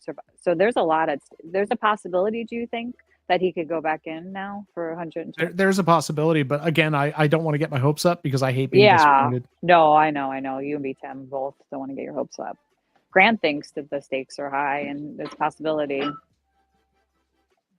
Grant also thought he was going to be in jail until August. Yeah, but I mean, I look around at these videos, and that's a $45 sweatshirt right there, and over to the right is another $45 sweatshirt, right? And behind us are a bunch of shirts. Like these people out here marching for him are funding his defense by buying his merch, and they're throwing him super chats and money every night. Yeah, it's like a whole PR campaign, that they've developed with him in the center of. I mean, it's just crazy. It's like crazy what's going on. TurtleBoy.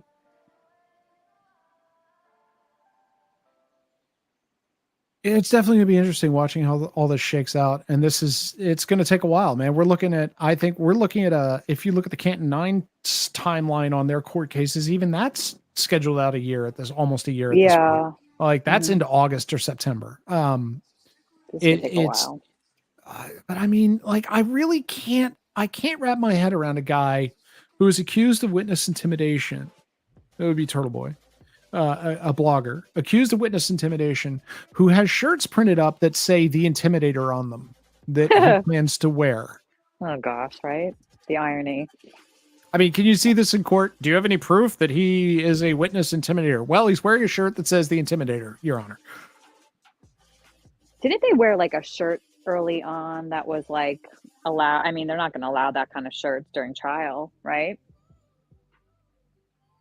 Oh yeah, They no. were, Once I assume once trial starts, like dress codes will be enforced. You won't be able to wear anything that's um, supportive to either side. People are going to have to yeah, be quiet. No phones will be allowed in court.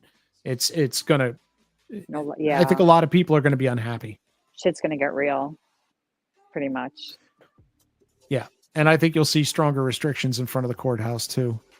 Not that I think these people, because if I remember the schedule, she said it was Monday, Wednesday, Friday will be all day court. Tuesday and Thursday will be half days in the morning. Yeah, yeah. I think the crowds are going to drop off quite quickly after people spend 9 hours a day standing in front of the courthouse for no payoff. You're right. Yeah. How long is it expected to go? Like only, did they say 2 weeks? I have no Is idea. that, I think they, I think they temporary scheduled, and I think this is, like I said, it all depends on how voir dire goes. How much yeah, time they take picking a jury is going to change that could everything. take 2 weeks. Yeah. Crispy treat. I expect that whoever is currently, I think it's Boston 25, has the live Yeah, camera Fox feed from 25. the courthouse. Yeah. I think they'll probably still be doing that. I'm not sure. I do know that Karen desperately needs to get in front of an acting coach if she's going to be in the room, or she needs to build herself her own Fort Brooks so nobody can see the faces she pulls while testimony's going on. Because, dear Yeah. Lord, just She's very expressive.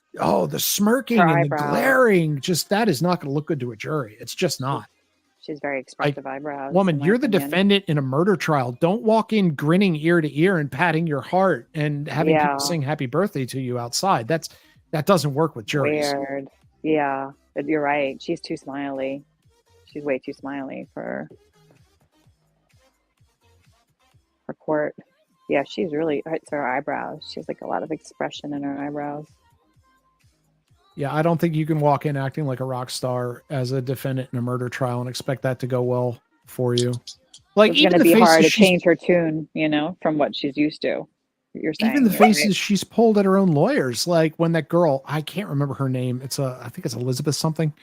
When she stood up and she said something and she either got something wrong or the judge admonished her slightly, she whipped a glare at her own legal team. I'm like, what are you doing?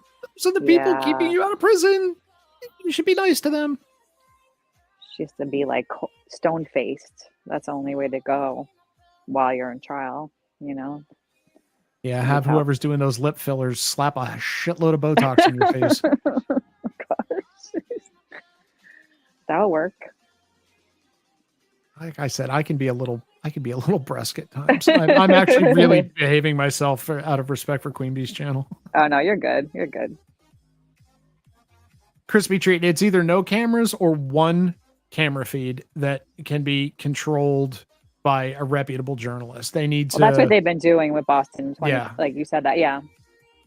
Because it was getting too crazy, I got, and people were zooming. We're rebroadcasting the Zooms also, which is like, I think illegal. I'm waiting to see. Yeah, that is patently illegal. I'm waiting to see if that comes down too, because one thing that has rung through this entire case is when TurtleBoy first did the rolling rally and was out harassing the witnesses, and somebody was giving him a hard time for it, and he said if it was illegal, they would have arrested me. Yeah, that was his defense. Was like, they let me do it, so it must be legal. Yeah. And then he got arrested. And then he complained and said, but it wasn't illegal. I shouldn't have been arrested. Like, these are your. But it was there's illegal. there's a lot of people who are running on this. Well, they haven't stopped me, so it's okay.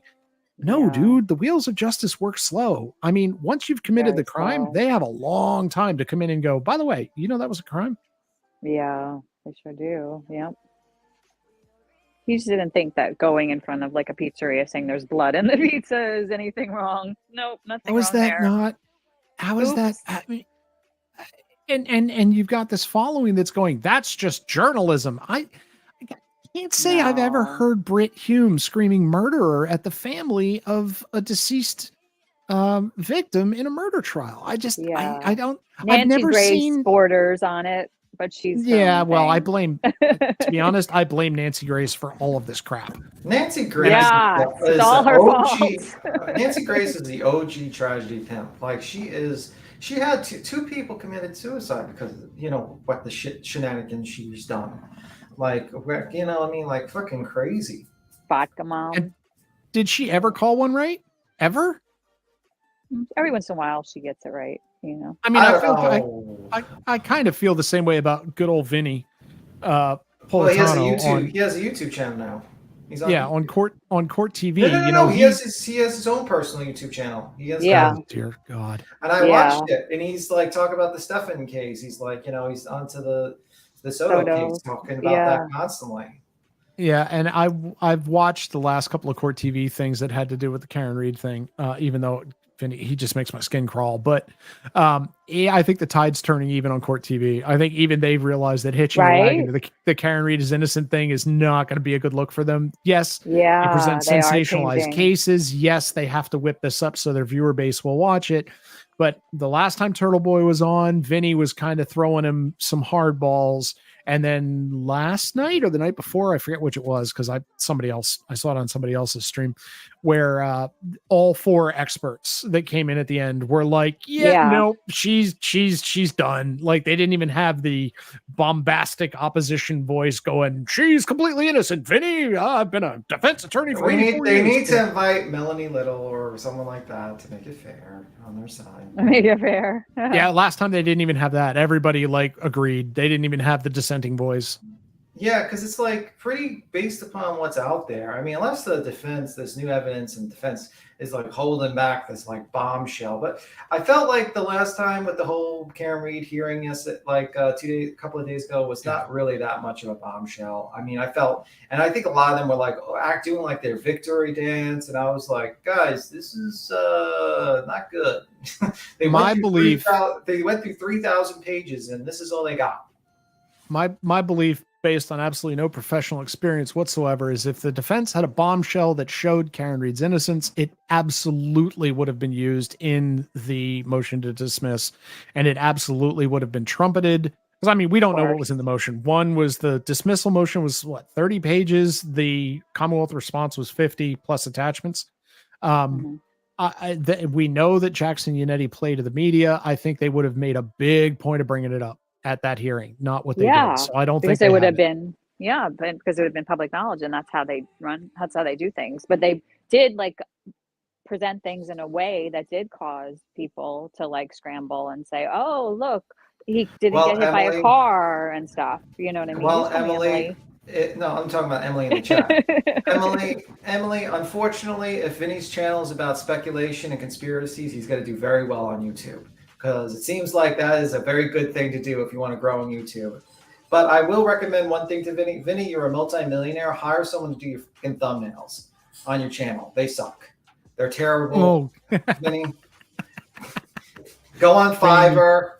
Go on something and get better thumbnails. You're a multimillionaire. Pay someone like $50. Come on, man. Vinny. Anywho. He didn't have mods. Oh my God. Are you serious? Jesus Christ. Oh, I can let a few people know about that. He'll have them shortly. Disavow. Solely based on their behavior. Disavow that comment. I disavow any shenanigans in Vinny's chat. Don't sue me, Vinny. I don't want to. There's enough. It's YouTube. It's YouTube, baby. You get what comes to you. That part and parcel of the audience on YouTube is dealing with trolls. That's just how it works. That's crazy that he doesn't do mods on his thumbnails look worse than mine. I mean, like, Jesus Christ, bro. I hate to be the fashion police here, but is that a dude in those drain pipes standing on the steps there? Don't know. Holy crap, those pants leave nothing to the imagination. Those are pretty tight pants. Ellie, what do you think of those pants? I was walking my dog and I missed it. You missed it? Oh my God. I think you're lying. I was walking my dog. Wait a minute. What type of dog do you have? Is it Chloe? I'm not doxing my dog. Is it Chloe? No, it's not Chloe, right? Chloe's a cat. Chloe's a cat. Chloe the dog from the Karen Reed case. Oh, gotcha. The canine. The canine from Karen Reed. Karen's lips filler looks like it took cue from Karen itself. It looks like a committed and fled the scene. Oh, jeez. I mean, I don't actually know that she uses lip filler. I'm just a smart ass. Why does everyone think like Karen Reed is like this beautiful, tantalizing? I'm like, okay, she's average. I just don't like. I remember treating her people. like a celebrity. It's a cult of personality, bro. They literally think the FBI is. I'm sorry, I talked over you. Go for it. No, we're good. You're good. Keep going. It's a cult. They think the FBI is going to kick in the doors to the courthouse, run in, arrest the judge, the ADA, drag Morrissey from the back room, arrest him, arrest the entire family and friends of the victim, and drag in a throne, put Karen on it, put a crown on her head, hand her a scepter, and declare her the Queen of Massachusetts based on the authority of Joshua Levy. You know, no, it's a girl. Thank God. Shit. It's Brianna. It's Brianna. We're doomed. We're doomed. Oh wow, they're Brianna's coming doomed. out already. That was quick. It's over. Is it over? No. Oh, that's someone else. Okay. I don't even think that woman is from the Free Karen Reed movement. I think she's just a random person going to court. Is this, Hey, I'm here. Is What's this up, at Brianna? real time? Because I swear that's Yes. Mello standing up there in the gray Oh, suit. really? I swear that's Mello. You see him? He's got eagle eyes for Mello. See the two guys standing together? Yeah. Like left of frame? Yeah. I see it. Let me ask you a question, Brianna. What's your thoughts on this, Brianna? Oh, my opinion is I'm never going to be on the jury, so I can think Karen is as guilty as I want her to be. Oh, okay. But did you do research? Did you do research? Because that's always the comment. Yes. People jump in. There's like, yeah, you didn't do enough research. Man, are Yeah, you no. Are you giving me A's or something, F's for research? I've done research, bro. You just can't handle our opinions. No, I somebody in the chat was giving me crap that I saying I don't believe in innocent until proven guilty, and I'm like, no. She gets a defense. She gets her chance at the best defense attorney that she can buy. And the prosecution will follow the rules, judge will follow the rules, and if she gets it, if she's found innocent, she's found innocent. If she's not, she's not.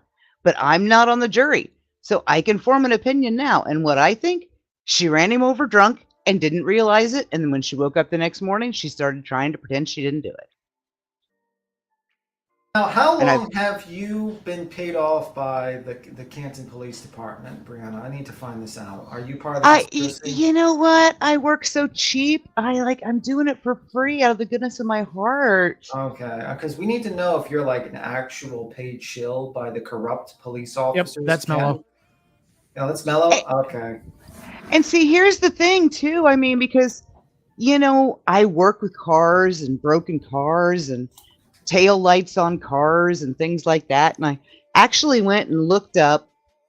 Now, my 2013 Journey, which is a Dodge, I drove it with a busted out tail light for a year and a half and never got pulled over because my LED bulbs were red. So every time I hit my brakes, my tail light glowed red. They can't pull me over because it's still glowing red. Lexus, at least through 2021, they had red lenses and housings, but white bulbs. So, even though research indicates the exact opposite, they did change the bulbs, at least the style, in 2022.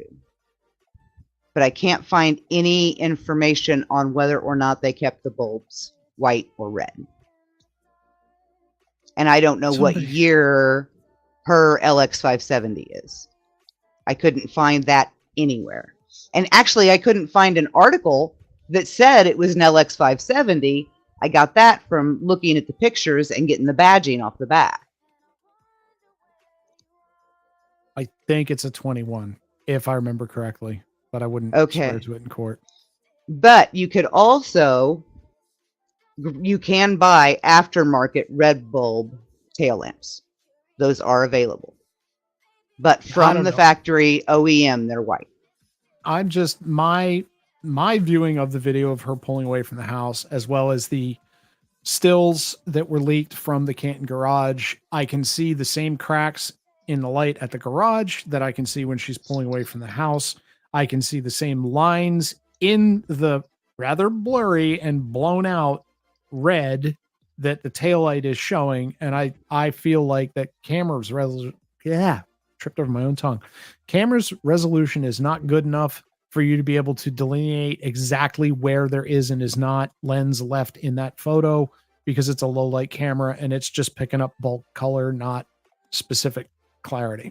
I will wait and see what the evidence is that is brought into court.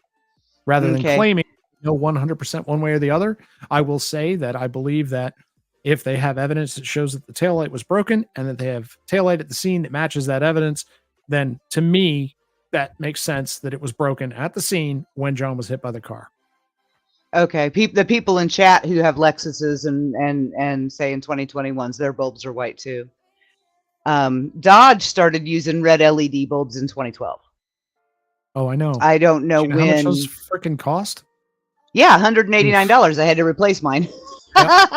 You asked me how much any car part costs, and I can tell you off the top of my head, I'm an insurance adjuster.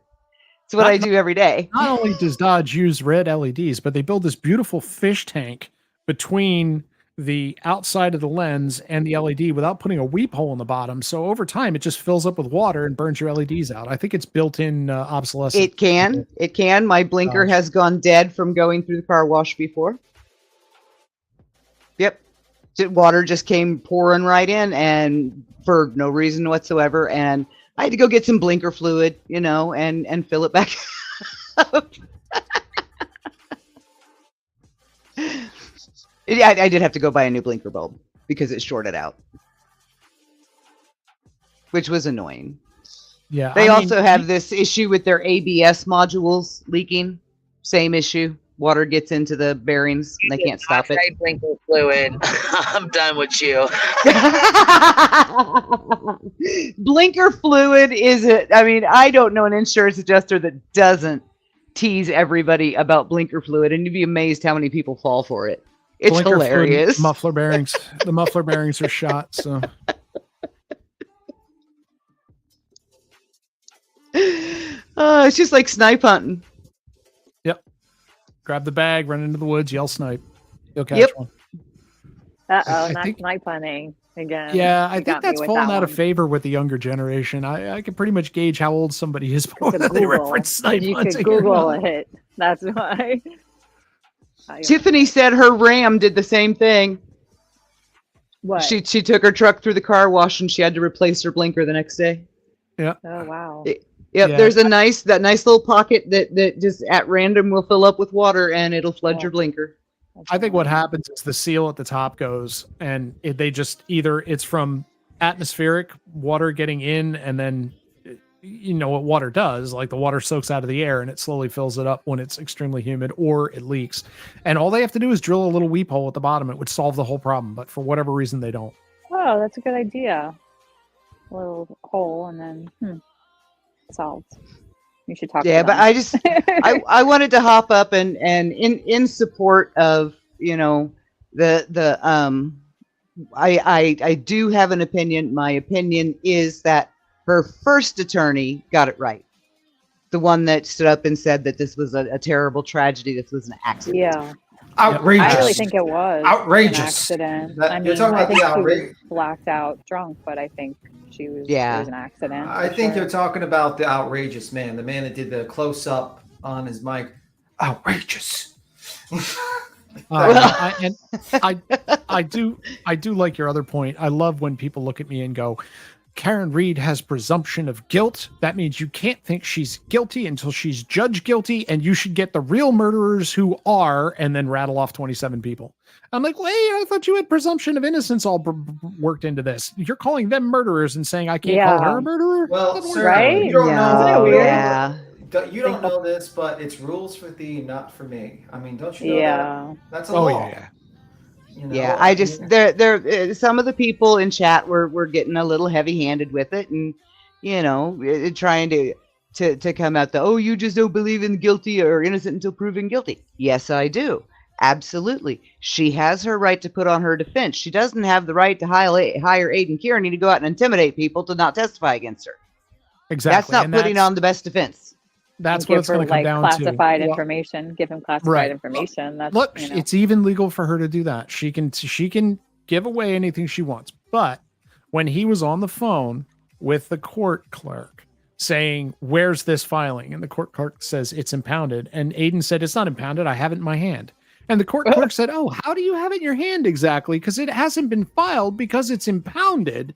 You can see for 1 second there's a little bit of self-awareness in Aiden's eyes when he goes, oops. Oh shit. In that video. There's a little bit. There's a little bit. And that's where it's going to be an issue. If when they're digging through Natalie's phone, they can show that she directed Aiden on what to say. If she handed him information and said, publish this, but don't publish that, which there is that in the warrant affidavit, where she said, but don't use this because David Yanetti's initials are in it. They are DRY, so don't use that. There's another spot where she said, you can't use any of the grand jury testimony. You can only use the statements. Aiden responded with, I can tell the difference between the grand jury testimony and the statements. Now, how the hell did he have grand jury testimony? Right. Because that you cannot legally give out. Nope. To That is secret. That the reason is because he's just a fantastic. Without him, there would be no research in this case, and he wasn't just like spoon-fed information from the defense. He's just this great journalist that figured out how to get this secret information because he's just like award-winning blog journalist. Don't you know that? Award-winning. Absolutely zero politics, but him having the grand jury testimony actually elevates him above Donald Trump, who is still fighting in Florida to get grand jury testimony released to him. Yep. And now he's being stupid because in his own case, he's gotten his discovery. So he's got grand jury testimony in his case, obviously as part of the discovery. And he's been talking about that on people's live streams. Yesterday, he was saying, wait till you hear what Tully testified in the grand jury. Just wait. He lied. He doesn't learn.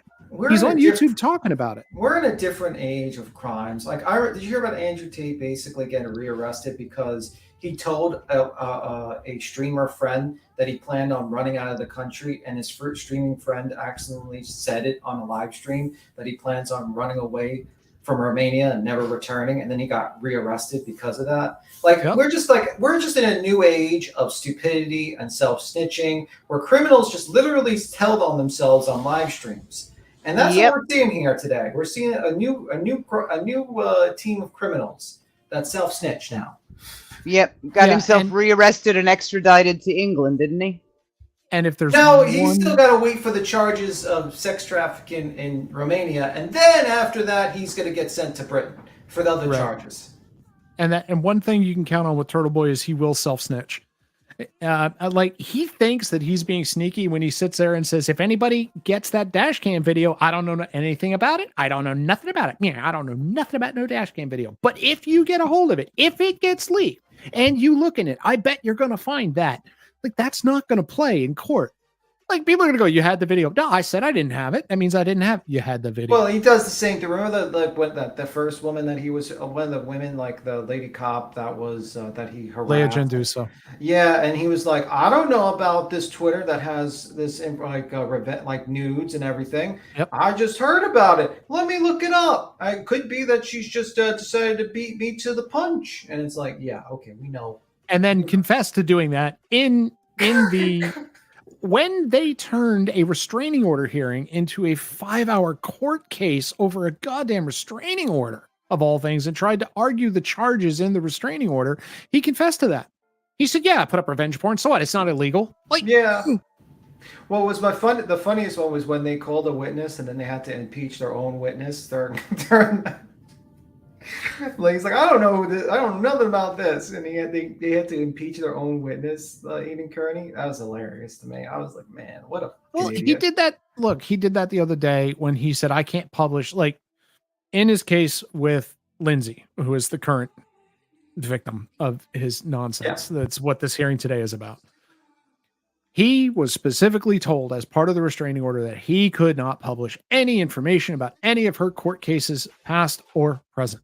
No. And they went hard on this. They tried to fight it. They said, as a journalist, he has every right to publish any information he can dig up on her, which includes probate stuff and family court stuff and all this crap that has no bearing whatsoever on what's going on now. So they fought this tooth and nail every way along. And he keeps getting told, no, you can't publish anything about her court cases.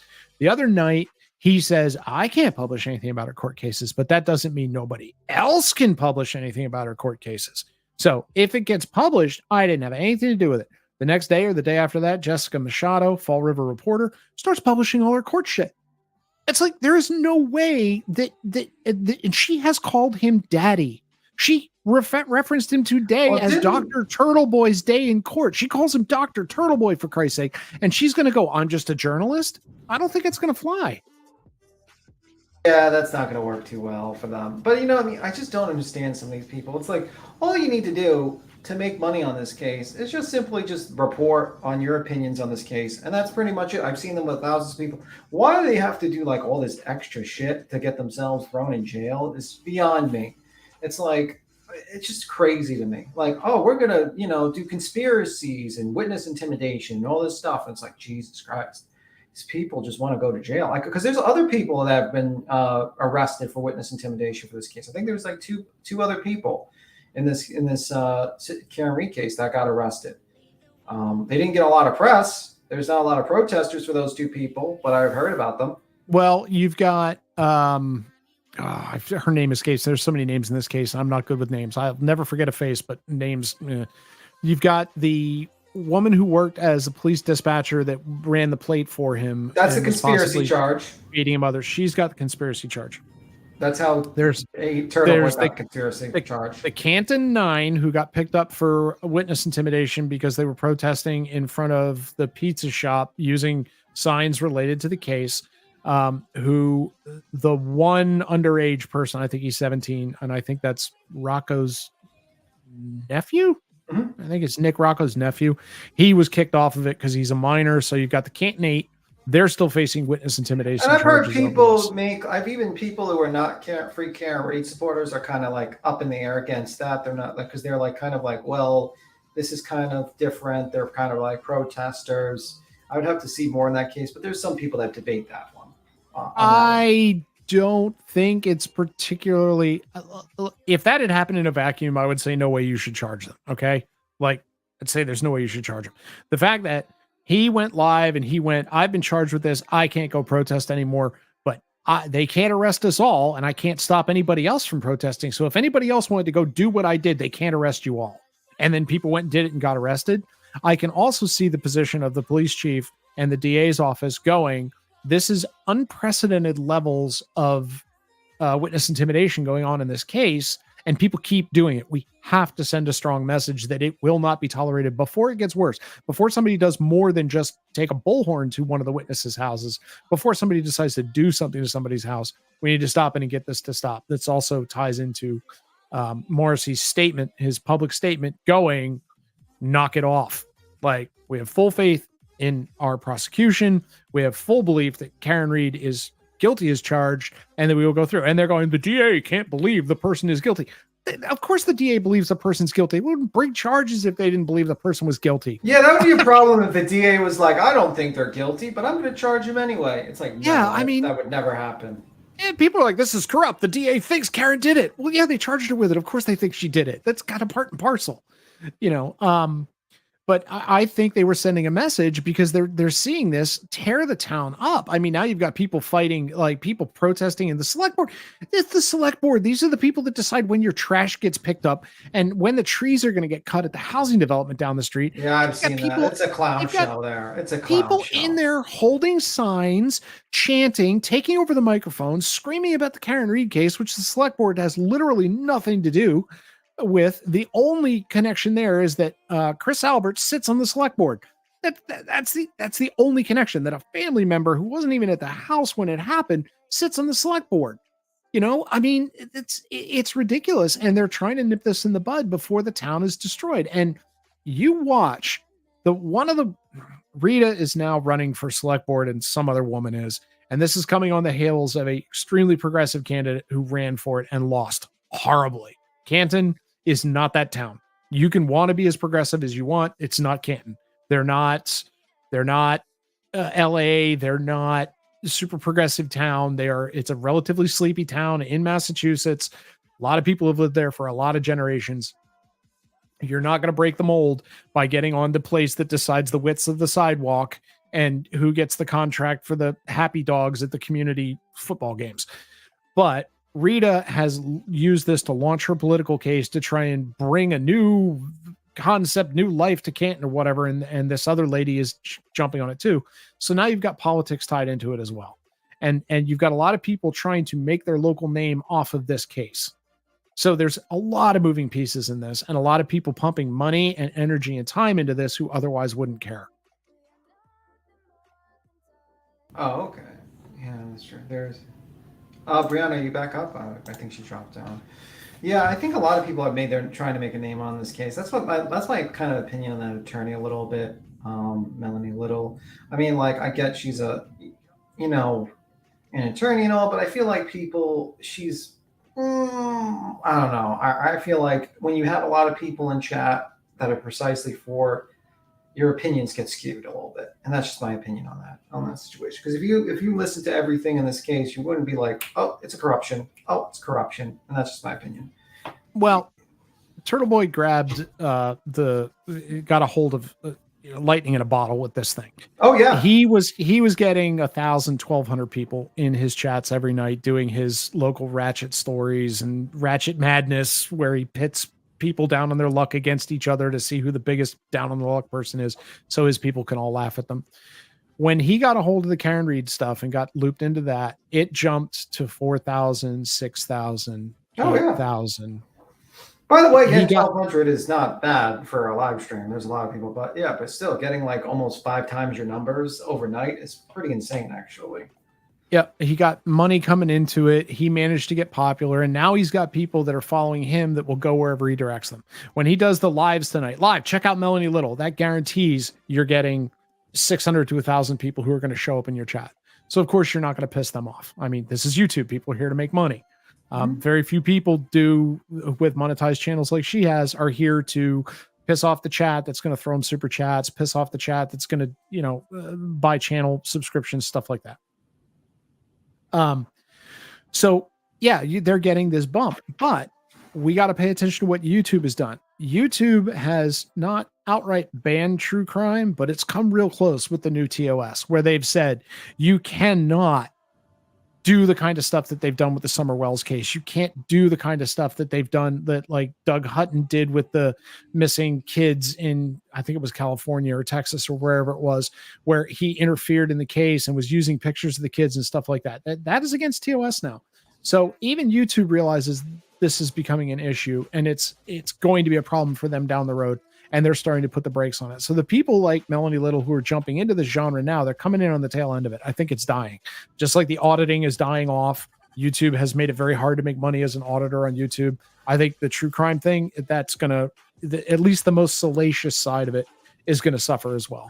Yeah. I don't think they're going to let people keep doing Not it. gonna be able to show because I think that's what happened the other day on the stream here. Like we were like, she showed, like Queen Bee showed the affidavit of the Soto case, and it was like, and we started reading it, and like something happened and her stream went down because of the new TOS. We read the new TOS. Ellie, just to get complete context, she stopped reading it because she was going to get too graphic, and she stopped before that, and then she dropped it. And that's how it should be, right? That's how it should be. You shouldn't have people tragedy. That's the difference between somebody reporting on this and somebody tragedy pimping on it. And I've seen the Natasha Coopers and the Bullhorn Bettys and the Molly Golightleys, and man, any bloody detail they can come up with, they will go over for an hour just to get people riled up in chat, to get that bloodlust going, to get people believe that you throwing money at them is somehow going to help this poor missing child.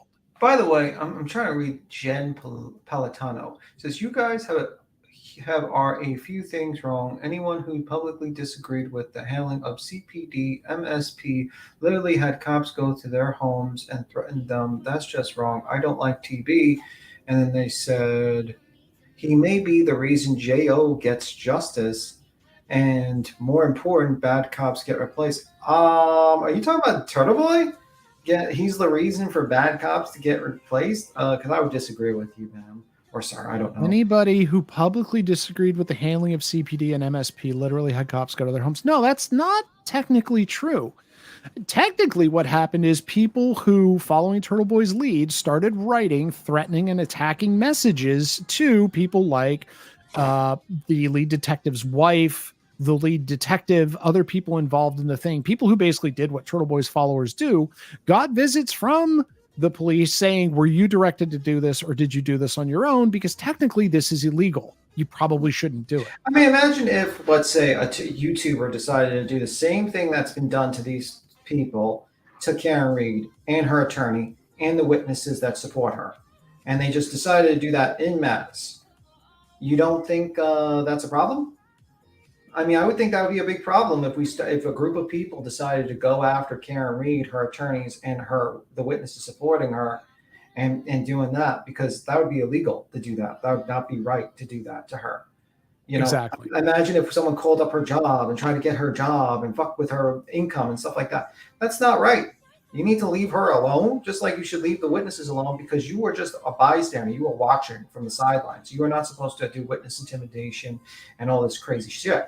It's like not right. It's not fair. And it should be told, like, your content creators that are telling you to do these things, they don't have your best interest in heart. They're just basically trying to get a buck, and they don't care about you. You will be, I've seen it happen to people that thought, I mean, for instance, Quentin Simon, I saw a bunch of people in front of there and a bunch of people go to jail. And you know what, was there a giant protest for those people going to jail to get them out? Was there money raised to have bail them? Nope, they got fucked. And you're going to get fucked too if you follow this idiot around. Okay, they don't have no care about you going to jail. You will be by yourself. And you might think it's great and wonderful now, but when you face in front of that judge and you got to pay $5,000, $10,000, $15,000 to your lawyer so you don't go to jail, you're not going to find it so funny anymore. And I'm trying to tell you, like, that's why I tell you, do not do what TurtleBoy is doing. Do not go do crazy shit like he's doing. Yeah, I agree 100%.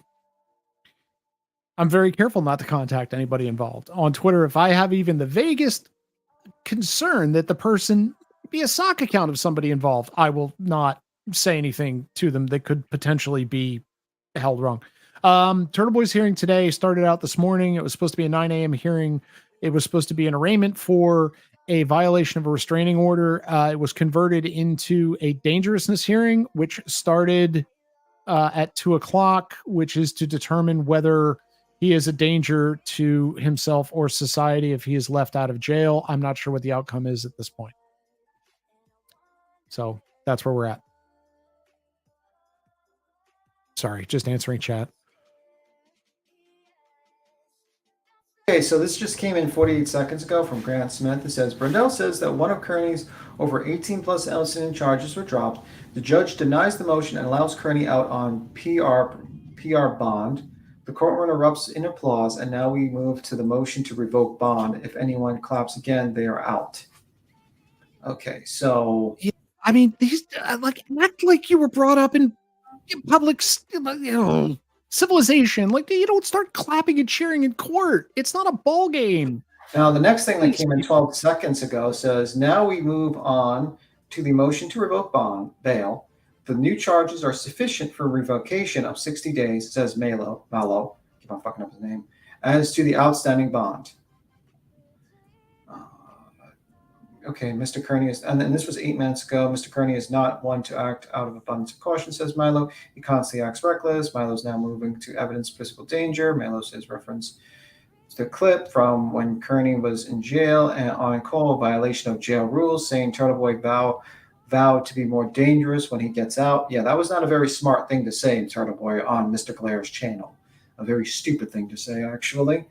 So, yeah, so basically, most current one is that the judge denies the motion and allows Kearney out on PR bond. The courtroom erupts. So that first thing with that first charge with that one is that, and now we're going into bail, the next part. So he's not out of the woods yet, but he might be. They denied the revocation motion. Like I said, I don't get my hopes up with this guy. He could hit somebody on camera and they'd be like, I'm sure it was an accident. Go. I don't understand. I don't get it with this guy. The motion to revoke bond is denied. Okay, so he got out. He's got the. Is he Irish? Because he got the luck on the motherfucking Irish, man. Jesus Christ. Great conversation. Oh, thank you, Rhodes. And now he's going to do a ridiculous grandstanding speech on the court steps, holding his hands up like Nixon. Almost guarantee it.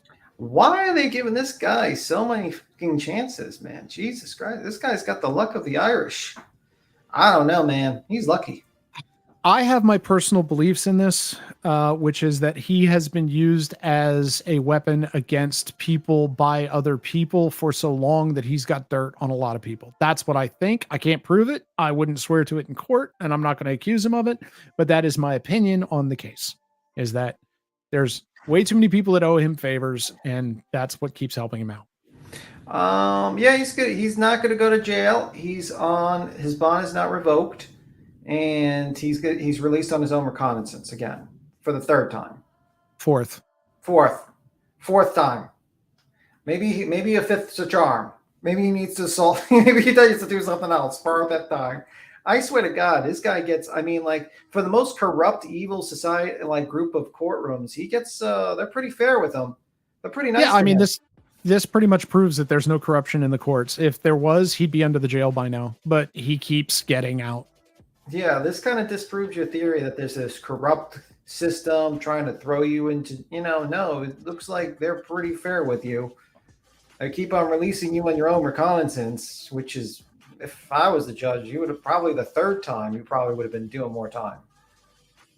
Yeah, there's a few Irish in the chat. Yeah. Devil, they can keep him under surveillance, guaranteed he'll screw up again, and maybe he'll bring them something bigger. Who knows? I don't know. I just think maybe the courts are just like looking at his record and they see like he doesn't have any extensive criminal. He doesn't have a criminal record, and they know where he's at, and they don't think he's going to be on the run. He kind of looks like a leprechaun. Oh, it could be. Maybe leprechauns. He looks like a Ferengi. He looks like a Ferengi. He's got the little pointy teeth. He's got the weird nose. He's got the orbital ridge. You just lost 99.9% of the chat that doesn't even know what the hell that is. I know what you're talking about. Guys with big ears in Star Trek Deep Space Nine. Yeah, you lost 99% of the chat. No one knows what the hell you're talking about. You gotta think about something else, some other thing. Proctor is now being investigated. Proctor, lead investigator, testified in line to JG and get indictment. Yeah, that is true. He's getting investigated by the Internal Affairs Bureau, but we don't know what it's for, and he's still working and he's still being paid. Now, now hang on. See, I'm a little unhappy with the way that's phrased. He testified that he lied. No, there's no testimony that he lied. There's no testimony that he was ever even asked any of the questions that they're claiming he didn't answer. I haven't seen that shown anywhere. And a lot of people are throwing around perjury.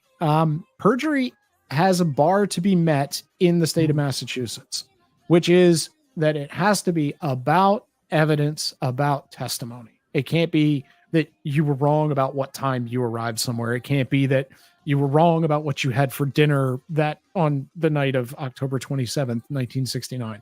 None of that is perjury. Perjury has to be an intentional and willful lie that would lead the grand jury to come or not come to a conclusion that they otherwise wouldn't have come to. Yeah, I mean, you know what, Gene? I did not read the grand jury minutes, so I wouldn't know. I would have to read their state grand jury minutes and then the federal one to basically say like he lied or not. But they're definitely investigating him. But if it was a big deal, they probably wouldn't let him continue work and getting paid. Exactly. And if it was like a gigantic big deal that he's planting evidence and shit like that, I don't think that's the case. But yeah, he's definitely being investigated. I'm very interested in what the charges are, what they're investigating about. But I don't know if that's going to be released to the public, because usually that's just not really released too much often. I don't know. About his relationship with the witness and deceive indictment. Yeah, we'll see if that's the case. I don't know. To be honest with you, I think that's something a lot of speculations about. And I'd like to know because I've heard Grant state that he made a statement to Karen Reed and he got reported by Karen Reed. I've heard people state that. And honestly, I don't want to just make a statement that I just don't know what he is charged with, to be honest with you, Gene. I don't think he's charged. I think it's an IAB review at this point. Yeah, that's what I mean. Sorry. I misspoke. And like I said, I think the defense pushed this. I think the defense walked in and told the state police, said, look, we got this, you better check on it. And the state police are doing it. That's all I think it is. Yeah. As long as he's still working, I don't think they found anything egregious. Now, do you think he should have recused himself from like later on in the situation, or like when it became like? Do you think there was a certain point he should have recused himself from the investigation, or do you think there's nothing? I think all the evidence that's being used in court was gathered long before any of this was actually an issue. Mm-hmm. I mean, we're back to the Celebrate thing when Jackson said, then Mr. Lally should have gotten the right software. And Lally said, well, the right software didn't exist yet. The version we're talking about didn't come out until after all of this testimony happened. So you get a time machine. I firmly believe that Proctor disclosed any relationships he had to the state police when the investigation started. He told Yuri what was going on, or Lally, or not Lally, the other one, Tully. And it was decided that it wasn't a close enough relationship to matter. I also don't think that whether a sister of somebody who wasn't there had suggested to his brother or sister that maybe they could be a babysitter at some point. Yeah. Which is like, it's a kind of a big stretch. It's a very, very big stretch to be like, well, this is the main reason why he covered up and planted evidence in a crime. And it's like, and interestingly enough, I don't think they have any, that's the only person they found some sort of close relationship with. All these other cops they probably looked into. And it's just, that's very telling. Look, usually I would tell people to listen to what is not said. And that tells you a lot. I still think they're going to have to show in some way that makes the evidence that he came up with suspect. I don't see any way they can make that connection. I really don't see any way they can make that connection. Yeah, and we'll find out about the situation, but definitely it is something to keep tabs on. And I think like you got to be fair when you talk about these cases. You have to talk about like the Internal Affairs Bureau looking into the Proctor situation. So we'll see. We'll see. And as runs with scissors, actually, I actually have that sticker on my base, so I approve of that username. They're disproving corruption by moving openly and publicly to look into it. So there you go.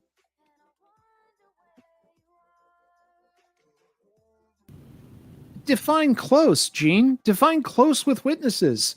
You've got a definition of close in your head that I may not have in my head. Were they going out for beers every night, or did somebody in a large extended family who had used somebody as a babysitter once at one point send a text message saying you might consider this person for a babysitter? Yeah, and is it close enough for you to risk your entire career, go to jail, and also, all those things, and to cover up a murder? I mean, you'd have to be blood relations, like really close family, like a sister or a brother, for me to even consider doing that. And I'd probably 99% not do that. So when you know what I mean? It's kind of not making sense, because like you're insinuating that because they're close, right? Let's say he was close to them, right? You're insinuating because he's so close to them that he's planted evidence and is basically covering up a murder, which to me, you haven't shown that he was that close to do that.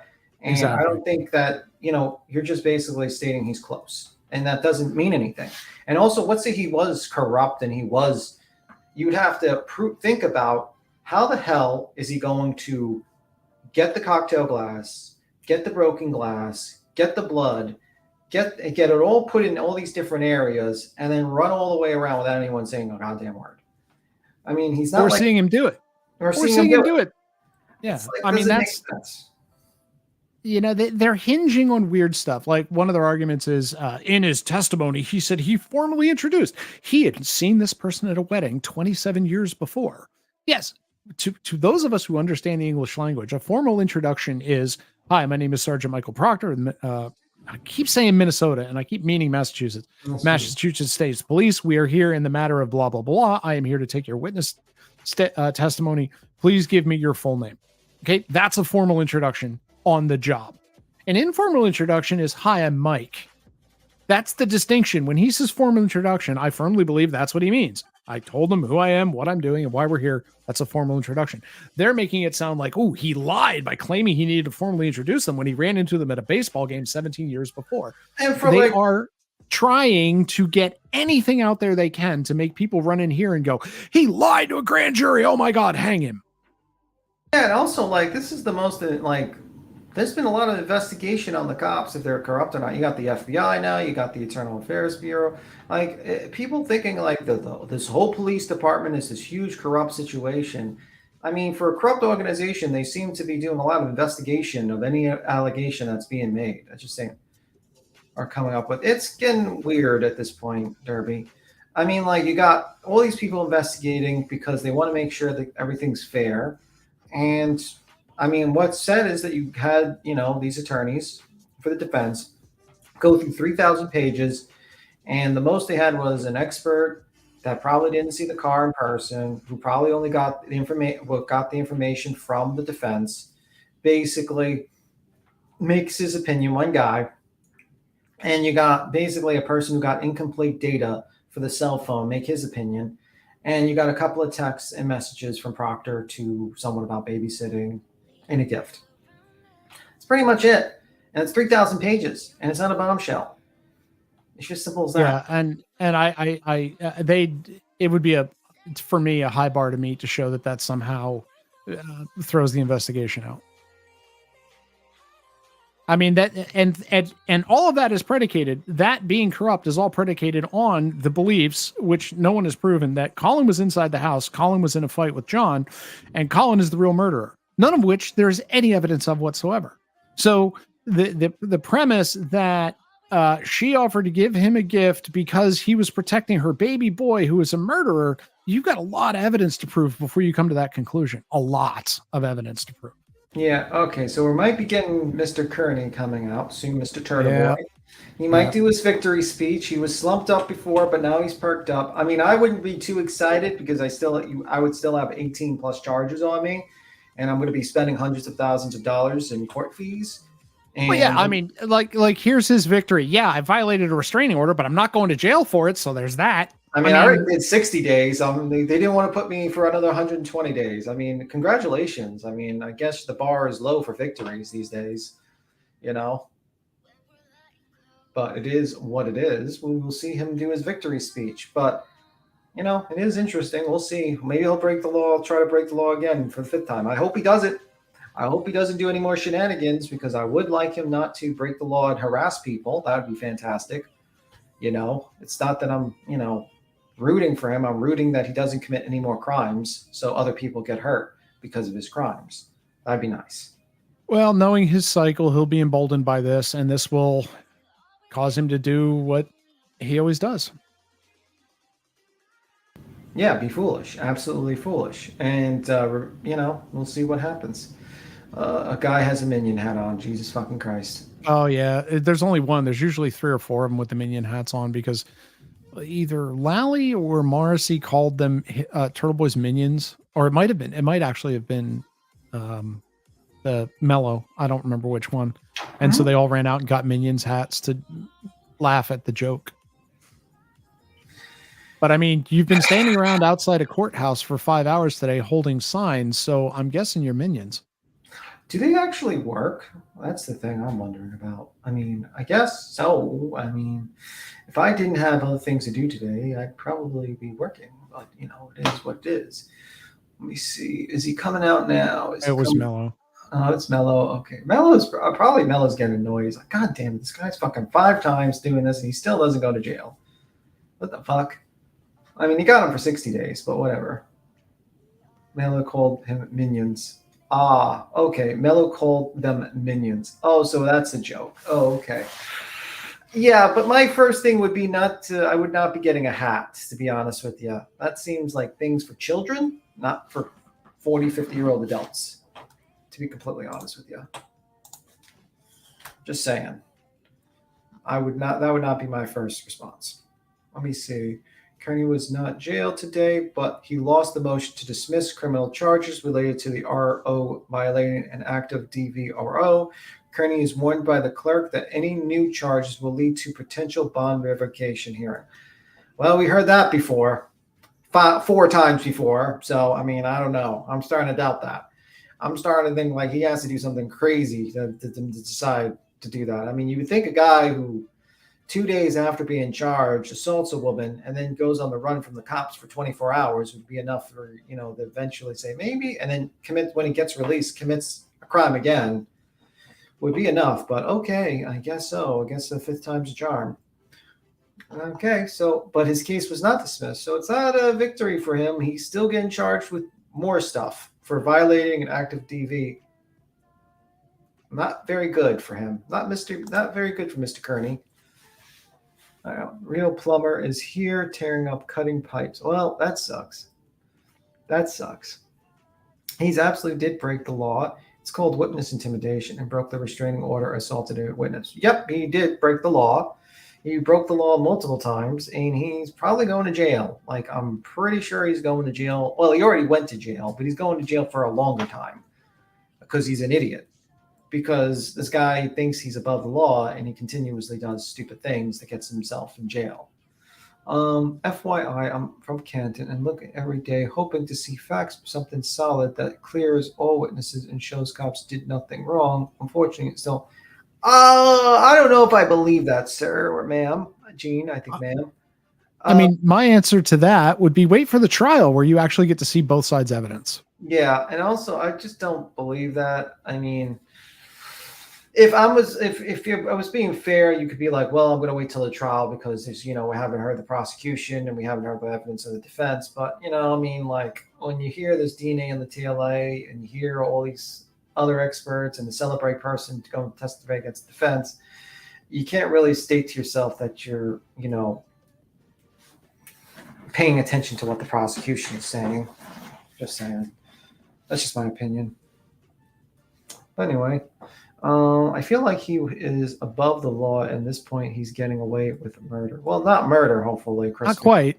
Not murder. I wouldn't put it past them in the future. Let's hope Mr. Kearney stays out of trouble and just does his YouTube channel and spreads his little information that he believes in the case and stops harassing witnesses, and then just everything goes cool.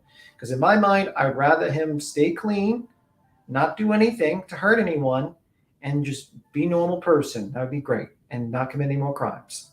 As much as it would be very interesting to see him go to jail for 60 to 120 days, I don't want to be encouraging to get someone to get hurt because of his stupidity. You know what I mean? I'd rather him be clean. He goes to trial, gets his day in court, and we all move on. Simple as that. Excuse the figure of speech. Well, Crispy, these days, you never know with social media stars. It's fucking crazy. I'll be right back. Give me 1 second.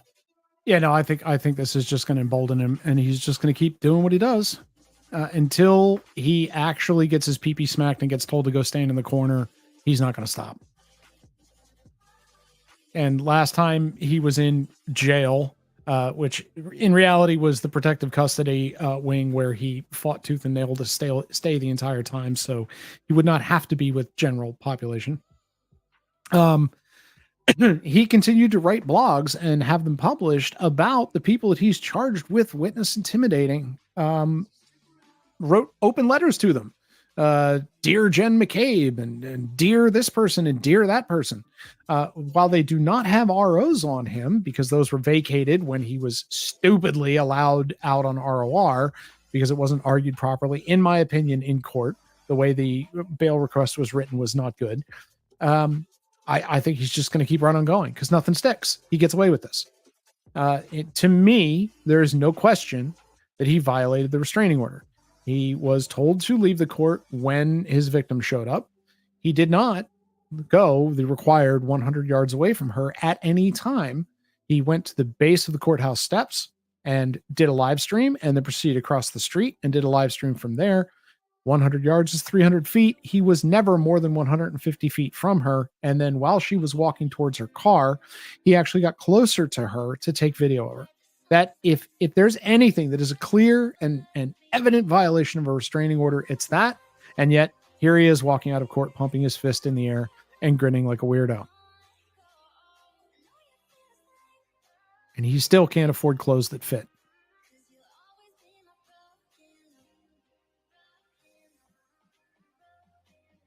And now we get the press conference. And like I said, he came out with his hands in the air like Nixon.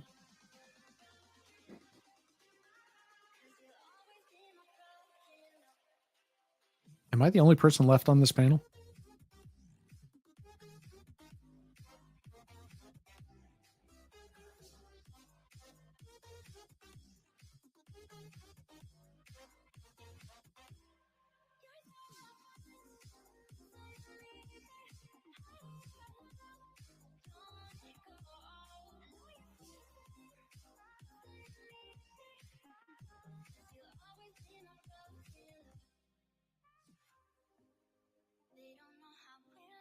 Okay, so I'm not very good at talking just to fill space. So, and I know I'm not in control, or I turn the volume up on this stream.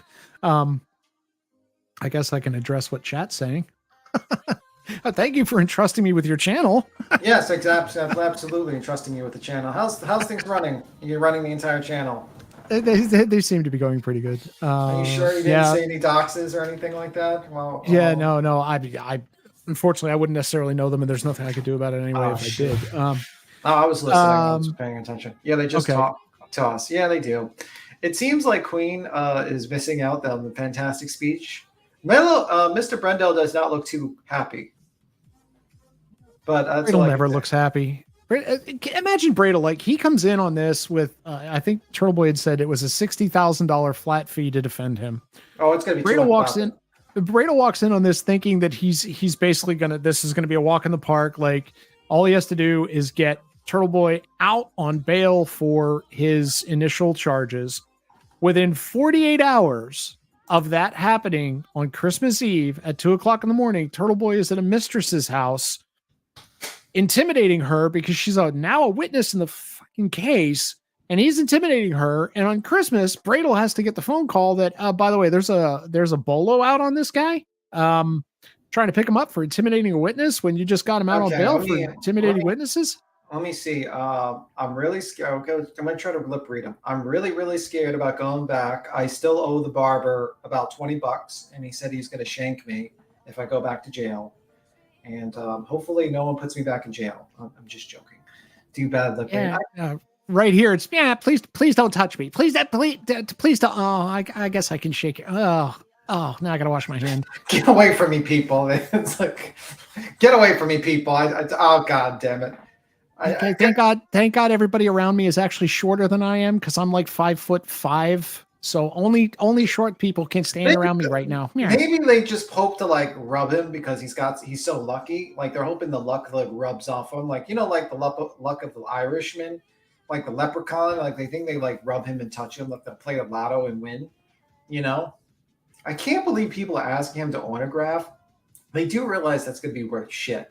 Like that's his book. I mean, that's the book he wrote that sold like it's probably sold more now. Oh yeah. He's got a book. He's writing another one about this. Hey, Queen, what's up? Is Queen there? Is everything all right, Queen? I don't know. Queen. Oh, whatever, Queen. So basically, he wrote a book. What is the book about? I can find it. Hang on. It is almost St. Patty's So Day. he come on. Okay, hold on. I was talking to the other one. So he come walking out. He obviously didn't go to jail, right? So what happened? I read what happened. He basically said that he I'll read again. So the charges stand. Kearney is released on his own reconnaissance, and basically he's just released again on his own reconnaissance, but the charges stand. They can't be dismissed. They weren't dismissed, but he's released on his own reconnaissance again. Yeah, so he keeps get off on his own recognizance. I think that's some bullshit. Yeah, this is the 5th time.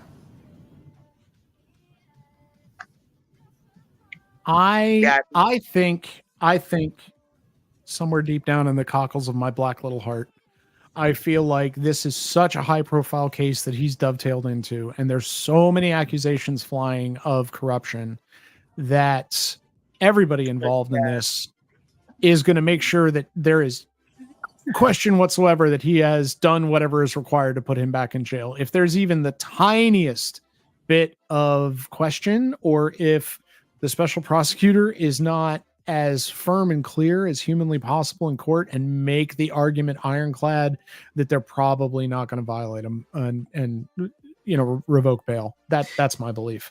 Yeah, everything's going to be under a microscope. Every single thing will. I mean, would a normal person get this type of treatment, to be honest with you, where they violate all these things like 5 times and able to walk on their own? I don't think that would happen to anyone. I think your ass would be rotten in fucking county jail if this was the case. I mean, this guy... Couldn't tell you.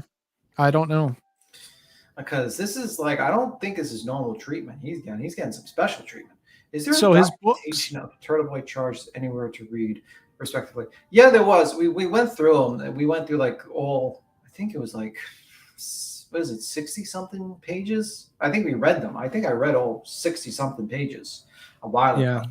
A lot of it's repetitive too. It's the same basic charging statement with a different name at the bottom for each case.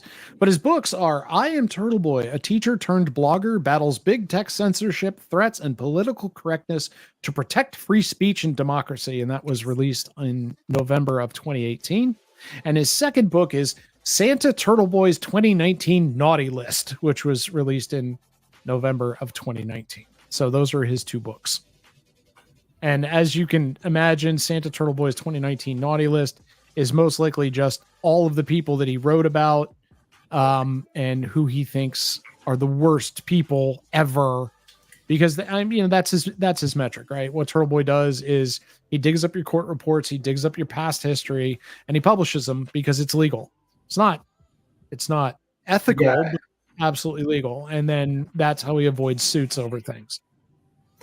That's fantastic. That's fantastic. Those sound like horrible books to read. Yeah. Are they at least funny or what? Like entertaining? I couldn't tell you. I'm not giving this guy a penny. I mean, I'd probably rather read the JLR book, to be honest with you. JLR made a book. I would rather read that one, to be honest. I feel like that one would be more entertaining about all his lawsuits than this. You know what JLR is, right? No, you'd have to. Basically, he pretended to be the uncle in Sandy Hook. He pretended to be a Muslim. And he did like the 3,000 lawsuits that he attempted to sue, like Balfour Tower and all those, and Holocaust survivors and all this stuff. And he's really been ran around. And now he's actually just he goes to like the border and stuff like that. Now he gets a lot of views. He gets way more views than actual TurtleBoy right now. He gets for his true crime reporting, he gets sometimes like 15,000 people in the chat, 20,000, like big numbers now. He didn't use it, but he was around Summer. You know, like if you look at the films, Summer, you would see him there. Like he's kind of bald. He's bald guy, tall bald guy. You've watched the original videos with Summer, with Molly. No, I'm late to a lot of that stuff. I was overdoing drama, or we made fun of the people who spun off of that community rather than being part of the community. Because to be honest, a lot of true crime really makes me want to take a shower after I'm done watching even 5 minutes of it. Like Granny's watching is about as close as I can get to that, and even I can only stand about 15 minutes at a time. Yeah. What's up, Queen? What's up? What did you just gonna say? I said like I said, we call out tragedy pimps and people that use dead and murdered children for money and that kind of shit. Yeah. So missing and to make money on their make money off their backs and shit like that. We missed it. We missed the triumphant speech of TurtleBoy. You didn't let us hear the sound from TurtleBoy. I was like, oh God, we missed the big speech here, guys. I'm really scared. I have another charge on me. It's 21 charges. I think I'm running out of the $100,000, and I don't want to go to jail. Make sure to buy TurtleBoy merch. I really do not want to go to jail. I think that was a speech. Well, we've been on here about 4.5 hours, so I'm going to jump off here and stuff, but you're welcome to come back. The chat really enjoyed you, so you're welcome to come back cool. later tonight. Do y'all know who Ernie Shell is? Oh my fucking God. So I'm considering taking a run at Ernie Shell, just because there's nothing I like more in this world than sitting on a panel and calling a bullshitter out for bullshit. And you can do that with virtually anything the man says. And so that's kind of my pocket, is just arguing with idiots like that. He is we call him Stern Dog. We call him Stern Dog. We know Ernie Shell really well. We've known him for a while. Last year. He's got that real slow delivery with that southern drawl that adds a little weight. Right now, to he's trying to woe Tina, paper cut Tina. He's trying to woe paperclip. Yeah. But I mean, he was telling us the other night in somebody's chat that he had chemical burns all over his head. I got chemical burns on all my hands and my fingers. And I said, did the meth lab blow up on you or what? And it's like, oh, I don't do that. I'm like, he's so full of crap about everything. He is the encapsulation of the worst of YouTube. Claims to be ex-military, claims to be law enforcement, claims to be a private investigator, claims to have all this inside knowledge, can't give you any documentation for any of this stuff, and then says he's going to bounty hunter you if you talk about him, threatens lawsuits on everybody. You know. All right.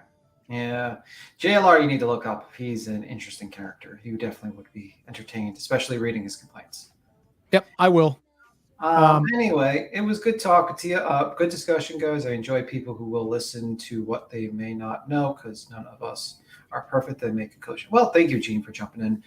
All right, guys. I'll see you later, Queen. You have a good one. You have a good day, Mr. All right, you too, man. I'll talk to you later, B. Tim, and I appreciate you coming up, Corrosive. Thank you, and I'll be back on here later this evening to chit chat. So you're welcome to stop back over, or stop back up, or anytime. Yeah, I'll see what I have going on. I think I have to go talk to some of my friends about finding out that TurtleBoy got to walk again today. Like I said, I've been.